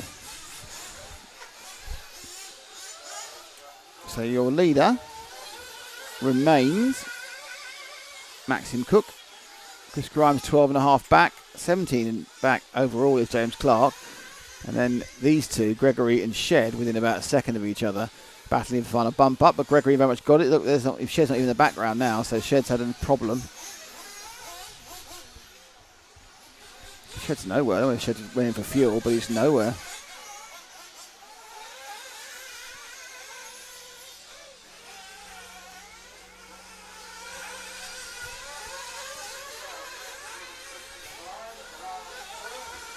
So, is there going to be fuel? No, there's not, because we know that Gregory's only stopping once. This appears to really work in his favour because now he's moved himself into third. Fourth is Chris Smith. Fifth is James Clark. So drop back, Ash. There's two of them on the AstroTurf. That's your fourth and fifth battle. There we go. That is Clark and Smith. That's Chris Smith, of course. We've got two Smiths, Chris Smith and James Clark. We're very close together. We passed the line a second ago. All the staggers are unwinding of the two stops and the one stops.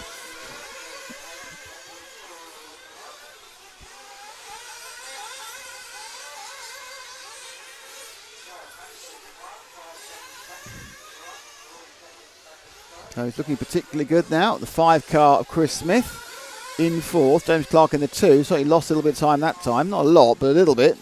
Makes it up on the braking into the never-ending left-hander before coming over the single, double, single of the AstroTurf run. Turns back over the raised Herts RC models, humping over the washboard. And now they get out to the far right of the corner. And they come back through the outer S's. So it's all very close here. I mean, it does seem, I'd have to put my money on the fact that Smith's got a little bit more ground speed, but all Clark needs to do is stay close enough for half an error, which will bring him back into play. Though he made the half error there, unfortunately, and therefore dropped off, and that lead is going to extend from the less than the second it was to about a second and a half, be my guess. It's quite a good guess, that. It's 1.58 seconds. I was 800ths out, my guess. 800ths. Oh, what a fool. Go Maxime Cook, says Dying Valify. Well, Maxime's going well. He's leading by 4 seconds. So we don't worry with the leaders in these bump-up finals. It's all about the bump-up. It's all about the bump-up. No trouble. That's a good one. Oh, dear. That's all gone horribly wrong. Oh, Clark now has made the mistake, throwing himself in fifth. To get near Shed. There's 2.5 minutes to go. Still plenty of time to make another error. Oh, no, he just made another error, so that's really it. I think there's an error off camera for... No, it's coming down to 5 now. It's a long way ahead of Chris Smith. Oh, it's just... Now, let's just go for it. There's been all caution thrown to win, and everyone's just gone for maximum attack. It's not working particularly effectively because they lost 7 seconds.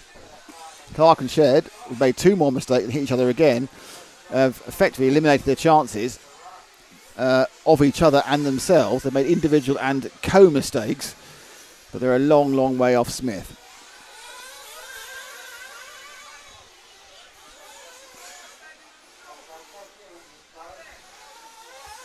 Just watching them come down now.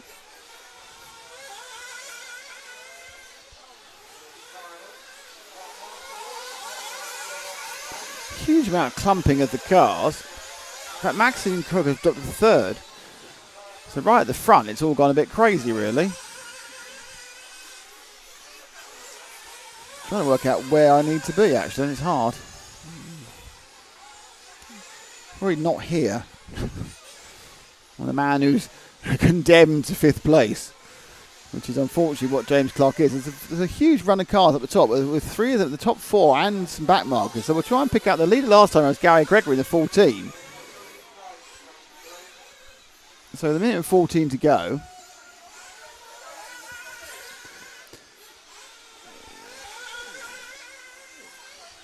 So Ash, if you go to the start finish and pick up the last car over, which is the 5 on start finish, but hold back. Last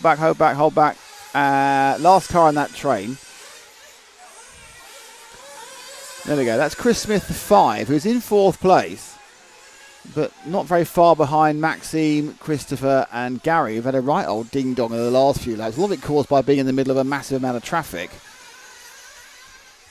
So Smith only 3 seconds off. He's about 12 seconds at one point. I think there may have been some fuel stops in that, but now with this lap and one more, and I think it's going to be a case where Smith is going to get the extra lap, and I don't think Clark is, and so it's going to particularly kind of fence off the end of the race. I'm not even sure that any of them are going to make it. 16 seconds to go. It is going to be a chance for Clark. There he goes. For Smith, sorry. So Smith gets it. Clark won't. So that's your top 4. It's Gregory, Grimes, Maxime Cook, and Chris Smith. It says Dave Shedd got scored over, which is interesting. There's a double overtake at the end there. It's all very confusing. There's cars hitting other cars. Yeah, I'm not sure if that was a lap or there are some lapped cars in there as well. Let's find out when they come over the line. It's exciting, isn't it? We have no idea whether they're going to be coming over the line. We do know that there's 4 of those 5 are going to do it. Gregory, 54 comes over the line. So that's so yeah, it wasn't Gregory. Gregory didn't win in the end. In fact, Gregory didn't come second in the end. Gregory came 4th in the end. Is Gregory actually going to do it? No, Gary Gregory had a problem on the last lap. So Gary Gregory on the last lap, Gary Gregory, who went into it leading, has had a problem which appears to have stopped him from finishing. A bit weird. 2 cars did tangle up on the right side of the course. I don't see a car that's being brought in though. No. That was strange. So theoretically, it is Chris Grimes, Chris Smith, Maxime Cook, and Dave Shedd who qualify. Gary Gregory, I can't help thinking there might be some issue or complaints or something. Let me just change the text. I need to change our back in a bit text. There you go. Oh, thank you. So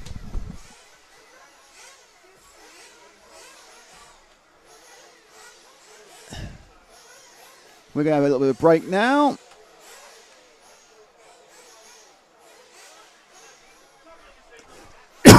Sorry about that.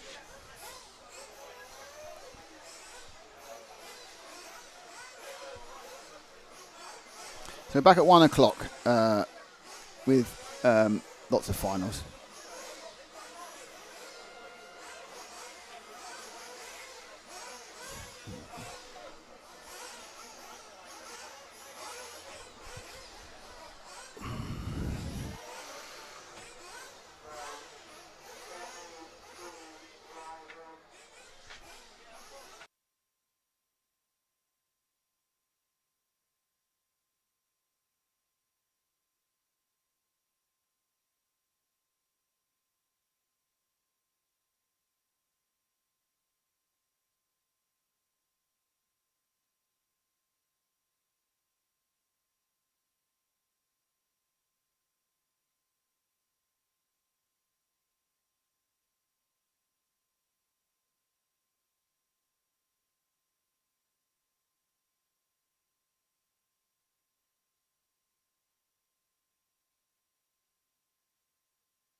Hello, everybody. How are we all?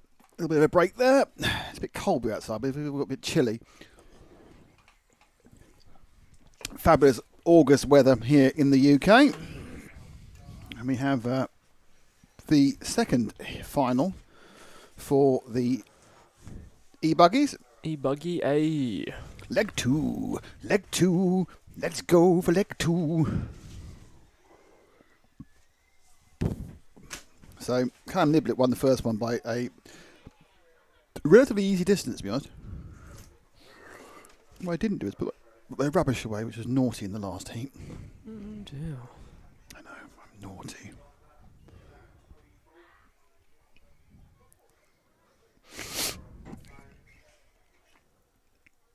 Right. So everyone back from our little break. I think we're going running for a few hours now. We kind of don't know if there's a break before the main final or not. So it might be at 4, it might be at 4:30. It's currently 1 o'clock. Let's get ready for the second heat of the e-buggy.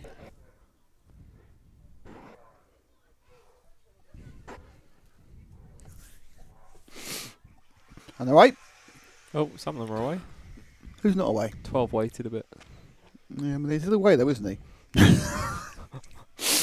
Clean start. Niblett already makes a big break from Taro Craddock. I think it's... have they put them back in the order they finished? That's weird. They've reordered them into the order or is that the order they are overall? The rain's coming down a bit more. That's the problem. According to the timing, none of them have started. No, they'll start in a second. Mistake for Craddock's put him... mistake for Niblett's put him back in the pack somewhere. He's back in 4th. He's down in 3rd. And on camera. So, lap finished. Craddock goes to the line first. Hayden Paul's second. Another mistake for Nibble. We can watch his comeback drive. This will be exciting. No, back one. No. That's it. That's the one. Let's see what Callum can do. He's a lot quicker than the others. Yes, the grid positions were wrong because the grid positions they put them with the finishing positions for the last race. But they didn't start in that order, obviously. Oi. So Niblett was down in 6th after 1 lap. He's already in 5th. Let's see how quickly it takes to get to the front. My guess is not very long. Still gives us a couple of minutes of entertainment, doesn't it?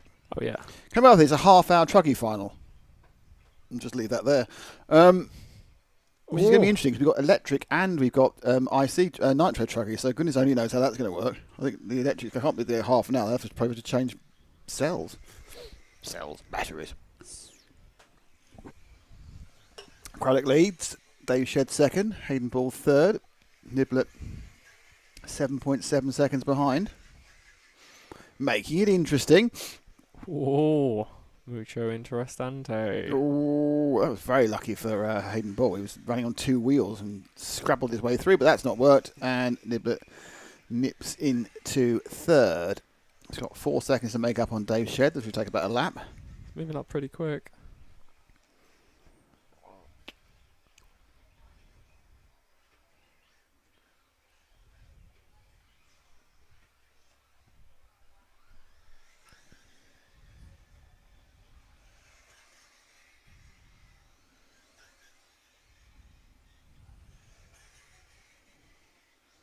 So round the top corner, and now he goes over the AstroTurf side of things. Double and then a single, double, single. That's his next target, which is Dave Shed just up ahead of him. So he gets to far reaches of the track in the top right-hand corner before coming through the outfield S. Ooh. Skidded nicely there. Turned it into a turn. Backing it in. Just saw the message on the chat there. Can I bring my RC to this place? And I think the answer would be yes if your name Yes, you didn't can. begin with Kamikaze. Well, I mean, it's fine. It's yours. Doesn't matter. If you're going to blow it up and it's yours, no one's got an issue. Yeah, this place is open most of the week, I think, for testing. They've got a 1/10 track as well around the back. Oh, was that Craddock who's got stuck there? Yeah, it was. No, it wasn't. It was somebody else. Craddock still ahead. Craddock still leads. That's Taro. Second place is Shed, and third place just behind him, as you can see, is Nibblets. 1, 2, and 3 in the frame together. Just coming up to a third of the track gone, and that was Shed making a mistake. That puts Craddock in the lead, but puts Niblet now in second place and chasing him down. Giving us 4 minutes of racing excitement in this one. I wonder whether Craddock is going to try and hold him back or just go fair enough. Go back over the Herts RC Models hump, and they kind of disappear, but they pop back out again. Nope, Craddock's going to fight this one. So Niblet's going to find his way round.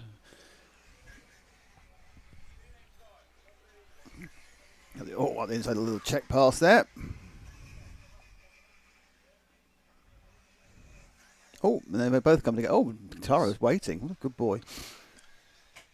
He's sporting, lets him back through again. To be honest, he could have not done that. Oh, and then a massively over the top jump by Callum, and the somehow managed to stay ahead despite facing the wrong way. Behind them is Dave Shed, Darren Haydenball, Peter Van Tonder, and Darren Keeble. Is your and another mistake by Niblet. Having a right old. Let's make this interesting for the TV in the second leg. You won the first leg. You had your food. Did you have chicken curry? No, not this time. Does he want any food? No, I'm fine. Jim's offering us food, which is very nice. We just had a bit of a snack. That's great. Craddock leads.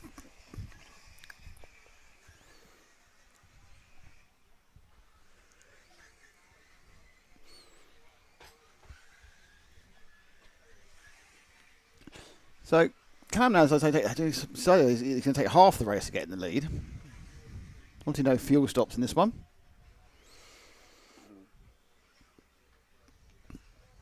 So, big trucky fun to come next, and then the 2 semi-finals. And then we were a little bit unsure about what's happening after that. There was a junior final, but we're not quite. Oh, well, beautifully overtake. Oh, bounce, overtake, land. So, Niblet was definitely in the lead there for half a corner. Craddock in the pink and the blue, and Niblet in the orange, white, and grey. It's Kyosha from S-Works. I don't know if it's actually just trying to make it entertaining for us.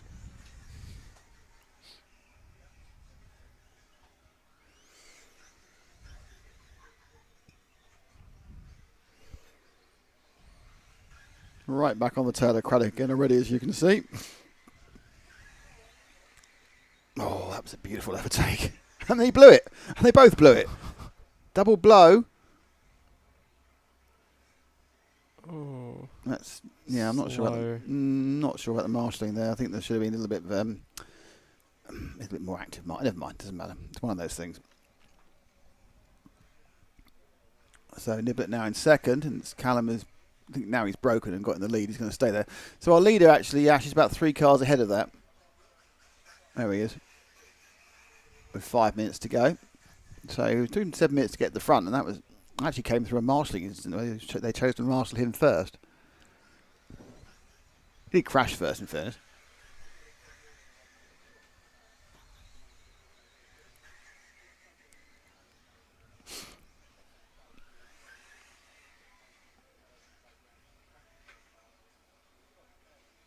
I get the impression actually that Craddock now has dropped back into third, maybe even fourth. So his moment in the sun there, early in the race, has dissolved into a moment of disaster.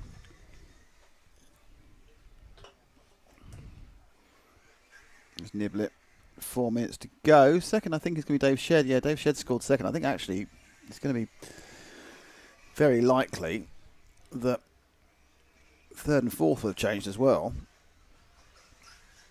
There's Niblet.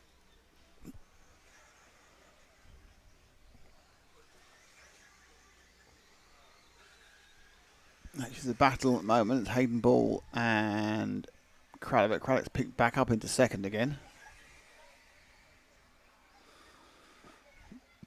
A few people having a few problems with the back markers, it has to be said. Some back markerage causing some issues. There's a very, very wide spread in this race.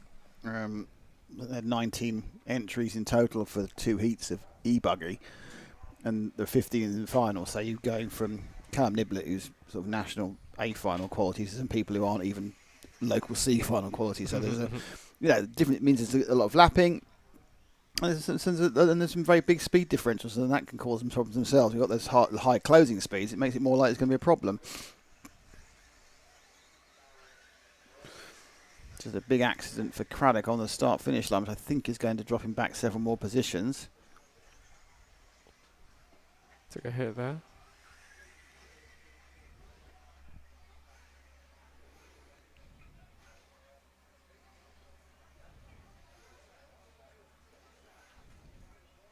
Couple of minutes to go.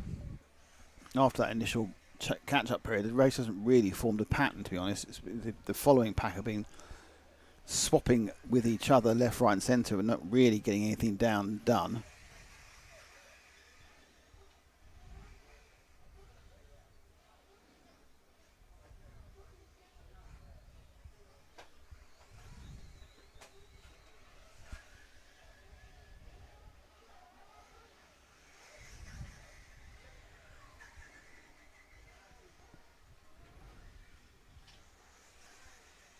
So it is Darren Hayden Ball now who's second. Who, remarkably, he's 6 seconds ahead of Shed, and Shed is just ahead of Craddock. But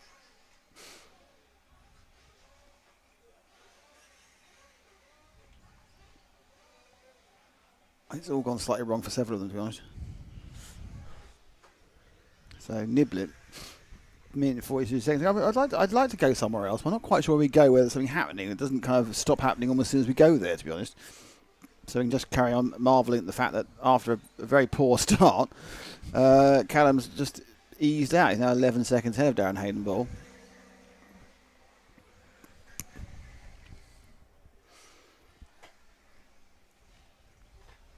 He comes back over the J Concept jump, a little bit wide there, swings around.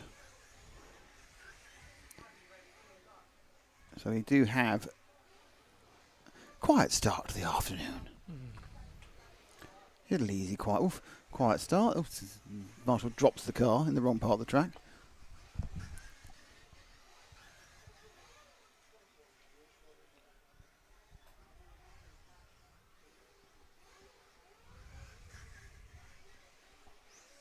And that always helps when the car crashes in front of you. But, if you look at the fact that, Callum's done 4 laps more than one of the cars, 3 laps more than one of the cars, 2 laps more than 1, 2, 3, 4, 5 of the cars. There's a lot of lapping to be done, and it starts quite early. Well, number 2's taking a short rest with a broken front right wheel. Car 2. Car 2 coming off down here. The tyre is broken at the end. He was slightly overdriving after he had the lead. Craddock. Yeah, so Tyrrell was leading early on. He was sort of overdriving once he got overtaken by Niblett, and it's resulted in breakage. But it's best 2 out of 3 legs to count. So it's not the end of the world. You haven't got to score in all 3. It's best 2 out of 3.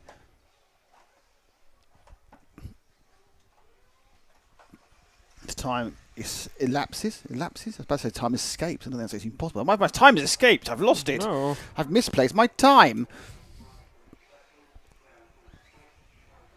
And Callum is going to win the second final, so he's therefore already the winner of the overall event. I'm sure he'll take part in the third final, because it isn't like a world championship where they get kind of poncy about not being in the third final.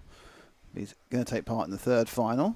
Oh, the red flag man, the chicken flag man just got run over by a car, which is quite funny. Someone missed the flag. Mm. Actually, good point. How much of the track do you reckon that blocks off holding the big flag there? Well, enough of them not able to see what's going on as Callum wins the race. Well, hey. Well done, Callum.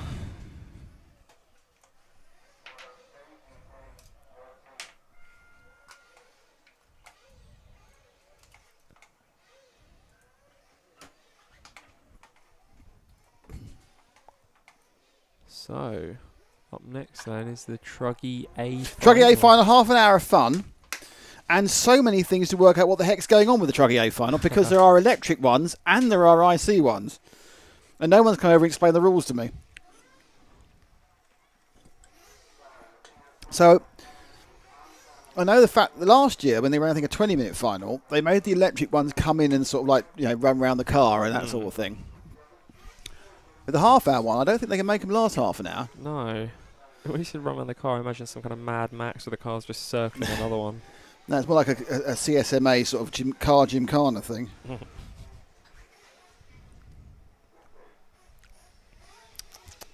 You have to talk now. It's my turn to talk now. So Nick's enjoying a lovely bit of pizza, so I'm going to steal his notes.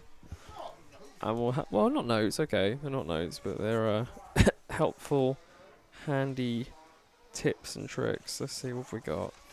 Final A Truggy. Here we go. Who's taking part in the Truggy? So, we have Simon Reeves, Chris Smith, Chris Carlisle, John Nile, James Baxter, Clive Mayland, George Coleman, Paul Fitzpatrick, Adam Kushner, Darren Ridgely, Tony Verboom, Lucky Pinney, Lucy Pinney, Luca Pinney. Very cool. Many ways to say that name. Probably one of them's correct. And Rohanna Clark in number 13.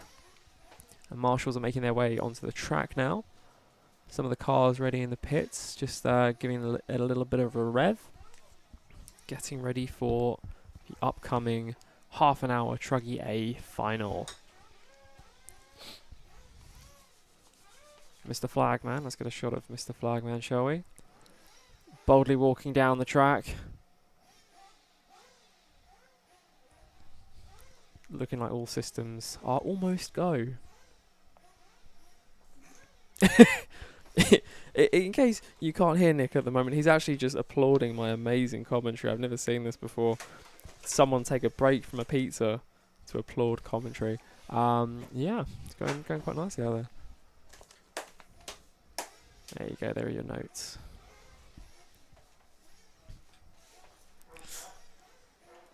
Welcome back. Apparently electric truggies do a battery swap. Do they? That's a bit exciting, isn't it? How did you find that out? You just... Oh, it's there. Oh, okay. It's called reading. I thought the pizza just gave you knowledge. I have a knowledge pizza. So, yeah. We have electric. We have petrol. Petrol. It's not petrol, it's nitro. Let's see what's going to happen in a half-hour truggy. That one, yeah. So you say there's 13 of them, are there? 13, yes. All right. Hopefully they all make it out. But which are electric? And which are nitro? I think last time, when we were doing the qualifying, I think we counted with 3 or 4 electrics. I've only counted 11 going out so far. 6, 9, 10, 11, yeah. We've got 2 electric invisible cars on the track. Yes, it looks like there's only 11. Can you see any more in the pits? I can't quite see No. around here. Oh, yeah, here comes one more. The late arrival, car 6. Huh. That's electric. Electric. If I was electric, I wouldn't do a warm-up with that. Save the battery. Maybe that's what they're doing.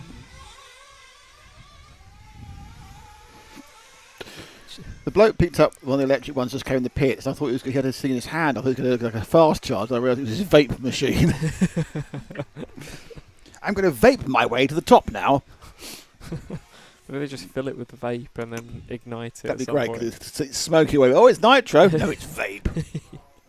Why does that car smell of strawberries?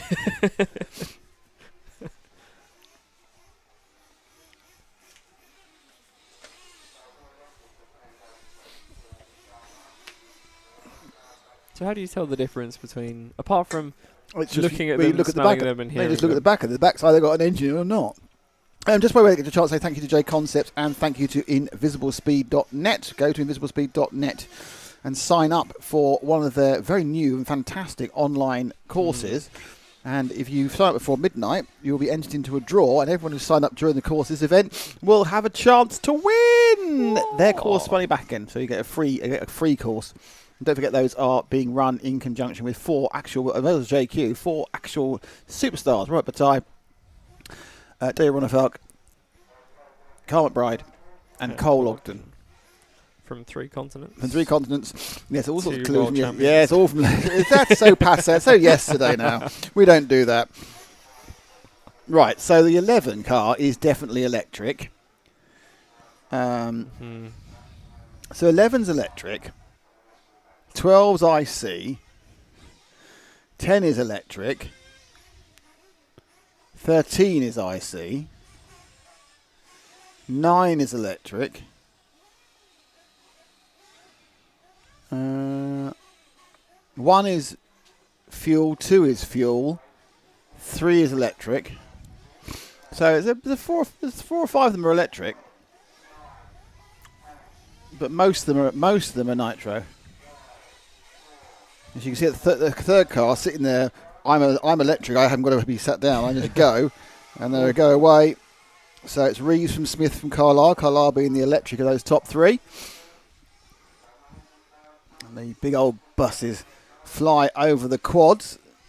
Much more ground. They've got a much bigger footprint. Controversy in the truggy world at the moment with a chance of new bodies that make them look very, very similar to buggies, and so they really just end up with their wider track and being very similar. But yeah, it's always been quite a similar class. Officially, in the rules, you always should be able to have a larger engine. I'm not sure that's true anymore. To make up the slightly bigger bulk. So round they go, 1 and 2 in order, and then 5. So it's nitro, nitro, nitro, nitro, and the first electric is car 3. So it's a nitro fest, actually. 1 is pulling away, showing some real speed there.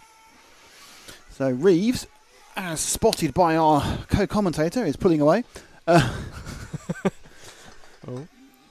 We're with the orange truggy, who's in third at the moment. So it should be James Baxter, who we've obviously commentated on during the nitro side of this event. The Herts Grand Prix 2021, brought to you by Invisible Speed.net, J Concept, Herts RC Models, and RC Racing TV. Terms and conditions apply. And they don't, actually. Just pay us and we'll come up. So good lead, as we said. Just move forward to the second place truck. Over the line now. That's number 2, Chris Smith.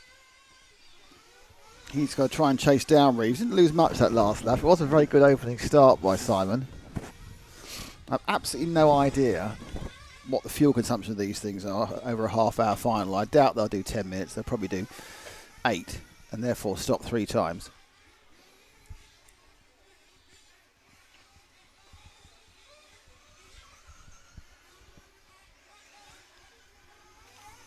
The one truggy, we did have one that didn't start. That was John Nile, did not start. We've got one going quite well. Hannah Clark running quite slowly at the back with electric. Oh dear, it's gone bad with a nitro truggy. And the first 2 are over, and it was a better lap again from Reeves over Smith. Battle's in third, so drop back to the next 2, Ash, because that's where the battle is now, 3rd and 4th and 5th. Baxter's dropped to 5th. Chris Carlisle now with the electric truggy is in 4th, and in 3rd it's Clive Malland. So Malland with blue and yellow wheels. It's a purple and white with white wheels, electric truggy for Chris Carlisle, and then behind him is the orange and white of Baxter.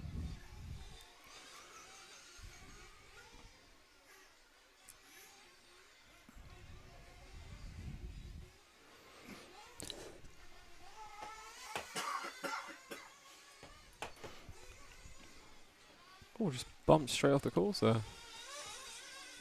Yeah, they have the ability to fly quite a lot further. So here's your run, 3, 4, 5. It's changed all round, so 4 and 5, sorry. It's now Baxter from Carlisle. Malland's dropped down this lap into 5th. There's some chaos ahead. Oh, chaos there, actually. There's some chaos ahead of them as well. Baxter slightly easing out Chris Carlisle, who's the leading electric truck, and now down in 5th place. Reeves pulling away quite easily on the field at the moment. Baxter and Carlisle quite close together.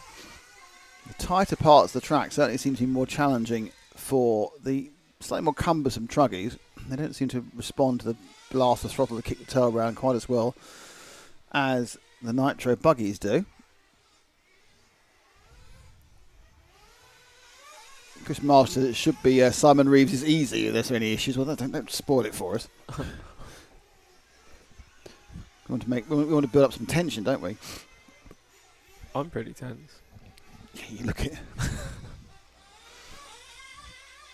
This is Baxter in third. As you can see, he's already a long, long way off the lead, but he is very close to Clive Malland in fourth, and an attempt for Chris Carlisle to recover. And I'm not quite sure whether Chris, obviously he has to do a battery swap. He's going to be a bit better off because he only has to come down the pit lane once compared to possibly 3 times for the nitros, but it'll take him a lot longer to do the actual work. So I'm sure it's been designed to even up, as there's now a switch battle between Baxter and Malland as they come back round towards us. Baxter retains the lead. Malland lost time going over the line there. There they go. The battery changing makes me think of the gimbal I have. The battery on that, you slide it in, and then there's one lever to just hold it in place. It's so quick in and out. If they have something like that, just pin. It's like pins. That's it. Needles and pins and needles. Yeah. No need to plug Molex connectors. I'm assuming it is a Molex type connector. There'll be inside there's some sort of speed connector, yeah. So that's going to take longer. Well, it depends. Because if you design the thing for a quick battery change, you can design the connectors. Let's drop back one, Ash, to Malland, who's now much closer to Carlisle as they battle the Nitro versus Electric world. Nitro leading at the moment with the blue and yellow, and there's the purple and white, which is Electric, which is Chris Carlisle. So third, now fifth. Malland so 6th, now 4th. No great changes. I think no one's really made more than 2 places either way.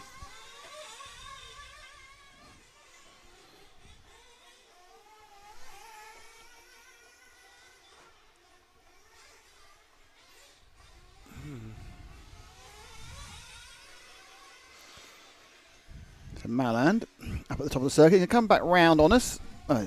And down towards start finish. He seems to have got himself. I'm not quite sure why whenever we actually go to someone, they suddenly massively increase the gap I would hope it was going to close up. It's like, no, we're not going to give you anything you want to see. We're going to make it even worse than it was. Oh, I've got a picture of the van. Oh, really? How's it looking? Well, they've got cake as well. They've got van and cake. And they've got some screens in there and a sandwich, which is lovely. Hopefully they're watching. That's the RCTV gang with the new van. Well, it's the Control Boys. I'm sorry, but it's Matt and James. Can't go wrong. Someone with comes. cake. Oh dear, the 5 of Baxter's come in with a problem. So Baxter's retired. I think it's just a flame that he is in trouble. So he's come out of third. So Malland, we're looking at now, will be scored third.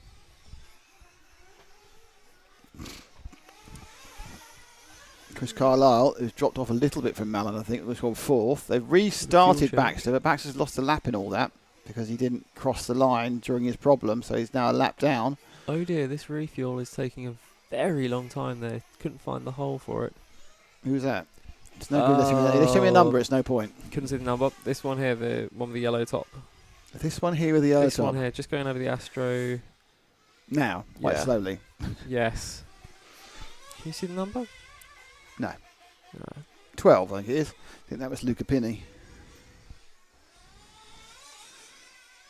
Oh, there's another photo. Oh, they are watching us on their little. Hello, Matt. Oh, hello, hello. hello, James. Say hello. Hello. Yes, and they've got a little phone where they're looking at. Oh, as they fit out the van, That's sweet. the control van, Citral van. Citral van, Citral. the Citral van. So Malland now, finally, they're a bit closer. See Malland and Carlisle right together. This is more like it. So don't forget, the purple one's electric and the blue and yellow one is IC. Now you have to watch the difference, and it's not the driving, it's just the basic power. Now Baxter's worrying both of them, but he's a lap down behind them in the red and white. There goes Chris Carlisle. See, it should be easier. The jumping should be significantly easier in some ways in the electric because you've got the instant torque. You're not trying to spool the clutch up. But I'm not sure watching basic speed now. Let's watch the speed down the straights. They go around, the 3 of them, and it's looking exactly the same. So take your pick, your electric or your nitro. They appear to be making exactly the same speed and doing exactly the same things. Which is weird when you think that the power delivery is completely different. You got a much lower delivery, a softer delivery in many ways from the Nitro, because obviously it's got a spool up, it's got lower torque at 0 revs. An electric motor has all its torque at 0 revs, which is why things like Teslas are so incredibly good at 0 to 60 miles an hour, because they're instantly putting down all their power. They haven't got to rev up or go through a range. It's just goof and it goes.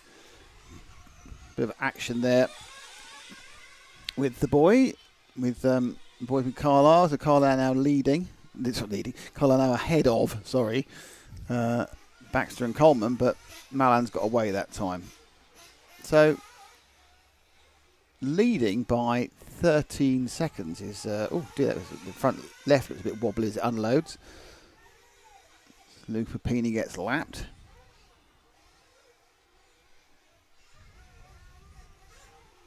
Oh, that's quite nicely balanced, isn't it? It's probably not actually doing the fastest of ground speed covering, but certainly a well-used electric is not losing anything to a well-used Nitro. Trucking absolutely the coming thing about 10 years ago, 12 years ago, then and never came in, and it's kind of a bit more popular in the States, but normally it's like this, like an adjunct class, something that you can run a second car at an event with. I quite like the look of them. Very little development. Some of these e-truggies, some of them are, a couple of them being developed uniquely, as you can see. Ones that have very narrow bodies tend to be the ones that have a different chassis, but the majority of them are just a chassis conversion from a Nitro, and they just change where the things go on the plate. I mean, it's like when the e-buggies came out, and there was a couple of e-buggies, especially I think it was the Durango, which is long gone, which was very, very narrow, because they actually said, well, we'll design a special car for the E version, rather than just cannibalising what we have. But it didn't. It offers some advantage. Obviously, the idea of having your weight as central to the car is you can control the roll better, and it's theoretically better. But when it came down to it, wasn't a big enough advantage, and most people now just do adapted Nitros. There are some small differences, but the whole drivetrain and suspension tend to be exactly the same. Anyway, let's see if we can find our leader, who's half a minute ahead now, apparently. So I think Reeves has just completed a lap, I think, unfortunately, so we'll just work out which one he is. There he goes. Actually, he's about to go over the rumble strip any minute now and get to the far right-hand corner. It's our leader. Brilliant shot. That was a pick up and a half. Great one, mate. Simon Reeves. Showing off now, isn't he? So Reeves, he's doing what's called eking out an advantage. He's done 15 laps. He's 25 seconds ahead, and he's really done it by doing it every lap. He obviously, being the leader, is having to deal with more traffic initially, and there he saw there. He was trying to get inside and outside that purple machine, and it was just not helping him, so he lost a bit of time relative, but obviously he knows that everyone else has to overtake the same truck later on, and he goes round. It was a 31-second lead he had at the end of the last lap.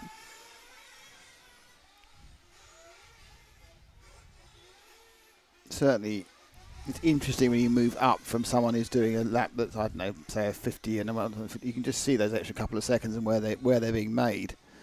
There's a superb flow. It's often the flow through the landings. It's really kind of how you don't have that break in momentum as the car comes up and goes down. It kind of is flows much better. Yes, like the video. Thank you, Andy. Andy, now you go. Like the video. More people will find out about modern car races. Like the video. Everyone like my video. I want you to like me. I need to be liked. Like, baby. Thank you. How much are the electric buggies generally? I have no idea. You probably, in fairness, to get an electric truggy done properly, race set up with everything, including a radio, you're looking at the wrong side of £1,000. Oof. But running costs for the electrics are incredibly low. That's what I was thinking. Because motors will last forever these days, speed controls will last forever, and the batteries you can run a season on 2 sets easily. Perhaps 2 seasons on 2 sets. Wow. Even if obviously there is a running cost. It does cost money. It's tyres. But obviously with nitro, you're burning nitrate fuel the whole time, which isn't the cheapest thing in the world. Oh, worst time to cut away. Let's come back. Some excellent small-based marshalling there by the child marshal. I think the cars look a lot bigger. I mean, he obviously is. I think you have to be 13 to marshal, so it's for health and safety. It might be 12. There's an age you have to be, which is often the problem when you've got these little kids running around who've been racing. And poor old dads have to marshal them. I've just prepared the car. Now I've got to marshal. And the kids are running around skipping about, with their mates, paying no attention to anything. What a nightmare. Children, eh? Who'd have them? Josh Morris says, nice. Where is this? It's where? Where? Where? It's Where is it? It's where? It's in Ware, which is a town, W-A-R-E, in Hertfordshire in the UK. That's where it is.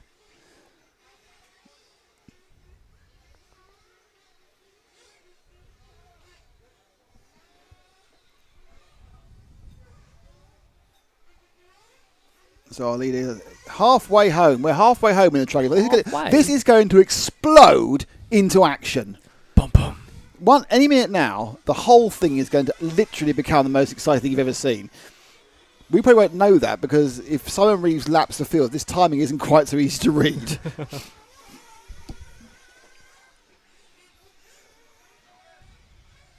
The main thing I want to see is the battery swap. We need to get a nice shot on that. Not sure anyone's doing one now. Oh yeah, there's a battery swap going on now, but you can't see it because they're taking it back. Damn you and your battery swaps off camera. That was quick though. That wasn't it, it was a different car. Oh, I thought it was impressive. Yeah, it would be. I mean, you take off an electric car and bring it back into its nitro. It's very impressive. Is there anything in the rules to say you can't do that? Yeah. Oh, Reeves made a mistake getting in the pits. Well, that's good. He's giving us all a chance. Give a few seconds to everyone else. Is battery swap still going on? Yeah.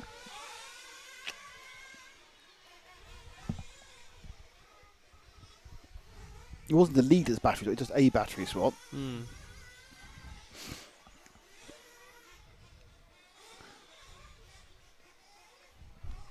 Have I missed it? No, he's still there.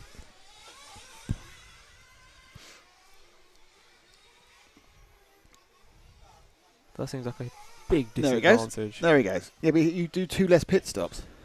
Yeah, I still think that's No, I agree. a lot longer. Yeah, but you need to develop a quick change. Oh, someone's thrown a tyre. Wasn't that car, but some tyre bits. Maybe, unfortunately, maybe an old bit of tyre being brought off the track by that car, coming back on the track again. And my excitement has gone down a bit. Our leader comes past us again. He's behind car 7. That's 6th place he's looking to lap. Chris Smith, 32 seconds behind. In fact, according to this, the only person still in the lead lap is Chris Smith. Which makes me think we've missed Chris Carlisle's battery swap. Possibly. Well, it wouldn't make sense. You would stop exactly at halfway because it wouldn't make sense to go long or short on the other.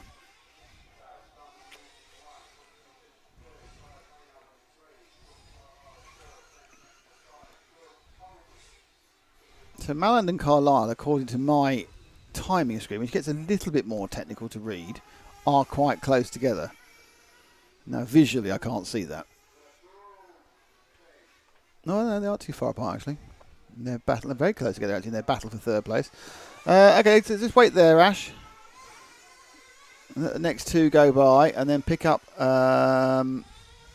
Here we go. That's Truggy 6. There we go. Of Clive Malland, who's just ahead of you. Going to go wide. Just behind him is the battle with Chris Carlisle has been rejoined. And that Nitro Electric battle picks up again with 12 minutes to go, so 18 down. Both of them over a lap behind the leader. Chris Smith just 18 seconds back. I think that they're a long way back because I think just because they haven't been going so fast, rather obviously, but also because that Chris Carlisle will have done a full battery swap. He's got stuck in a absolutely appalling bit of back markerage.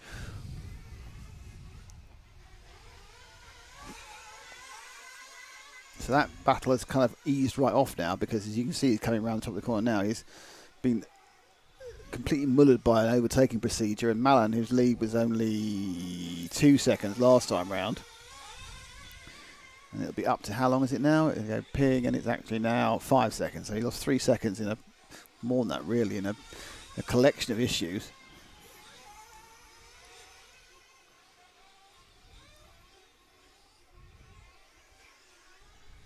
Back to Nitro action after this race. We've got some semis coming up. I've got the semis coming up. Thank you. So it's the 2 semis next. Josh Morris, I'm considering getting an on-road car. We'll get one then. There we are. That's that one sorted out. Josh Morris getting on-road car.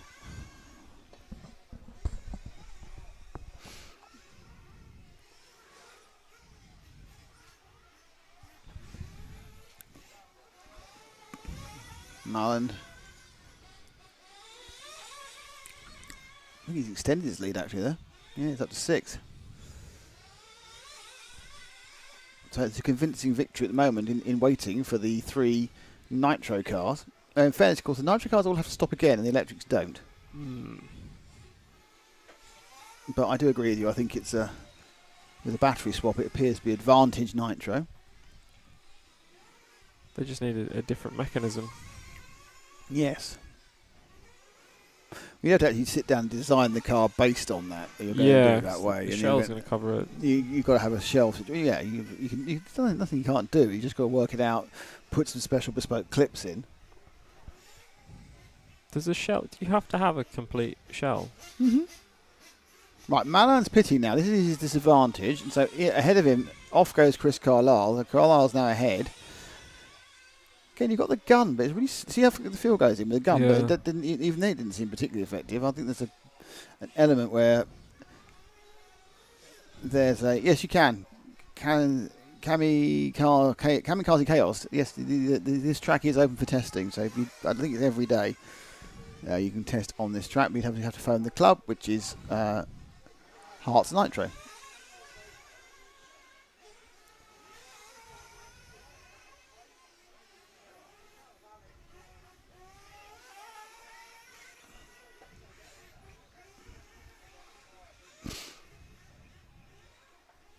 So Malan now has to make up the gap that he's lost to Chris Carlisle because Chris didn't have to make another fuel stop because he's already changed his batteries.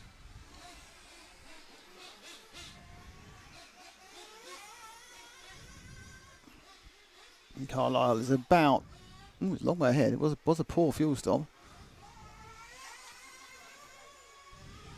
8 seconds ahead. Reeves now scored a lap ahead of everybody. I think it's just because we haven't seen second place man Smith across the line yet.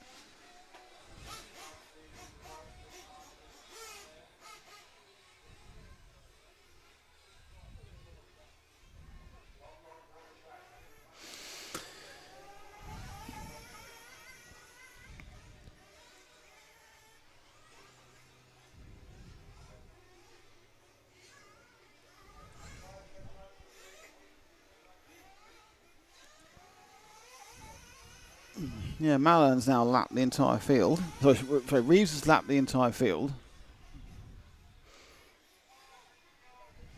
Oh.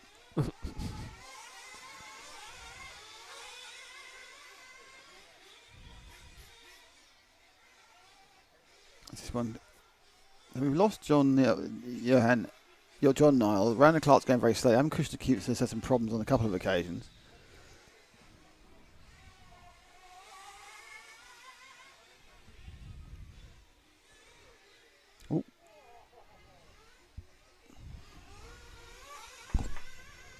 So Malan's just fallen off the back of Chris Carlisle, but there's no one particularly close to anyone at the moment. With 7 minutes to go.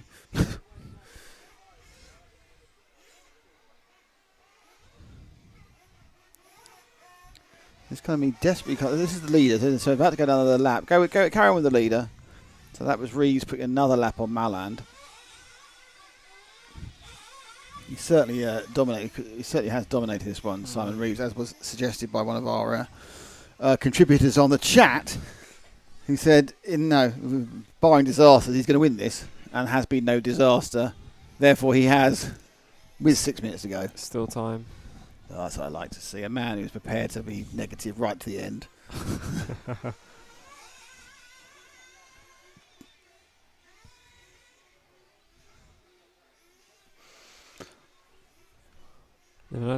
Battery might.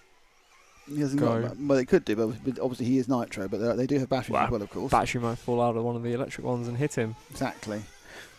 Go back, pick up the car that's 2 back, which is the... Oh, he's on the pit stop. Oh, no, stay with the pit stop, then come out. And so you follow him through. What he'll do eventually is he'll relap second place. And I thought we'd give a little bit of love to Chris Smith, who's not actually been on the camera at all, I think, despite being second. But Mallon's gone for a final stop with 5 minutes to go. Chris Carlisle back in his start. So 1, 2 and 3. R1, 2 and 3.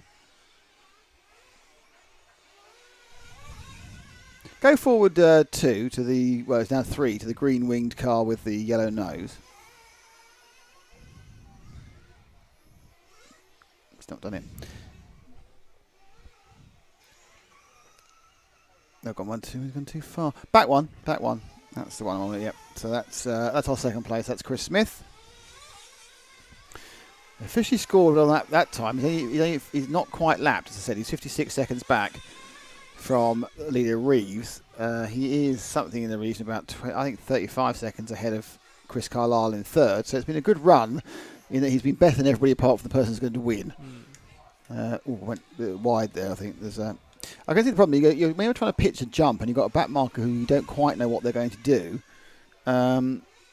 you do end up going, well, no, up, possibly.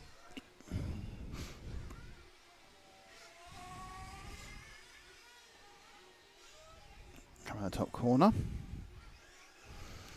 Wonder how close he's getting to. Yeah, still quite a way back from our leader. He's right behind him, so he's about to get lapped again. Or lapped. Actually, no, he's going to get lapped again, but this is his first time he's going to be lapped because obviously he unlapped himself during the fuel situation. So Smith is just ahead of Reeves, but the distance between them is exactly a lap. And he goes wide, a bit too wide, but lets him through. So that was very polite. Carlisle, just so you know, is going over start-finish now. So that's the lead. Distance, the gap between second and third. Malland in fourth has just been lapped, so he's a long way back. So fourth place is now 2 laps back.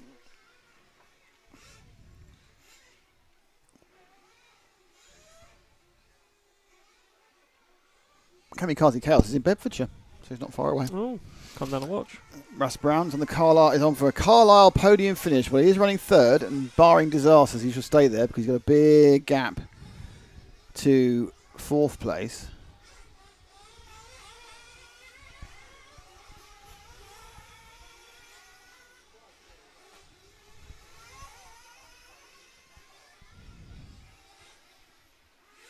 Oh, snap oversteer there for Smith. Baxter's upside down in front of me, but Baxter's got back to fifth again, which is quite good because he lost a lap with the flame out, so he's managed to pull himself back through the field. Not looking like it's enough to stand on the podium.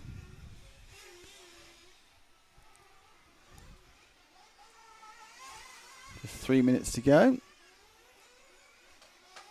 Just like to say that car number 11 in 10th place is Tony Verboom. The Netra 1000. How long to the final of the buggies? I'm not totally sure. 12, I think they're at 4. They're still programmed at 4, but I get the impression they're actually going to start at 4:30. The semi-finals are next, so you've got 2 semi-finals coming up immediately after this race, and then I'm not totally sure if the finals can start at 4 or 4:30. I need to find out actually. I have to ask a question in a minute. But what I might do is I might go and ask a question at the end of this one before the semis, because I haven't got an updated timesheet. We're kind of going off stuff we're hearing rumours of on the PA as they reshuffle the races around. They are actually running completely on time at the moment, so which would say, all right, we'll have a final at 4 o'clock. But they were talking about having a bit of a. They haven't programmed any sort of like Volderol, have they, before the final? So let's find out when it actually goes out. But either 4 or 4:30, which is either 2 hours and 10 minutes or 2 hours and 40 minutes from now, depending where you are. That's the same where you are in the world. That distance of 2 hours, that doesn't change.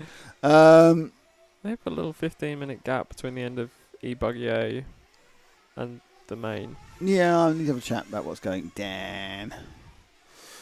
Okay, we need to go and find our leader. Where's our leader gone? He's probably miles ahead somewhere, isn't he? Yeah, he's in the infield. Ash just going over the hump and turning over the rickety bit. And then he's going over the... there he is. You've got him. So, minute to go. Lap and a half for Simon Reeves.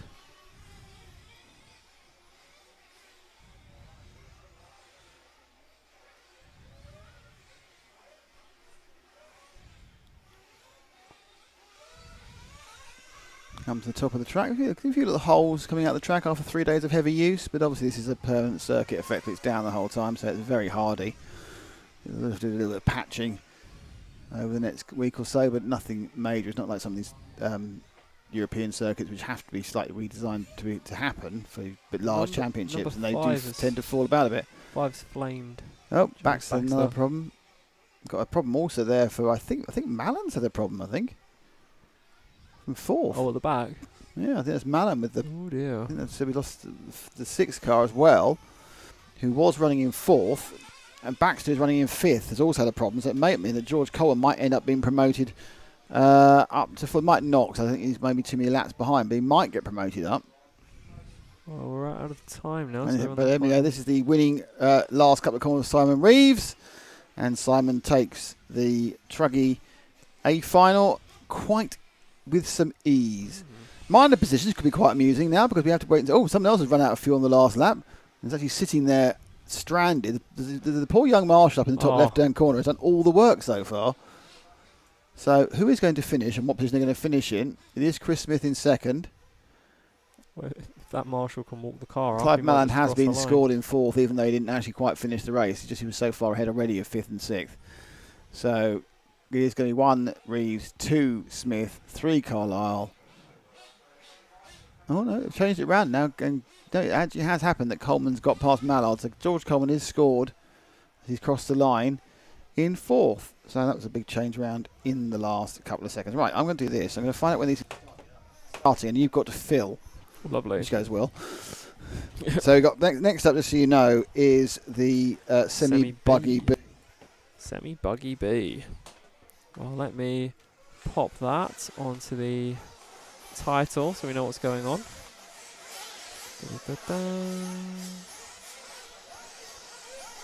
Oh, very loud outside. Let's close the door. Right, semi.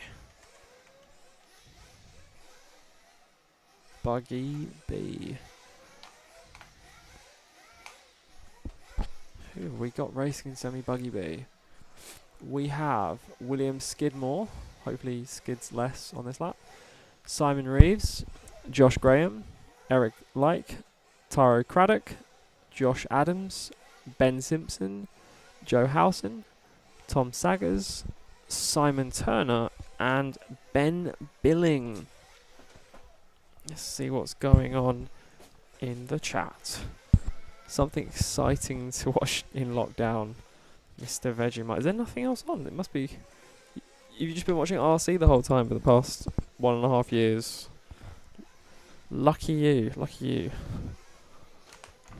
Love to watch that much RC. How long to the final buggy finals? Yeah, we're still not 100% sure.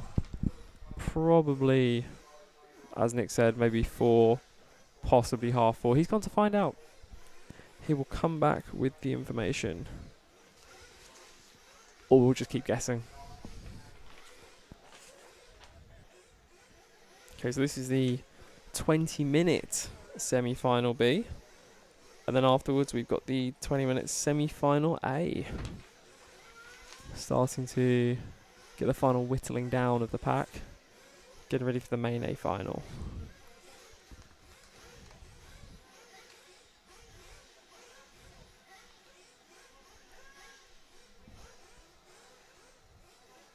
If I can't race, watching is good enough. Yeah, that sounds about right. I'm the opposite though. I need to try racing. Try just driving the car. Oh, hello. Mr. Information is back. Let's see what news we have from... I have info. I've worked it all out, and I've worked out why we were confused about what the messages were as well. It is we're on target. The final will start at 4 o'clock UK, which is in 2 hours 4 minutes time. What we were hearing about the 45 was they've changed the length of the final to 45 minutes. They've added 5 to... Why? Because it means that the people who can make 10 minutes in the tank have less an advantage. So the final was originally programmed for 40 minutes. It's now programmed for 45 minutes, which I misheard as it's been delayed 45 minutes, so it's not. Final starting, as they say, in 2 hours' time, the main final. We have 2 semi-finals and 2 other finals before then. Excellent. There you go. Exciting, isn't it? You define exciting like that anyway.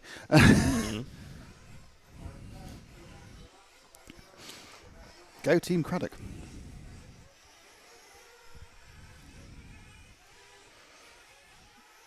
He's double Craddock in this one. Nice warm-up crash. So you got William Skidmore, Simon Reeves, Josh Graham, Eric Light, Taro Craddock in 5, Mick Craddock in 12, and in between them you got Josh Adams, Ben Simpson, Joe Howson, Tom Sager, Simon Turner, Ben Billing, Keith Newton, Liam Brockler. So this is obviously the William Skidmore, who was obviously the second fastest qualifier. His brother Johnny was the fastest qualifier. So we're going to see Johnny and Jamie Clancy in the other semi, which on paper looks a tiny bit stronger. Top 7 go through.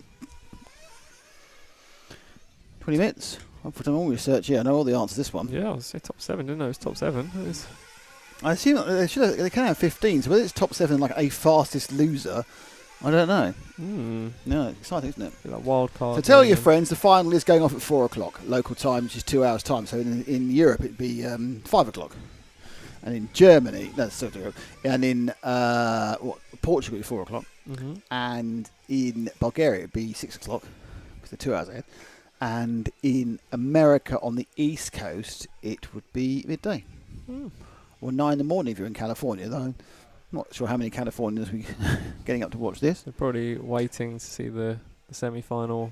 They will. They have to watch it on a replay. Cars going back into the pits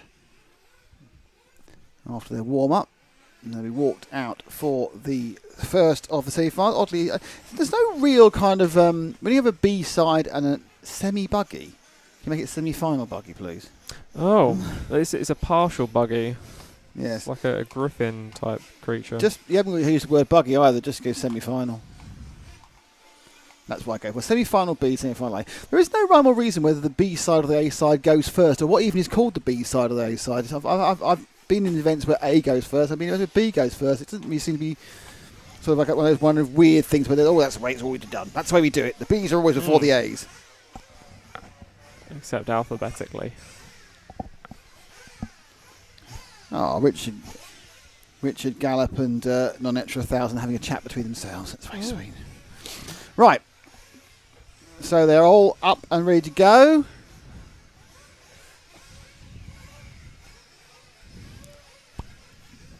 And there's your top 4. It's got William Skidmore, Simon Reeves, who's just fresh off winning the... he's tired, boys. Just half an hour of winning the truck, isn't he? Busy man. Josh Graham, Eric Light, Taro Craddock, who just didn't win the e-buggy. So there's some multiple racers here in 3 o'clock in New Zealand, apparently, in the morning, Eddie Falk. Where you can stay up for it. Or watch it tomorrow morning. Oh, the number 13 has a picture of Borat on the back of it. Wouldn't you? On the way. Well, yes, very Keith nice. Newton. So it was a very clean start, showing off. Oh no, I was saying that, it stopped being clean as soon as I said that. But they managed to get the first 2 corners right. And straight bouncing into the lead appears to have gone William Skidmore. He's made an absolute cracking break. There's a little kind of a kerfuffle between 2nd, 3rd and 4th and 5th. And as you can see, this is 2nd place now. Skidmore already 2 corners ahead and looking to qualify on that front row, well, on the front 2 positions for the final.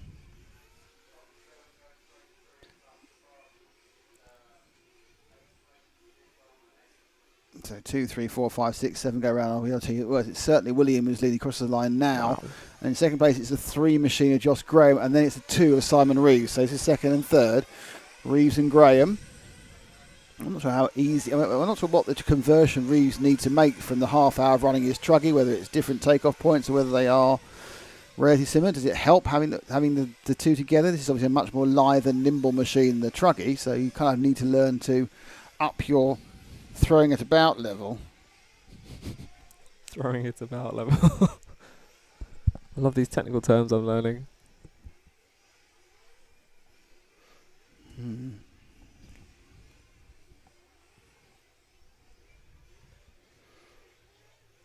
So they come down now. So someone just texted me, it's a bit weird. So 2nd and 3rd. Again down the road. William Skidmore now already has a 3.5 second lead. Craddock's got through into 4th, but this is the battle. It's the battle for 2nd. These two look primed to collide. They're so close. Yeah, you've got a point. They do look primed to collide.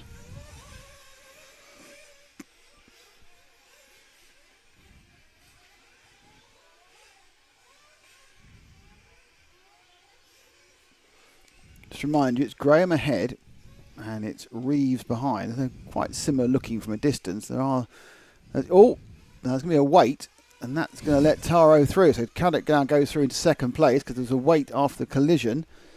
And it's now Craddock from Reeves, big loser there, and was actually the waiter, who was Josh Graham, into fourth. Second and third still, leading now 7 seconds ahead. So William Skidmore 7 seconds away.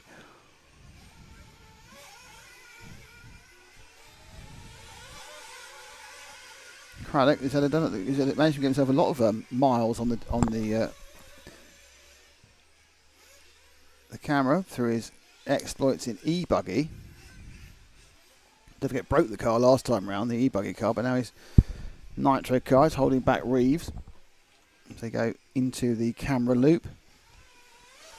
They'll come back down towards us, which is another chance to open these things up, and they'll drift to the left. And they've got to really what has been noticeable is the lines people taking on that block paving section just before timing and scoring. They're getting more and more tighter and less flamboyant as time's gone on, and a really weird situation there where Craddock just went around the corner and stopped. I think he must have just clipped the very inner edge and therefore lost second place, and now he's third with fourth place Graham all over him.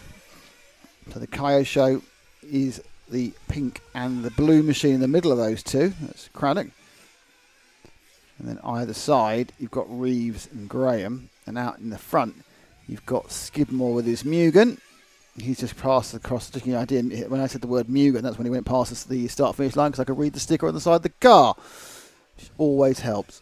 It's an associated, it's a Kayo show, and I think I couldn't quite. Well, it may have been an S-Works, but I'm not quite sure. I couldn't read the sticker on the side of Josh Graham's car, but certainly it's an associated for Simon Reeves.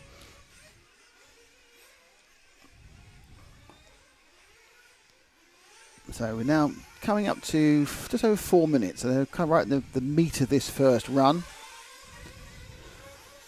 Well, they've got 10 minutes or the 8 minutes or so, I think.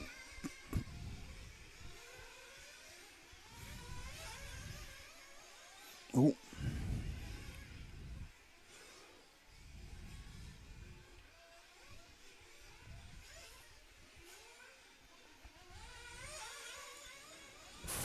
These two are again running very similar lines. Yeah, it's good. This is good racing. Oh, I say that as I said that. Did I actually finish the word racing then? This is good racing, and he went. But it was good racing. But through has gone Josh Graham past Craddock. I mean, Craddock obviously just needs to get in the top 7 to get in the main final. But I'm sure he'd like to try and dominate it slightly. Or are there any serpents running? I haven't seen any serpents actually. But the point about it is I'd have to actually read the sticker on the side of the car to know it was a serpent. Because no one's helping me out very much. Sols. I know. They're all horrid to me.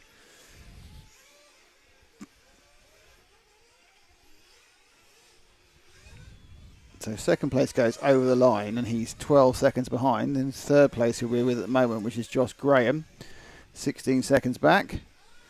It's now 5 from 8, so it's now Craddock from Howson.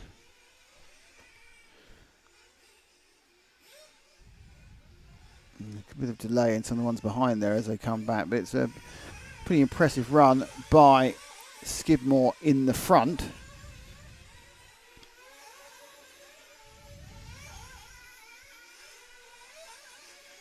Reeves not dominating like he did, well, he's not dominating at all, he's second, but not dominating the rest of the field like he did in the Truggies, but doesn't need to, just needs to qualify. So get past the 6 minute mark and people begin to think a little bit possibly maybe about fueling. Simon Turner fans, bad news, he's out the race.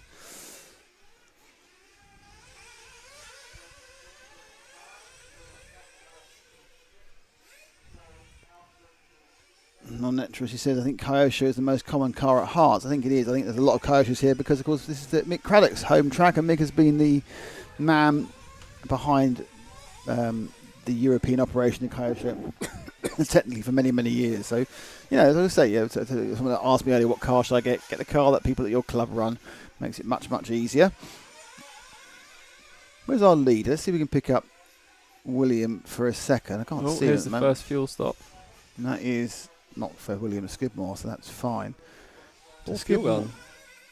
That's how you do Skidmore's fuel had a fuel. Skidmore's has a fuel stop, by the way, judging by his leads disappeared. So Skidmore's just stopped for fuel.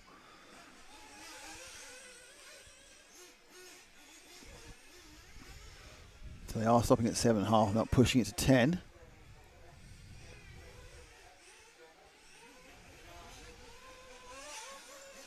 Most people hopping through now if you're going to stop through. I mean, obviously, with a 45-minute final, if you can make 9, that's all you need to do, and that'll make you to the end with cutting a stop. There's a big difference between 9 and 10, not just a minute, but where you are on the edge of the tank.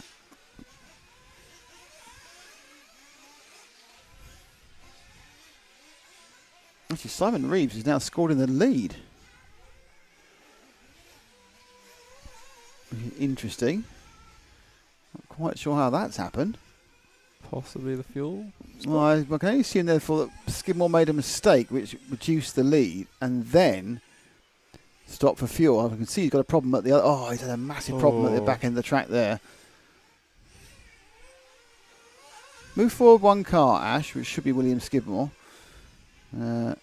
Yep, that second car there with the grey flanks, that is William. He's had an absolute mare. He got caught up in an accident, was upside down for a long time, so it's only just ahead. I mean, I'm not even sure he can still be scored second. I think he had an accident, then a fuel stop.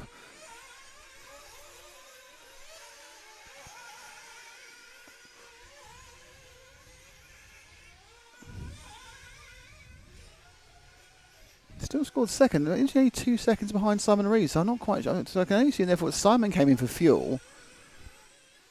And that accident by William kept him in second place.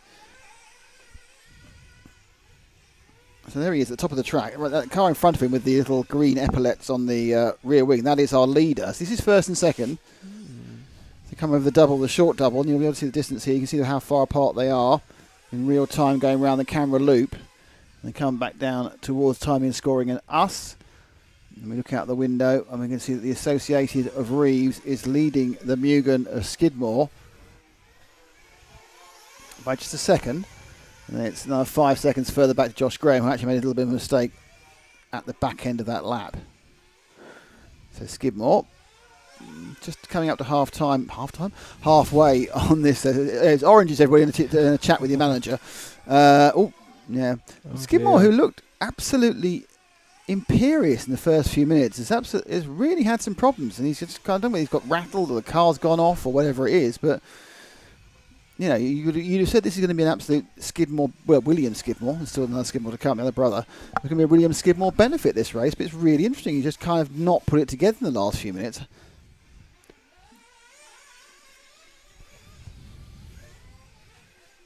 Kieran Cox, hello Kieran. If Kieran's having a little bit of a break from the rigours of RC racing for now.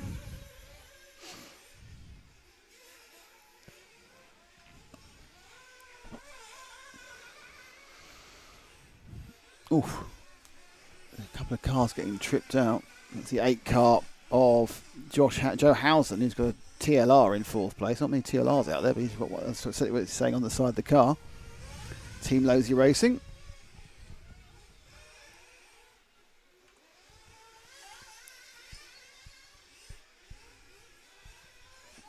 Some Scott's wit there from Alan O'Brien. It says, "Shut up, Kieran, you loser." Stern words.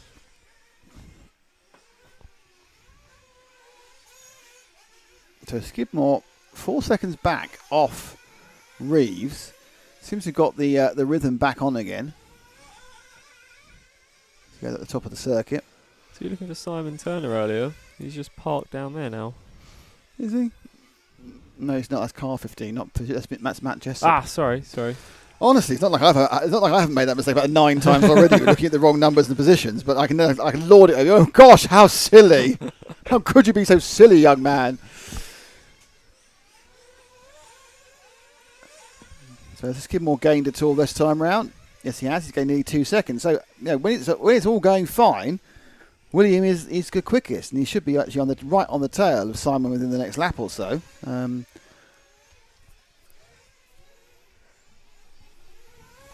they're getting close to being in the pit window for the 2 stoppers.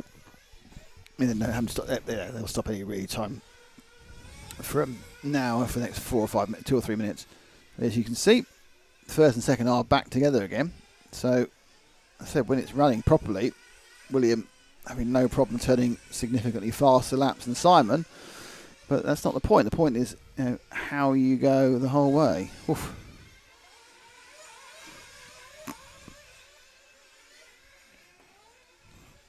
Oh, and there we are. It was all going quite well. Just a little bit too much and got an unlucky turn. Just dug in and the thing rolled. And that's him back in second and back in second by several seconds.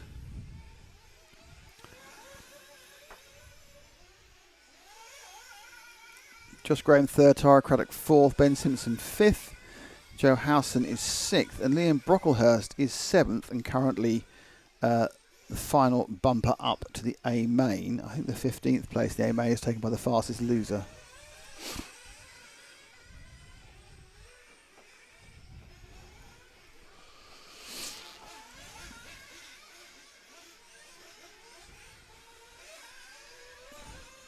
So the lead goes out to nearly 5 seconds after that mistake last time round. So will William be lining up in the first 2 of the final, or will he be lining up in the second 2?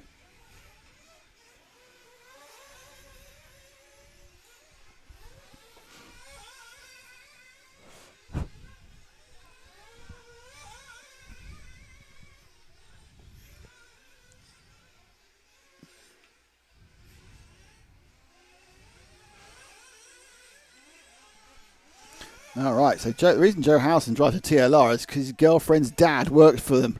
Oh. Hasn't got a choice. You don't want to upset your girlfriend's dad. In comes Skidmore for his final stop. This will be a fuel gun. How quick is it? Up, out, bang, down. No, that wasn't this.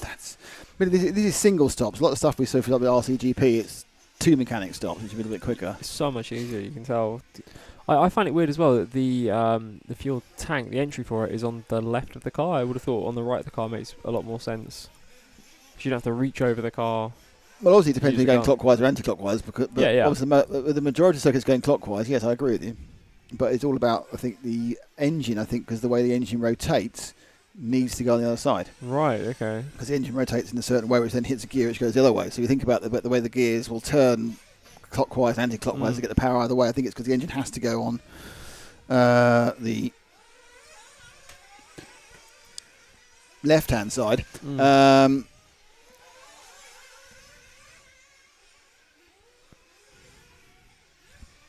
Yeah, the engines are much more centralised these days. So you have the engine, the fuel tank, and the other side you have the electrics. So you want to keep the electrics away from the fuel. Yeah. That's the basic thing. As Skidmore makes a mistake again.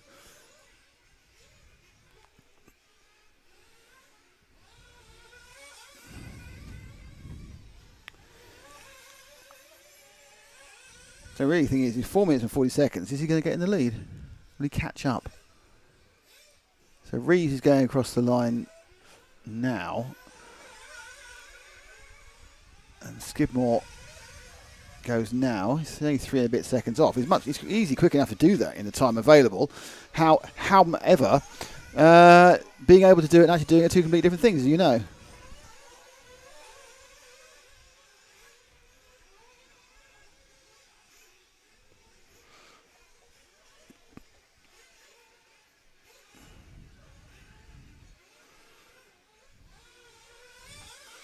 So now less than, half a corner. If you go on there, you can see there's Simon again. This is a bit of a deja vu. We were almost exactly this position about 4 minutes ago, weren't we? Where he was like, it's just felt, that's amazing. People missed half that because but he effectively power flipped himself around. He kind of grip rolled in a straight line, which is something you can't really legislate for. But didn't attempt to do that. At the end of that time, he stayed the same distance behind Simon as he had been before. So he kind of lost the second half he gained. All this mucking about in the semi-final isn't the end of the world, but also you don't want to do it in the final. We want to get it down smoothly in the 45-minute final that is to come at 4 o'clock, which is an hour and 3/4 away.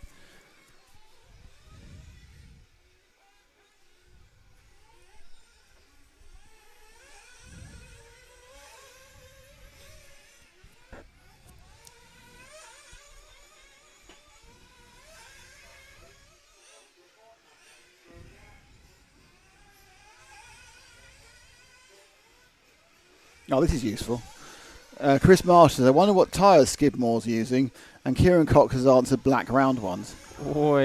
It's that level of incisive information, which is why RC Racing TV is loved by many, and the interaction we have with our various fans just makes it even more perfect. I think Kieran Cox can come and take my place as well, realistically, could be honest. Now we stop talking about zombies, you're absolutely useless. But yeah, to be fair. No, I don't mean that. You do. I just enjoyed the bit where I made you commentate about 3 hours ago and you just couldn't even say words. Yeah, literally could not say words. Second time was more successful. You said some words. Oh, another mistake. There's obviously a very finite line between going for it and pushing it, and once you start pushing it, William gets over the edge quite quickly.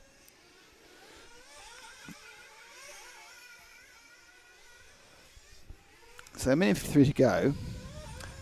Let's move forward one to our leader, who's Simon Reeves, who's actually got the little yellowy epaulets on his wing, because he's just doing laps. He's just done half an hour back-to-back on the truggy, and now he's just doing laps.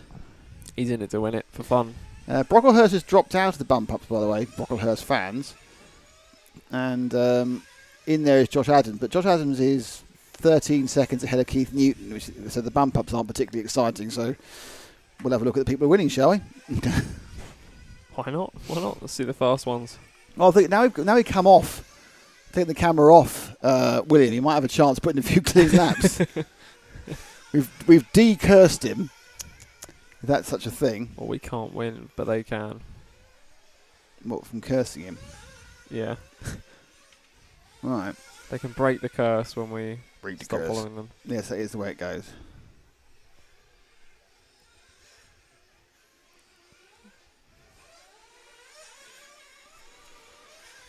So Reeves begins, I think he's going to get 2.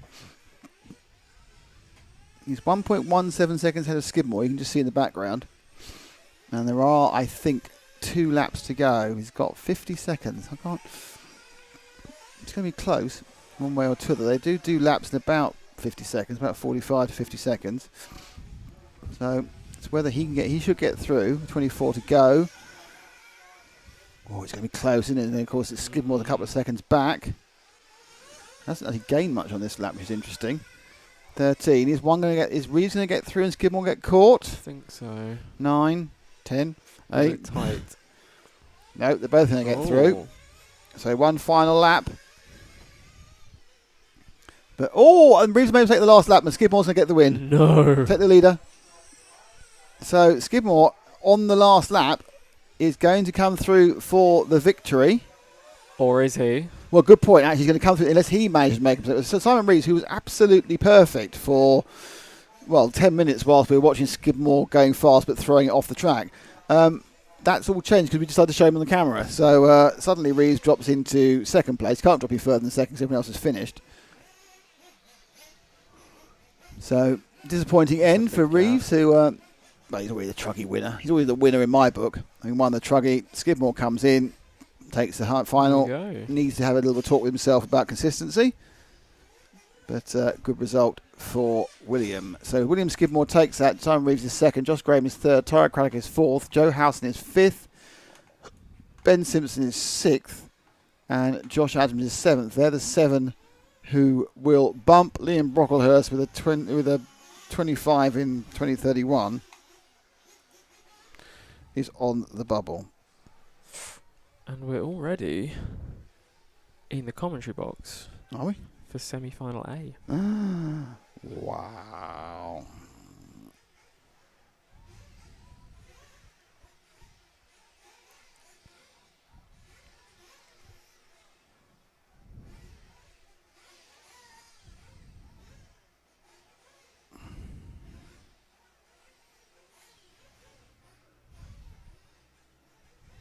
Is there a boat version of this? A boat version. Yeah, so you have a track, but it's Yeah, water. there's boat racing. Yep. Oh.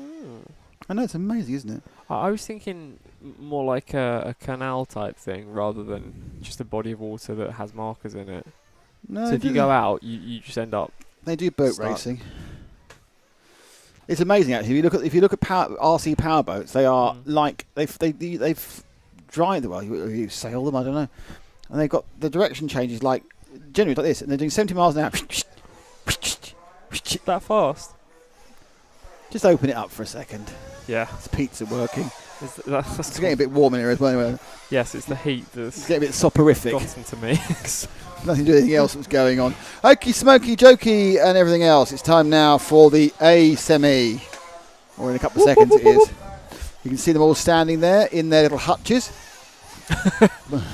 It's the Rabbit Grand Prix. Grand Prix. At least one of them is very young, which is always good to see.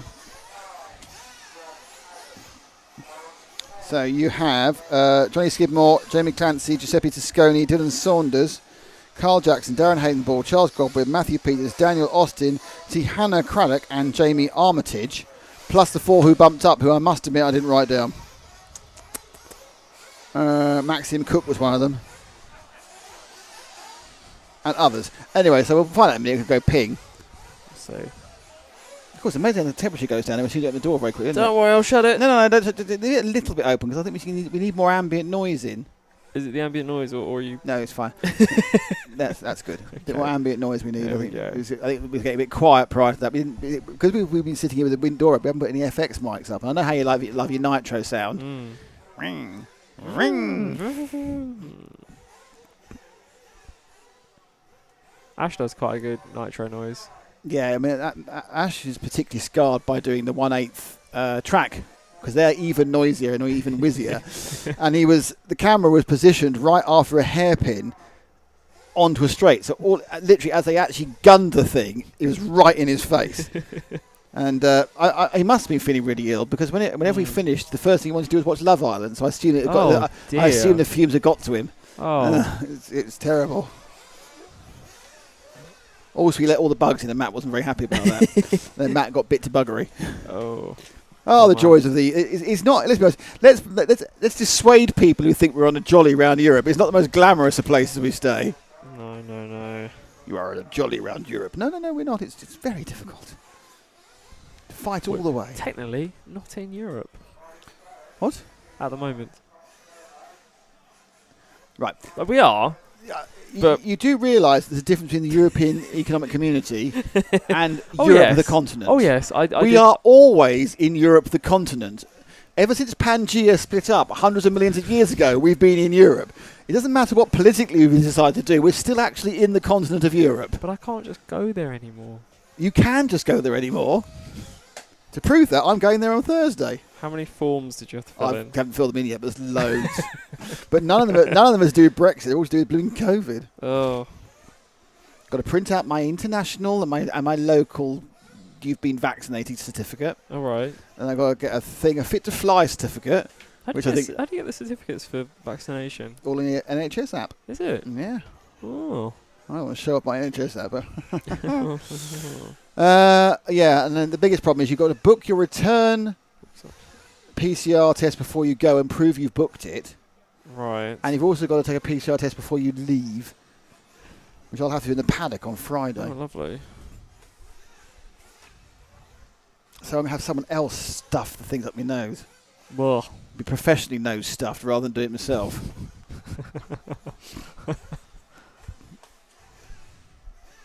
It's just not fair.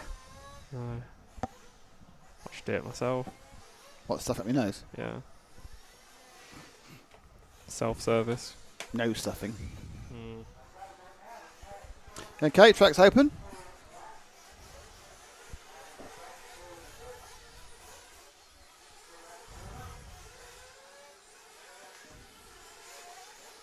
I think this keyboard's getting a little bit of dirt under it, so it's getting quite stiff on the numbers. No, it's getting more excited about the racing. No comment. Oh, that's probably more comments than I deserve.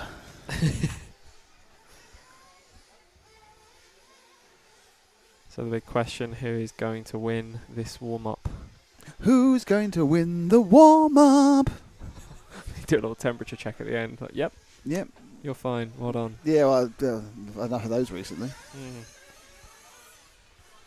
Yes, it's an awful lot of a palaver to get abroad at the moment.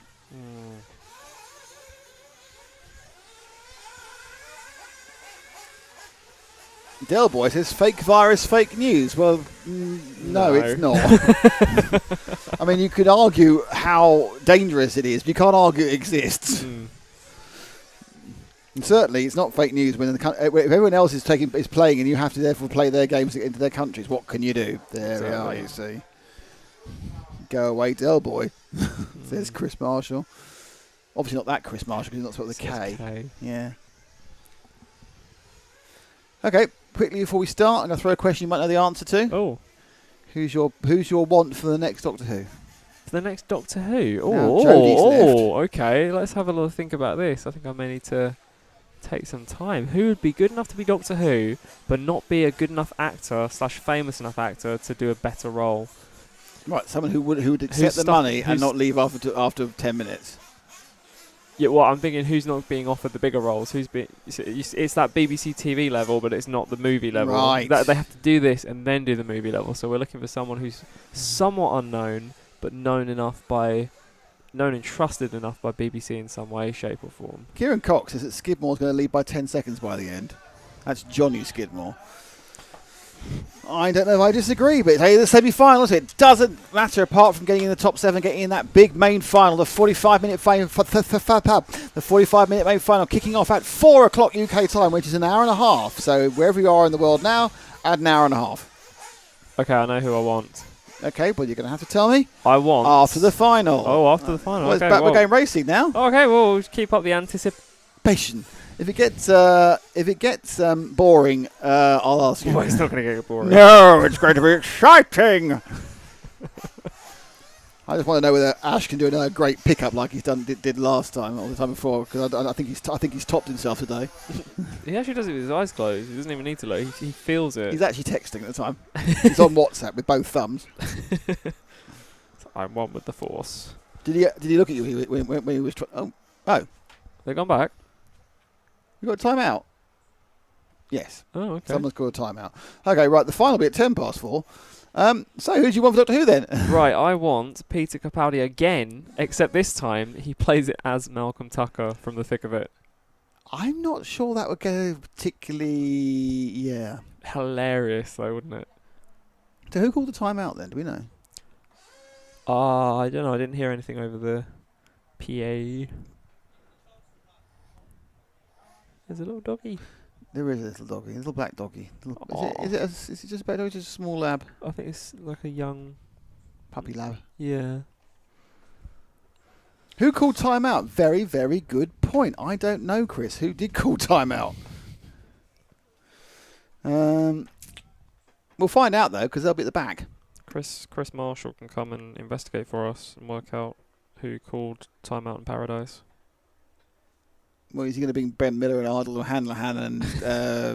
Didn't they kill off Ben Miller in the first? Yeah. Then you got Ardal Hanrahan, and you got the other guy. What's his name? Ralph Little. Yeah. And there's somebody else now, isn't there? Why do they keep getting random white guy detectives to work out there? It seems like such an odd... just hire locally, surely. Do you not feel that it's hardly Paradise when everyone's been killed the whole time? It's like Death in Paradise. They killed like 15... But like it's a small island...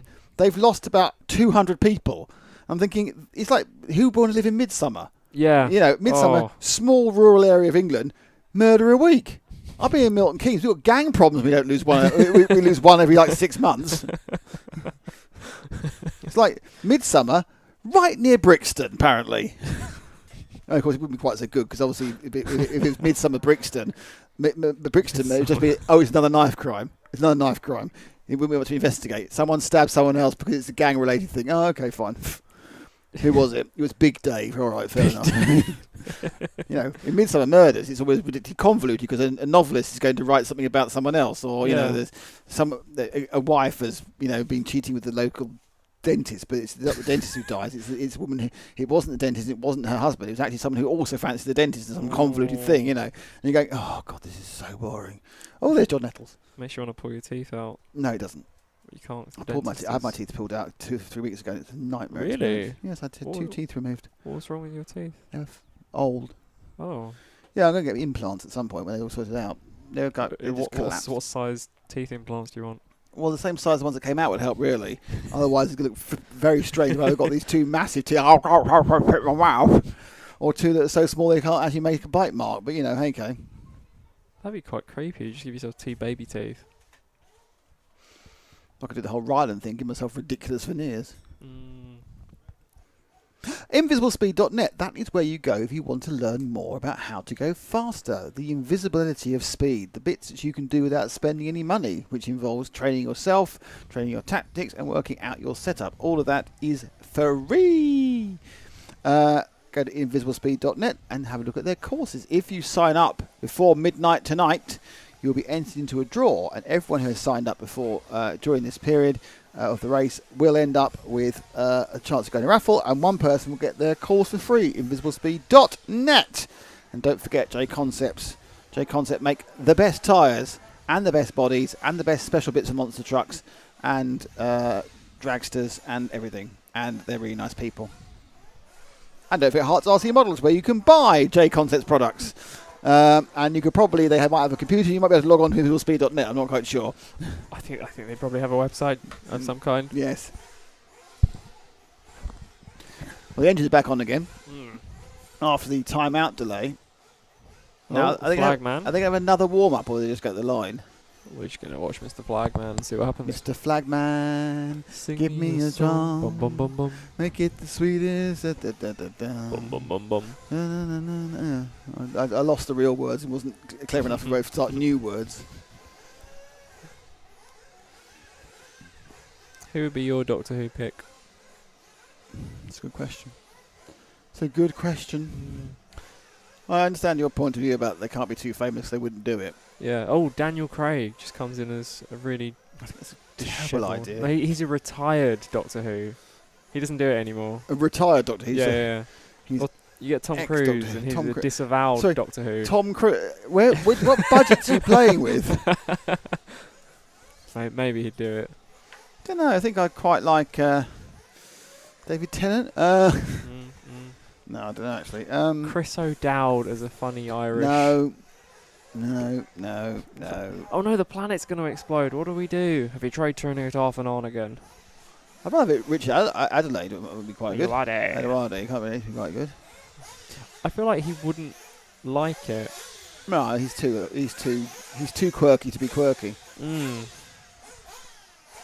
No feeling. Let's go for the entirety of the IT crowd, shall we?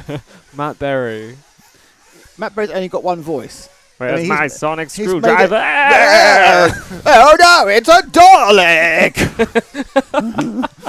Watch out, it's a Cyberman! Alright, Finland Fandango. Fandango, yeah. I think Matt Berry's fantastic, but he is very... That guy. I think he's great in the vampire program. I forgot what it's called. What We Do in the Shadows. It's great. I love the series. It's much better. The series is much better than the film. Bat. Yeah, the film. Yeah, series. All right. Stop talking about television. Back Racing to the back cars. time. Racing time. Yes. Let's go racing with Johnny Skidmore, Jamie Clemcy, and Giuseppe Tosconi, who have gone off in that order 1, 2, and 3 for the 20-minute semi-final A, leading to the main final, which I'm now predicting might be at 4:05, not 4 o'clock. Oh, added on that 5-minute buffer. Adding on a buffer of 5.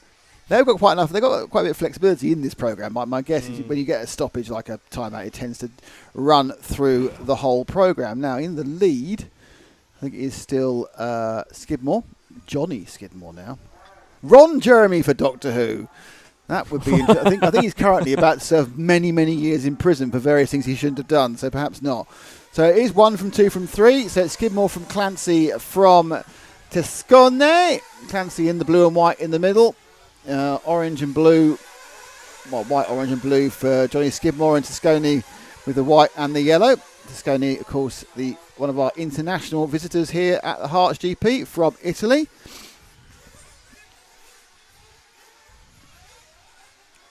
Behind them is Carl Jackson, Dylan Sanders and Chris Smith.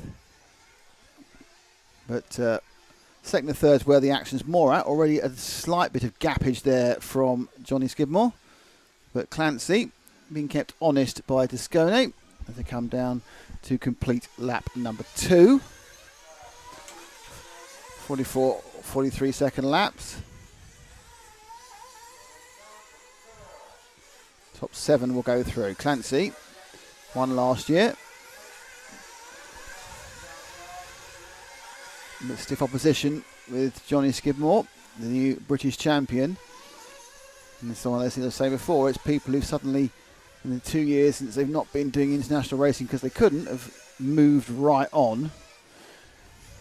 Tony Taylor says Lee Evans of Doctor Who. Well, he's retired, hasn't he? Lee Evans retired about 5 years ago. It'd be funny though. He would be good. It's like saying Norman Wisdom for Doctor Who. Oh, I was really sad when he died. Very sad. There's the Grimsdale.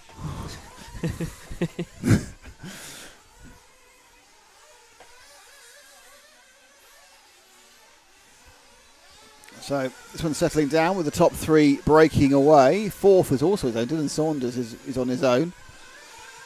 Carl Jackson appears to be on his own as well. But it's an impressive amount on their own at the moment. It's almost like an audition for Les Miserables, isn't it? On my own, I'm driving round the circuit. That's quite good, actually. Thank you very much. I should get the part of a oh no no, yeah, some prostitute. Is she a prostitute at that prostitute. point? Is she a prostitute at that point? I think she has to sell. I've not actually seen it. No, she is a prostitute. Yes, I mean she does have to do that prostitute thing, which is why she ends up dead. It's spoilers. It's part of the morality thing, isn't it? You know, a fallen woman can't be rescued; she has to still die. Which still goes on now. Why did Jenny and Forrest Gump die? Oh yeah, AIDS. Because they never said it, but it was that. Oh, but they basically, wanted to make out that she was, not a lady of easy virtue, and therefore she deserved to have a disease and die. Oh, goodness me. That's the politics of films, kids. The old /new Hays Code. Yes. Oh, there's a race going on. Anyway, so Clancy's still in second place. He's put a little bit of a gap from Toscone. He's falling a bit behind Johnny Skidmore. 3.3 seconds. And it's now 2 seconds back to Toscone. So they're easing out nicely. Dylan Saunders in fourth. He's 4 seconds further back. There's a really long gap until fifth, which is the all-grey silver car of Carl Jackson, who's another 9 seconds back. Here comes sixth place. It's a chirpy number 13, which is Chris Smith. And then behind him is Matthew Peters in the 8 car. And Darren Hayden-Ball. Am I right in thinking that Lee Evans has actually been in Doctor Who already? Yeah, I'm sure he has. I think you're right. Only a very small part, obviously.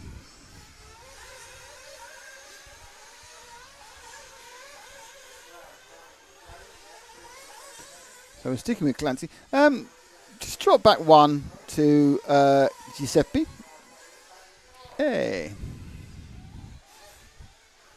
So it's Toscone.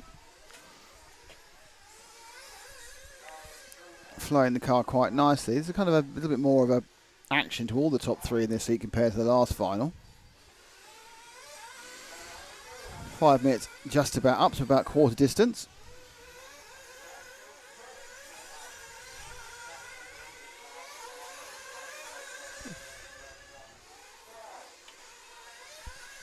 Giuseppe needs to clear the back marker, start attacking Clancy again.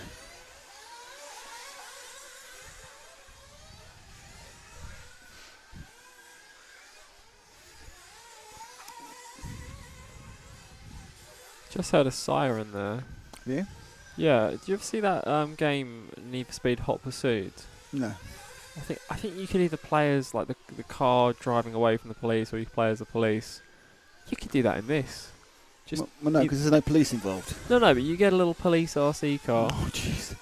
I've actually got a car under my bed. Not this type of thing, just the cheap old electric toy ones. I'll bring it along next time. We can give it a go.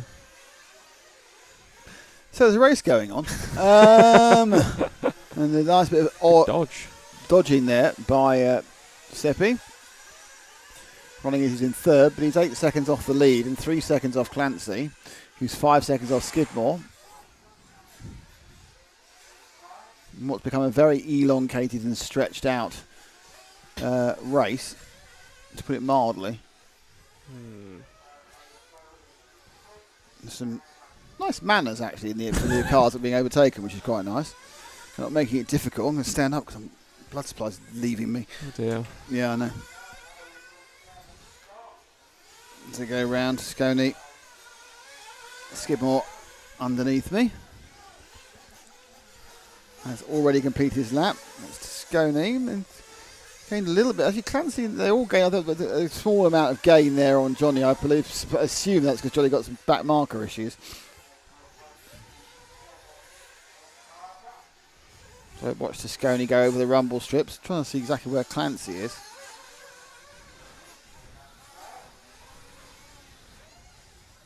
I think Clancy's dropped behind. I think Clancy may have taken an early fuel stop. I think Clancy has dropped behind Scony there.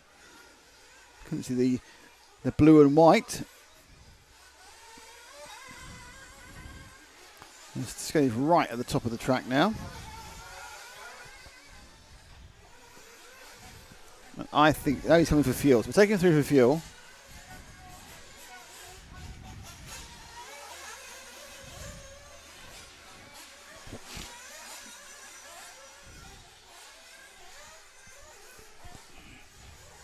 Fastest of stops.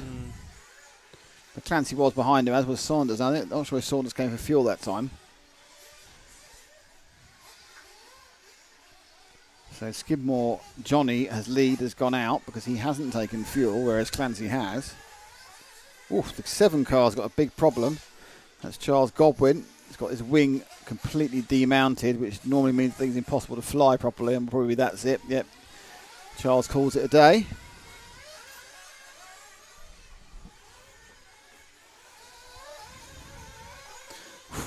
Up in the air together.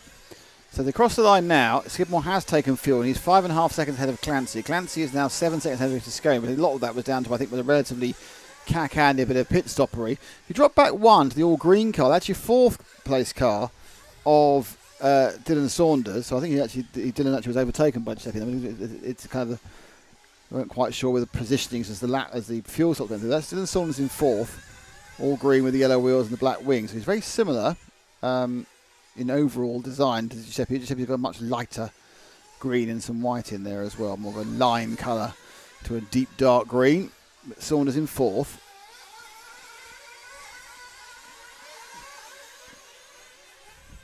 And certainly there seems to be quite a bit of field spread in this one.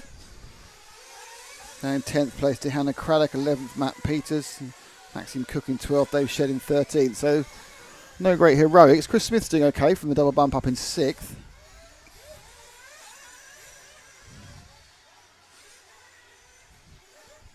But certainly a rapid pace being set by Johnny.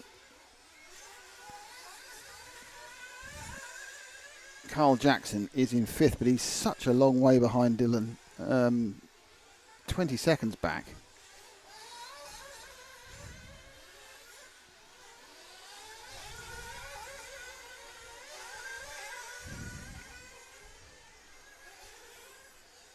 No lap completed. Not too far off to Scony. Scony's only, a second ahead. Skidmore has dropped to 2nd, so I'm not quite sure how that's happened. Skidmore now in 2nd. Not sure he can't take him fuel because there's another mystery lead disappearing and it all changing around. But there's been a mistake by Clancy. So 1st and 2nd are right together, I think. Nope, they're not. It was a bigger mistake by Clancy. He's not that far. He's not that close to Skidmore. So Skidmore's now a long way ahead, but what you'll see is that Sanders and Tosconi will get closer to all of them. I'll give you a visual call now. You're looking at the 4th place. 1st place crosses the line now. That's Johnny Skidmore. Clancy crosses the line now. Tosconi now, and Dylan Saunders now. So that's they're all kind of spread out as you would expect. I think he didn't gain too much on that one, so I think it was a difficult lap all round for everybody. They've managed to slightly arouse our excitement, but not actually do anything with it. That's why they call it a semi. Exactly. Thank you very much. But You're here all week. Please go home. Ash, silver car down the main straight right now. And that is your 5th place man. That is Carl Jackson. Carl Action Jackson, obviously. Kieran tells me Giuseppe came second at the 2018 European B Championships at Barco. Which some of us were obviously at, but I don't remember which one that was. I wasn't at that one. I've done a couple of the Euro Bs. They're quite good meetings, actually.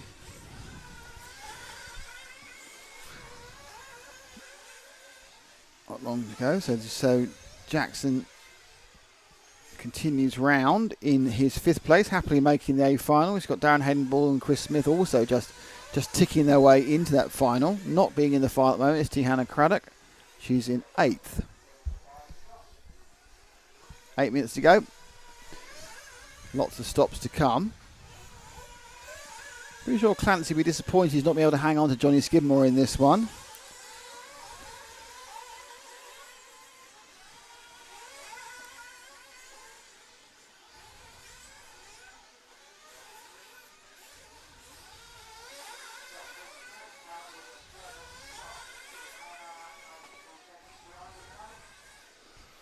So 7 minutes to go. Who's going to pick up some more fuel? Who's done their stops? Oh, there we are. It's not like, I suppose it doesn't really count as curse of company when you've been on them for about 4 laps, is it? No, I think we're clear there. Okay, the leader now, just going to start finish now. Ash, blue and orange and at the top corner. So that's Johnny Skidmore. Oh, we cursed him. Go us. Interestingly, Clancy had an error as well in the last time. He's dropped down to 4th. So it went to Skidmore, Toscone, Sanders and Clancy. We saw... so Toscone now leads. We're with 2nd place, I think, in... I don't think Saunders got past. I think, no, Saunders didn't get past. So it's Toscone leading. 2nd place is Skidmore we're with. 3rd place is Clancy, who's just behind. So it's Skidmore and Clancy. 6 minutes to go. Toscone leading. We're hoping for a better pit stop than the last one he had, which was a bit of a fumble fest. So Clancy can see Skidmore, and Skidmore can see Toscone. In fact, Clancy comes in for fuel. I think they've all got to stop one more time, and Clancy makes a massive Horlicks of getting up the ramp.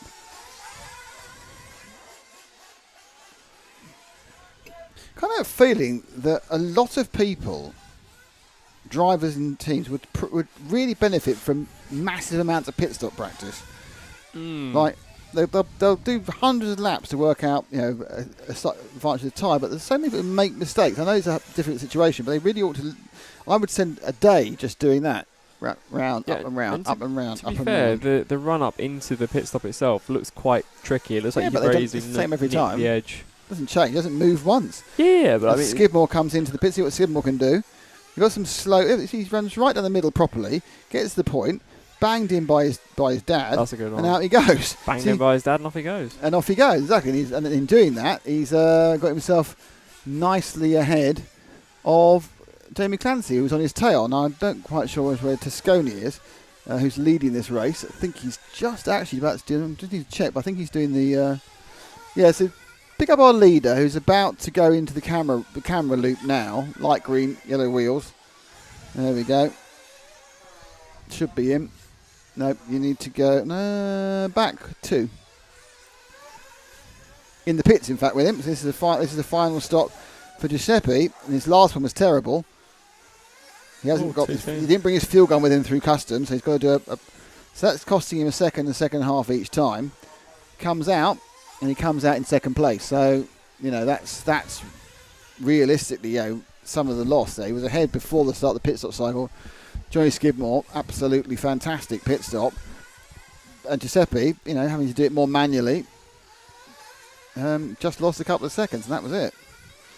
And Skidmore now leads. Scone is 2nd.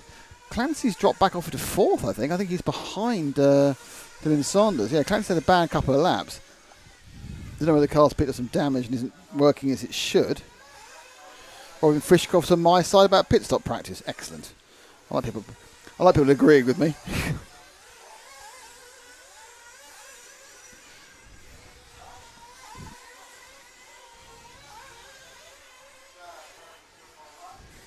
Four minutes to go.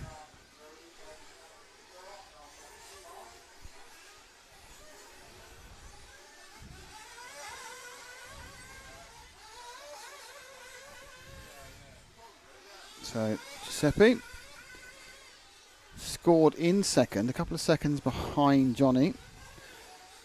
You've got Sanders and Clancy in third and fourth. Fifth is Hayden Ball. Fifth is Carl Jackson. Sixth is Hayden Ball, and seventh is Chris Smith.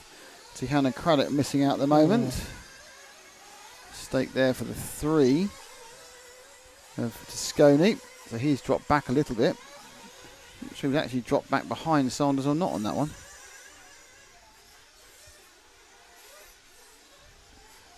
I think Tosconi got away with that actually. Oh, there we go again. It's gone again Oh, this time. so close. So he's now in fourth. And he's very heavy for that child to lift up. Move forward one car to blue and white car, Ash. So it's Clancy now running third. No, he's running second because there was a mistake for Saunders. So Clancy picked up 2 places that he'd lost earlier. Saunders also had a problem. So it's now Skidmore, Clancy, Saunders, Tosconi as your top 4.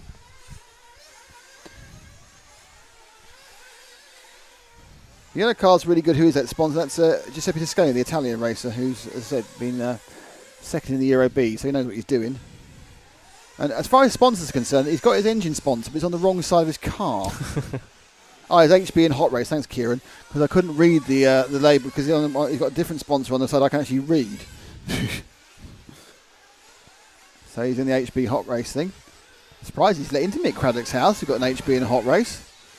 The HB beer makes me, you know. I don't mind you seeing my daughter, but you're not bringing that sort of racing car in here.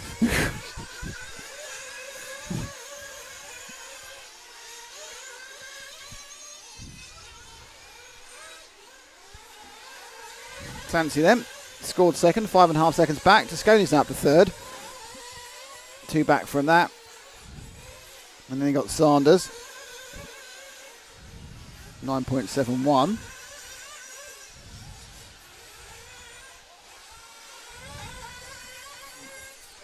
4, 5, 6. 5, 6, 7. Still Jackson, Hayden, Bourne, and Smith. Craddock 8 seconds off bumping. So nothing close there. The minute and 17 to go. Clancy comes around. So Johnny's going across the line now. Clancy's in a bit of space. 1, 2, 3, 4. I'm not sure they actually nail, but look pretty much like they're going to be that way. Sconi's got within 2 seconds of Clancy. Some danger up ahead for both of them because there's some dead cars on the track. And Sconi laps Carl Jackson in 5th from 3rd. Getting close to the last lap now. So we might give our leader the last lap. I don't know. It's not really what we normally do, but these are quite static.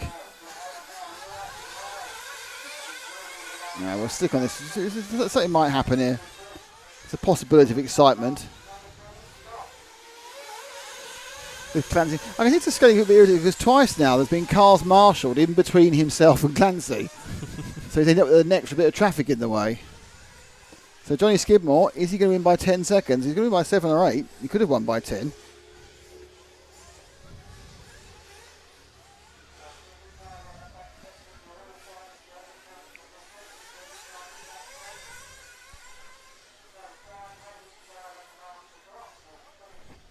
And the flag is out, and that's going to catch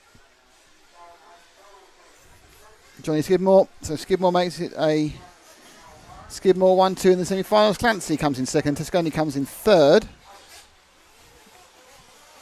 Then Saunders fourth. All the top 4 are kind of on the pace, and then it's a lap back for Carl Jackson, Darren Hayden Ball, and Chris Smith. So yeah.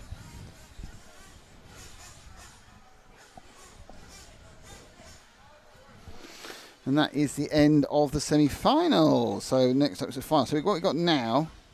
Junior race. We've got the junior race and the final leg of the e-buggies. That's what's going on. I have no information about the junior race. I think it's 20 minutes. It is. And I assume, and this is going to surprise you, Tony Wade says, hello RCTV. Hello Tony Wade.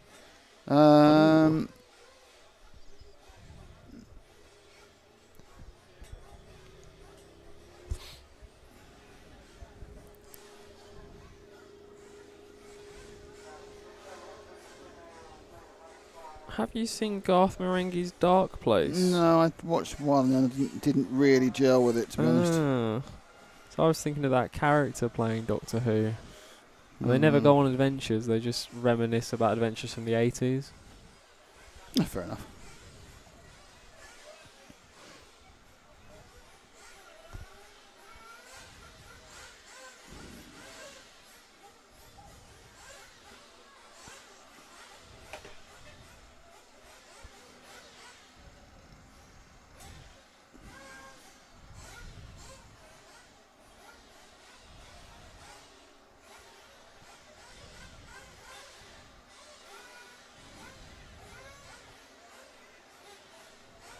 Trying to work out my, I think my, might have to start a new stream on Facebook in a bit, because otherwise it's going to go, it's going to run out. Oh no. It's going to run out of the 8 hours, but we'll do it in a bit.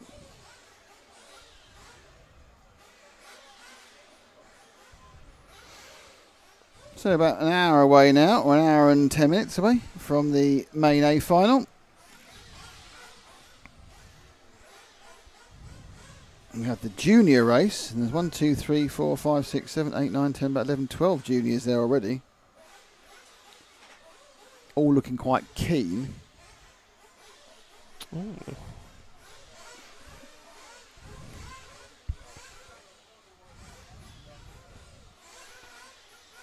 Oh, we've got some extra marshal points being nailed on now.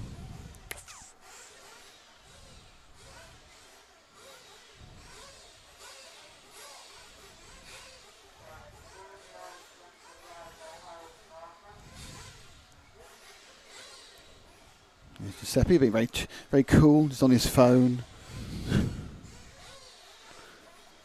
There's the high vis and the hat. Hey.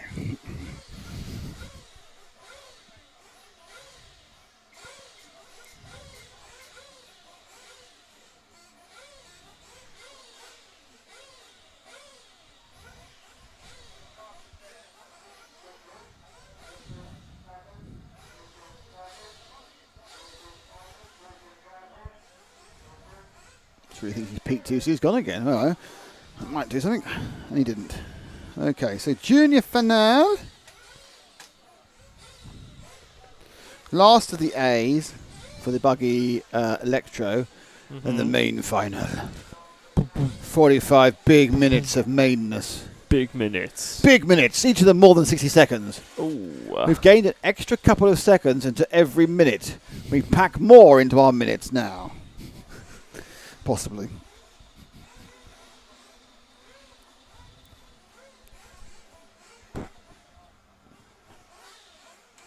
Actually, the junior race is supposed to start at 3. If it does start at 3, it means they're back on time again. Ooh, 1 minute to go then. They Good haven't luck. really given it. I haven't given it enough time schedule, to be honest.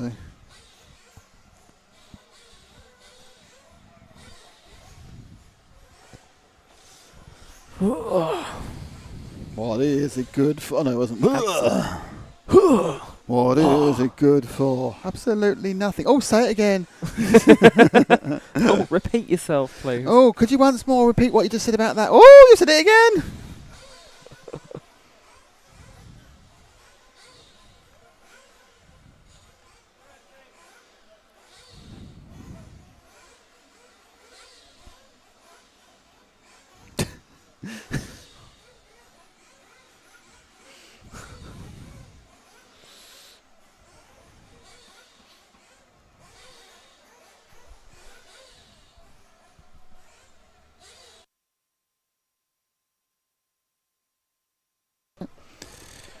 So, couple of seconds. Let's have a quick chat about our sponsors. Let's have a quick JCons. Let's talk about invisiblespeed.net, shall we? Let's have a big old chat.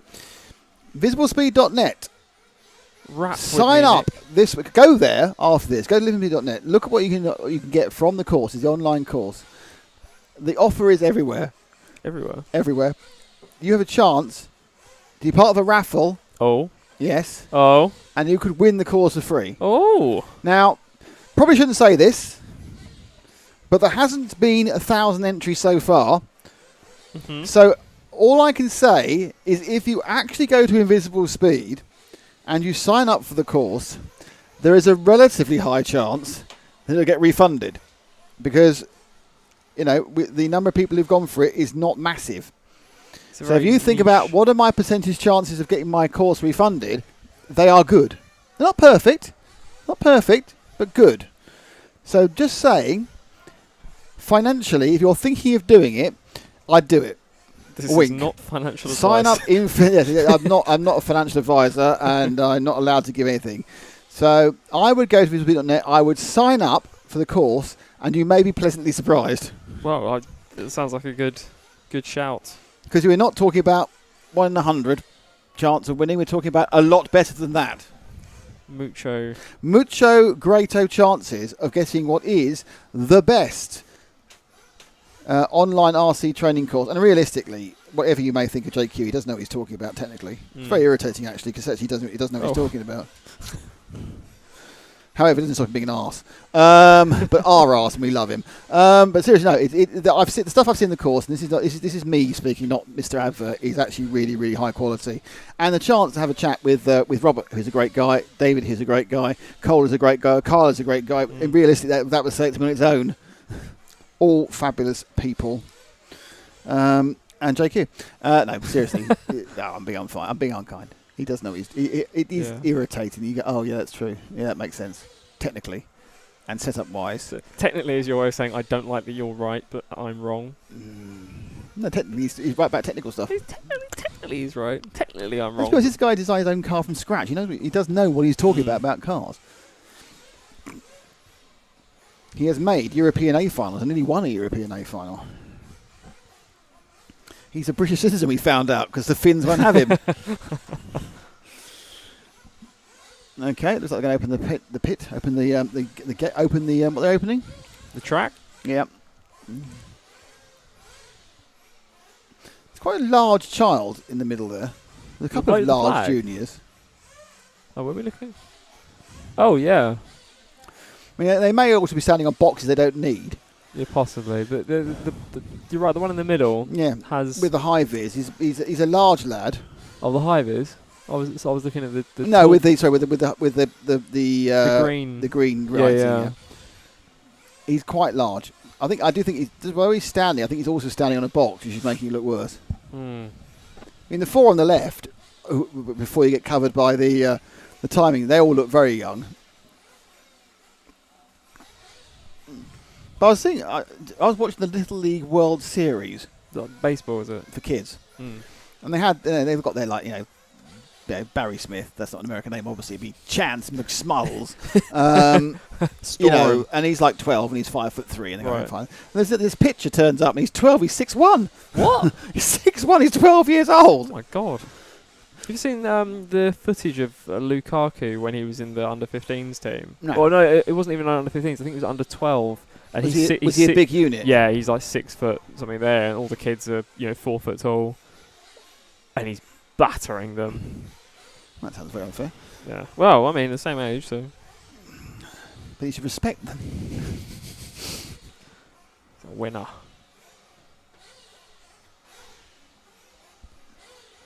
I often wonder what we're waiting for when we're sitting here just listening to revving. I don't know. Is there a car missing? I don't know. Oh, I see what's happening. They're fiddling with the timing.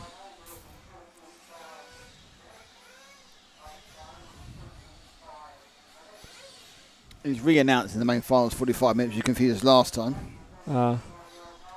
They are running about 5 minutes late, by the way. I think the big lad in the middle isn't actually that big. Racing, I was going to say.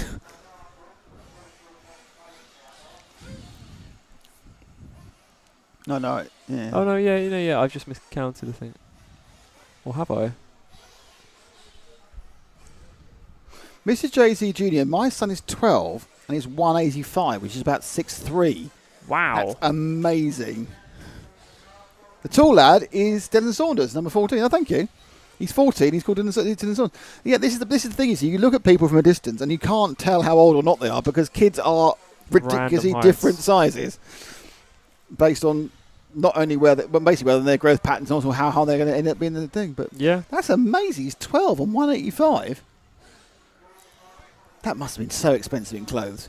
Mm. Think how many clothes you had to buy that child by the time he's 12, because he keeps growing and growing and growing and growing and growing and growing. Like, even the stuff you bought that was too big for him at the start of the school year is overgrown by Christmas. I think I had the same blazer in secondary school the entire time I was there. Callum McLaughlin, my son's a unit, size 12 feet at 14.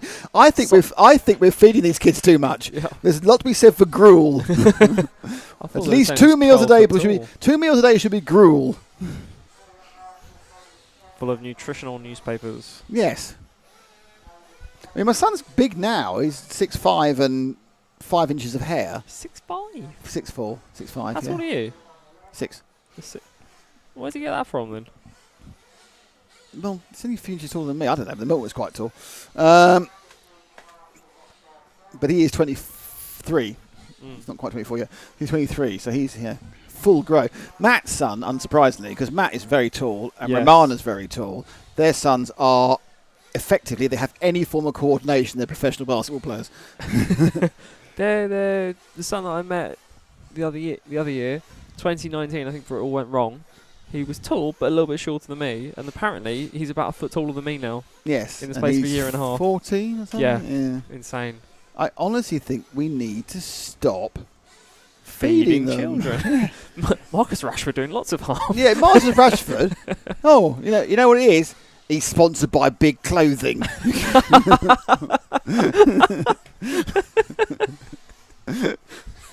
Mr. Jay-Z, on a good note, that he's wearing the same size clothes as me. When he gets cool clothing presents, I'll wear them soon. Jesus, I can't. There's not many things that a 14-year-old wants to wear that you want to wear, but I suppose if you actually get a sweatshirt saying the Herts GP or something, it'd be marvellous. We're all wearing our Herts. You can't sell because it's so blooming cold, but we're all wearing our Herts GP t-shirts. We're very smooth. I like them. They're very soft. They're nice. Haven't been washed, that's why. Not crunched like everything I have. It's not bad for XL either. I don't know if I've put on weight or. No, I thought it's XL. I think it's quite a good XL, but I am just a big. I'm middle-aged spready me. Spready. What's your name? Spready. Middle-aged spready. Oh, okay. Spready Eagle. No, it wasn't that. That'd be rude. That's got to be if Spready's a name, then someone's going to have accidentally named their kid. Spread Eagle. I've named it Eagle after the bald eagle, the image of America, and spread after my favourite topping on toast. Pure patriotism. I've called him Spread Eagle Smith & Weston. Second Amendment, make America great again. Here's my son. I'm sorry. And lock her up. That's a brilliant start. They've all failed to get out the pit exit. Fantastic. Are they going? Oh. Yeah, there's a pile up in the pit exit. Here we go.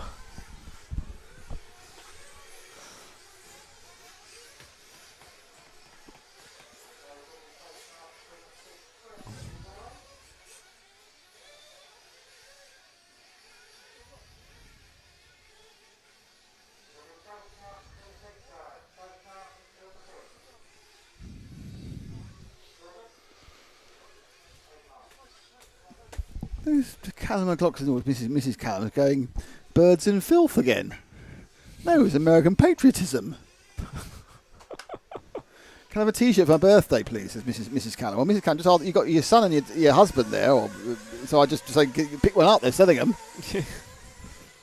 We don't tend to do birthday requests. People give us stuff for our birthdays. No, it isn't our birthday. We could pretend it is. No, I'm not like I'm into that. Then you have to remember in the future. Oh, we've got the list. So Matthew Simpson in 1, Oliver Natras in 2, Caden Stenhouse in 3, Callum McLaughlin in 4, Jack Ritchie in 5, Hattie Thames in 6, Holger Like in 7, Max McDonnell in 8, Billy Grindley in 9, Maxime Cook in 10. Blind Maxime was pretty good. I'm surprised they put that in 10. Otherwise it must be random draw. 11 Ben Simpson, 12 Eric Like, and 13 is Dylan Sanders. So, given the fact that a couple of those are in the main A final, I expect them to be a kind of a reshuffling. This must be a random draw, but it's based on age. I don't know. Inside leg measurement, amazing. This isn't like a prison RC event. You've got to quickly check your inside leg measurements. It's more of a Savile Row one, isn't it? Jimmy Savile Row. Oh, we don't mention him. Certainly don't mention him. Giving the 70s a bad name. Many others. Fairness, most of it seems like just that's how things were. But you can't say that, can you? I don't know. I didn't exist then. I've got a clean slate on that one. Yeah, you think about all the stuff that came out on social media, you know. Oh. Can you imagine that the stuff people would have posted in the 70s on Twitter? And it would have been completely not commented on and acceptable. Yeah. And now they'd have been like, I'm going to have to apologise for my entire life. The language that was just used every day, and no one batted an eyelid at, you can get kicked off Big Brother for now. And there's stuff, again, which you would say there, which wasn't meant in a derogatory form, but is now taken to be derogatory. It's really weird. Words which weren't insulting have now become theoretically insulting. And they're thinking, no, it was never meant as an insult. Meaning and context become context gets lost in just going, oh no, that's definitely no, it's not. It was never meant that way. But it doesn't matter. Oh, this one's 15. I just got a WhatsApp saying this is a 15-minute race, not a 20-minute race. Really? Yep. I love that. That's direct information. 15-minute final, single stop. Okay. And they're away. Well, they were a bit of a poor start from Matthew Simpson. And indeed, it is 15 minutes, counting down as we can see.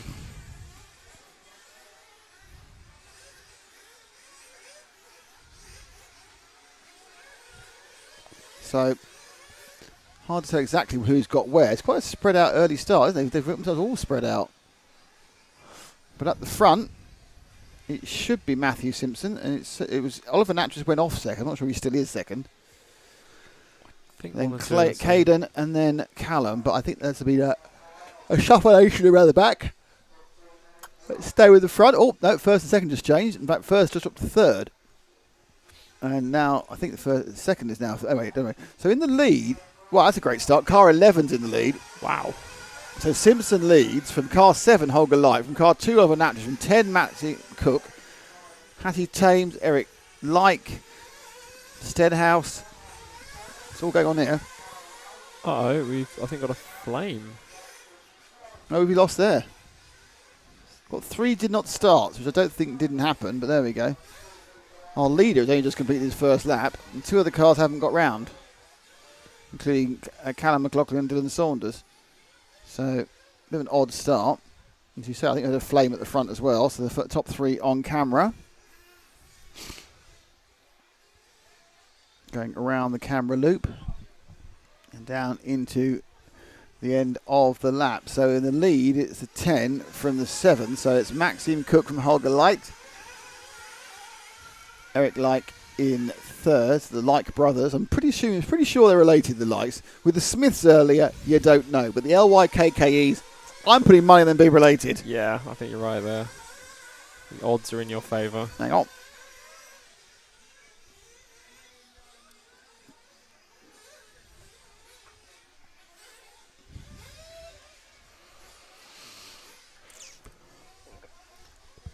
So Cook from Holger Like.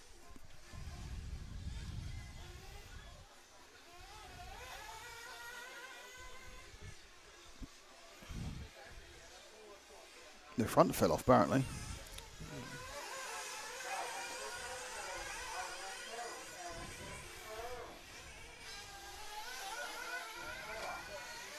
Seven of Holger, hanging on in second.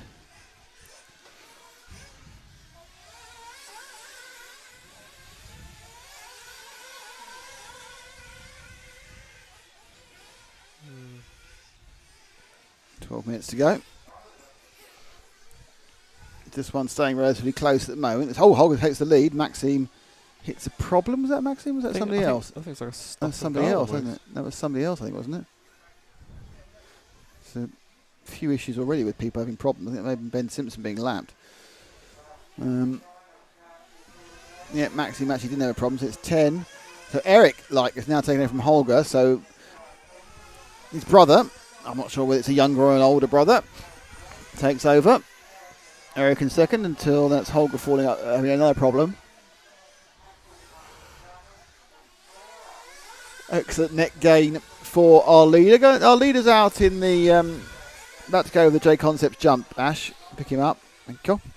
That's Maxim. A couple of seconds ahead of Eric. Hattie Thames now in fourth.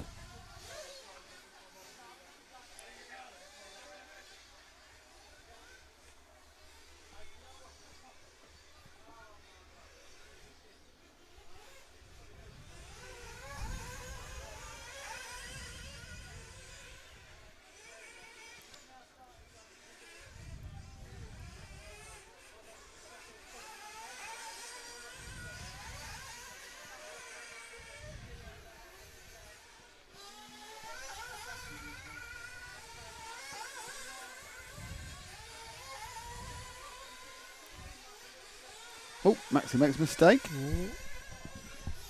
So I think that's put Eric into the lead. White wheels against yellow wheels. But Eric in the 12 car, so they don't pay attention to the numbers. They're kind of like drawn randomly. So it is now Eric Like from Maxime. So that little error has dropped Maxime down a couple of seconds. Eric there. And then Eric makes a mistake as well. So we've seen a few people pushing it too far on the exit of the fast sweeper. And once they try and get that extra bit of left hand down, that just tips the balance and the buggy goes over. So Hattie Thames now is third, but 20 seconds back. So these top two are lapping somewhere in the region of 4 seconds a lap quicker, despite their various misdemeanors on various corners. Eric's dropped a long way back off that roll. And Maxim on camera, comfortably in the lead.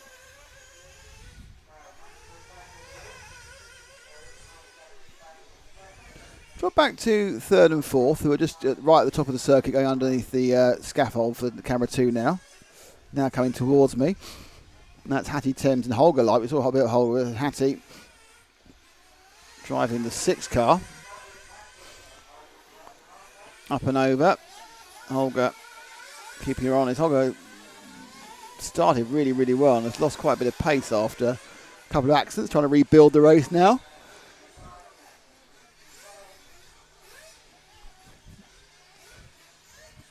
Nope. It's Holger past Hattie there. A little bit of a problem on the far left. Pole man Matthew Simpson for some reason dropped a couple of laps back. He goes underneath me.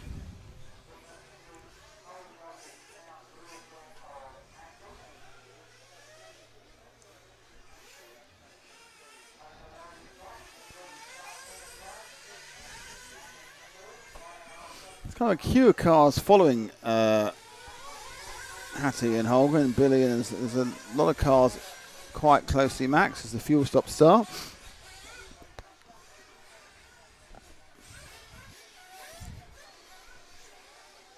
But it's now an eking out lead for. Into the pits comes our leader and our second. Oh, there's a change of. Oh, the leader's flamed. The leader flamed. So Maxime Cook has flamed in the pits. Probably the best place to do it. No, there's never a good place. It's 'cause sometimes you can't start the thing again. It normally means it's got flooded. It's fuel where you don't want it to be.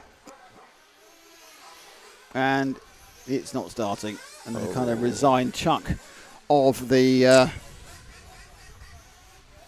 starter at Maxime. They're very unlucky. It's a shame. It's a lot of work, that car, in the various races today, and just said, I'm sorry, I don't want to keep rolling at this point. And it's been retired by the looks of it. So Maxime Cook will be dropping off the lead. And into the lead will go Eric Like from his brother. And this is the battle, as you can see, for second and third now. And Hattie and Holger absolutely together. Like the car bereft on its side there.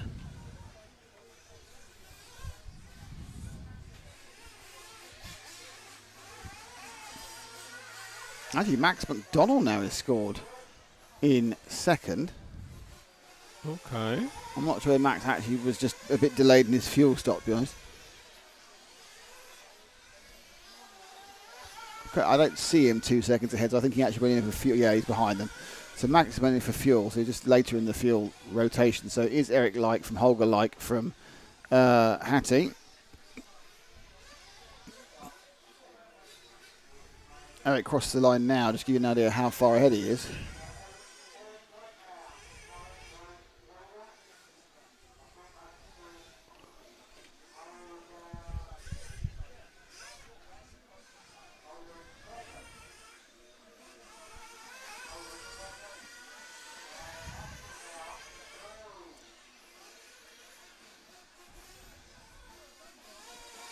So the only battle going at the moment, you drop back to the two cars on the sweeper now, Ash. That's Billy Grinley and Max McDonald. Grinley ahead of McDonald at the moment. Not McDonald who's got past him. So the green and the orange is McDonald. Then you have Grinley in the multicoloured car, and then behind him in the pinky machine, I think that's Oliver Natras, because they're all kind of running together. Lost a few cars from this one. Still like winning. Well, is Eric from Holger. Hattie in third. Clayton in fourth in the 3.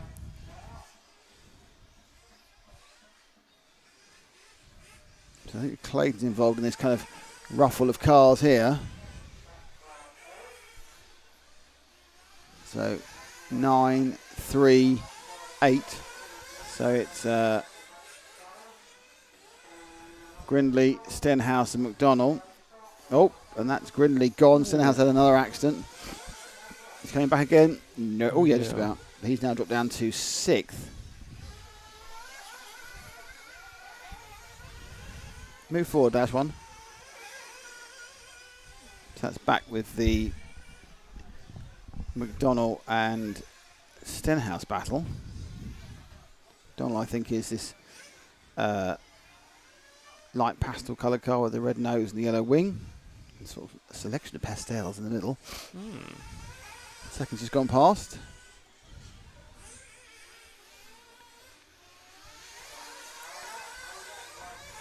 Hey, if you can go forward one, Ash. So as you go forward, that's it. And that is the battle for third now. Hattie Thames and Max McDonald. McDonald on the inside, and Thames drops back. I think she's lost a bit of pace. I'm not sure if she's got an issue with the car. So McDonald takes third. Thames looking to claim it back again. Looks up the inside, doesn't make contact. Been quite circumspect. She comes around towards the welcome mat section, and McDonald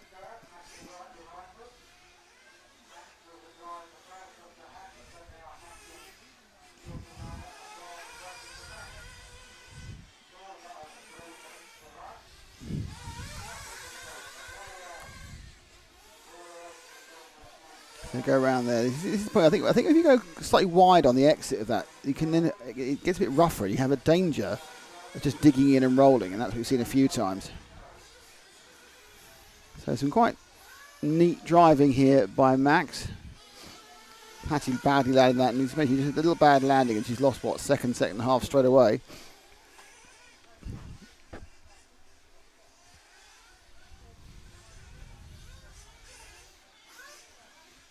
It takes a long time to make it back up again if Max doesn't make an error himself. Still the Like brothers first and second. Eric from Holgood, 20 seconds apart. 2:20 to go.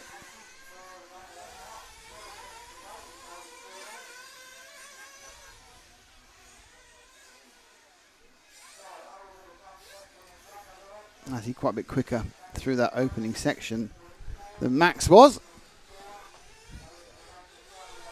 Oh, and then she's gone out. Just rolled straight out there. So that was it was getting closer, and then it wasn't. Just fell off a bit. Oh, I'm getting closer, and no, I'm not. So 4 cars have broken down this one. Dylan Saunders and Callum Loughlin in the first lap, and then Ben Simpson and Maxim Cook. So a bit of smoke there from the Hattie car. Running in fourth. Got Grinley now battling on the 4th and 5th slate between Hattie and himself.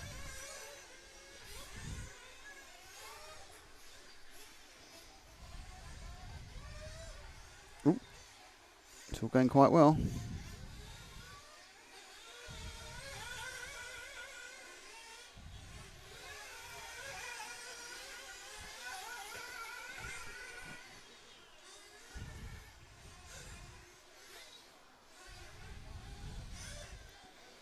So down at the last minute, we'll try and find our leader.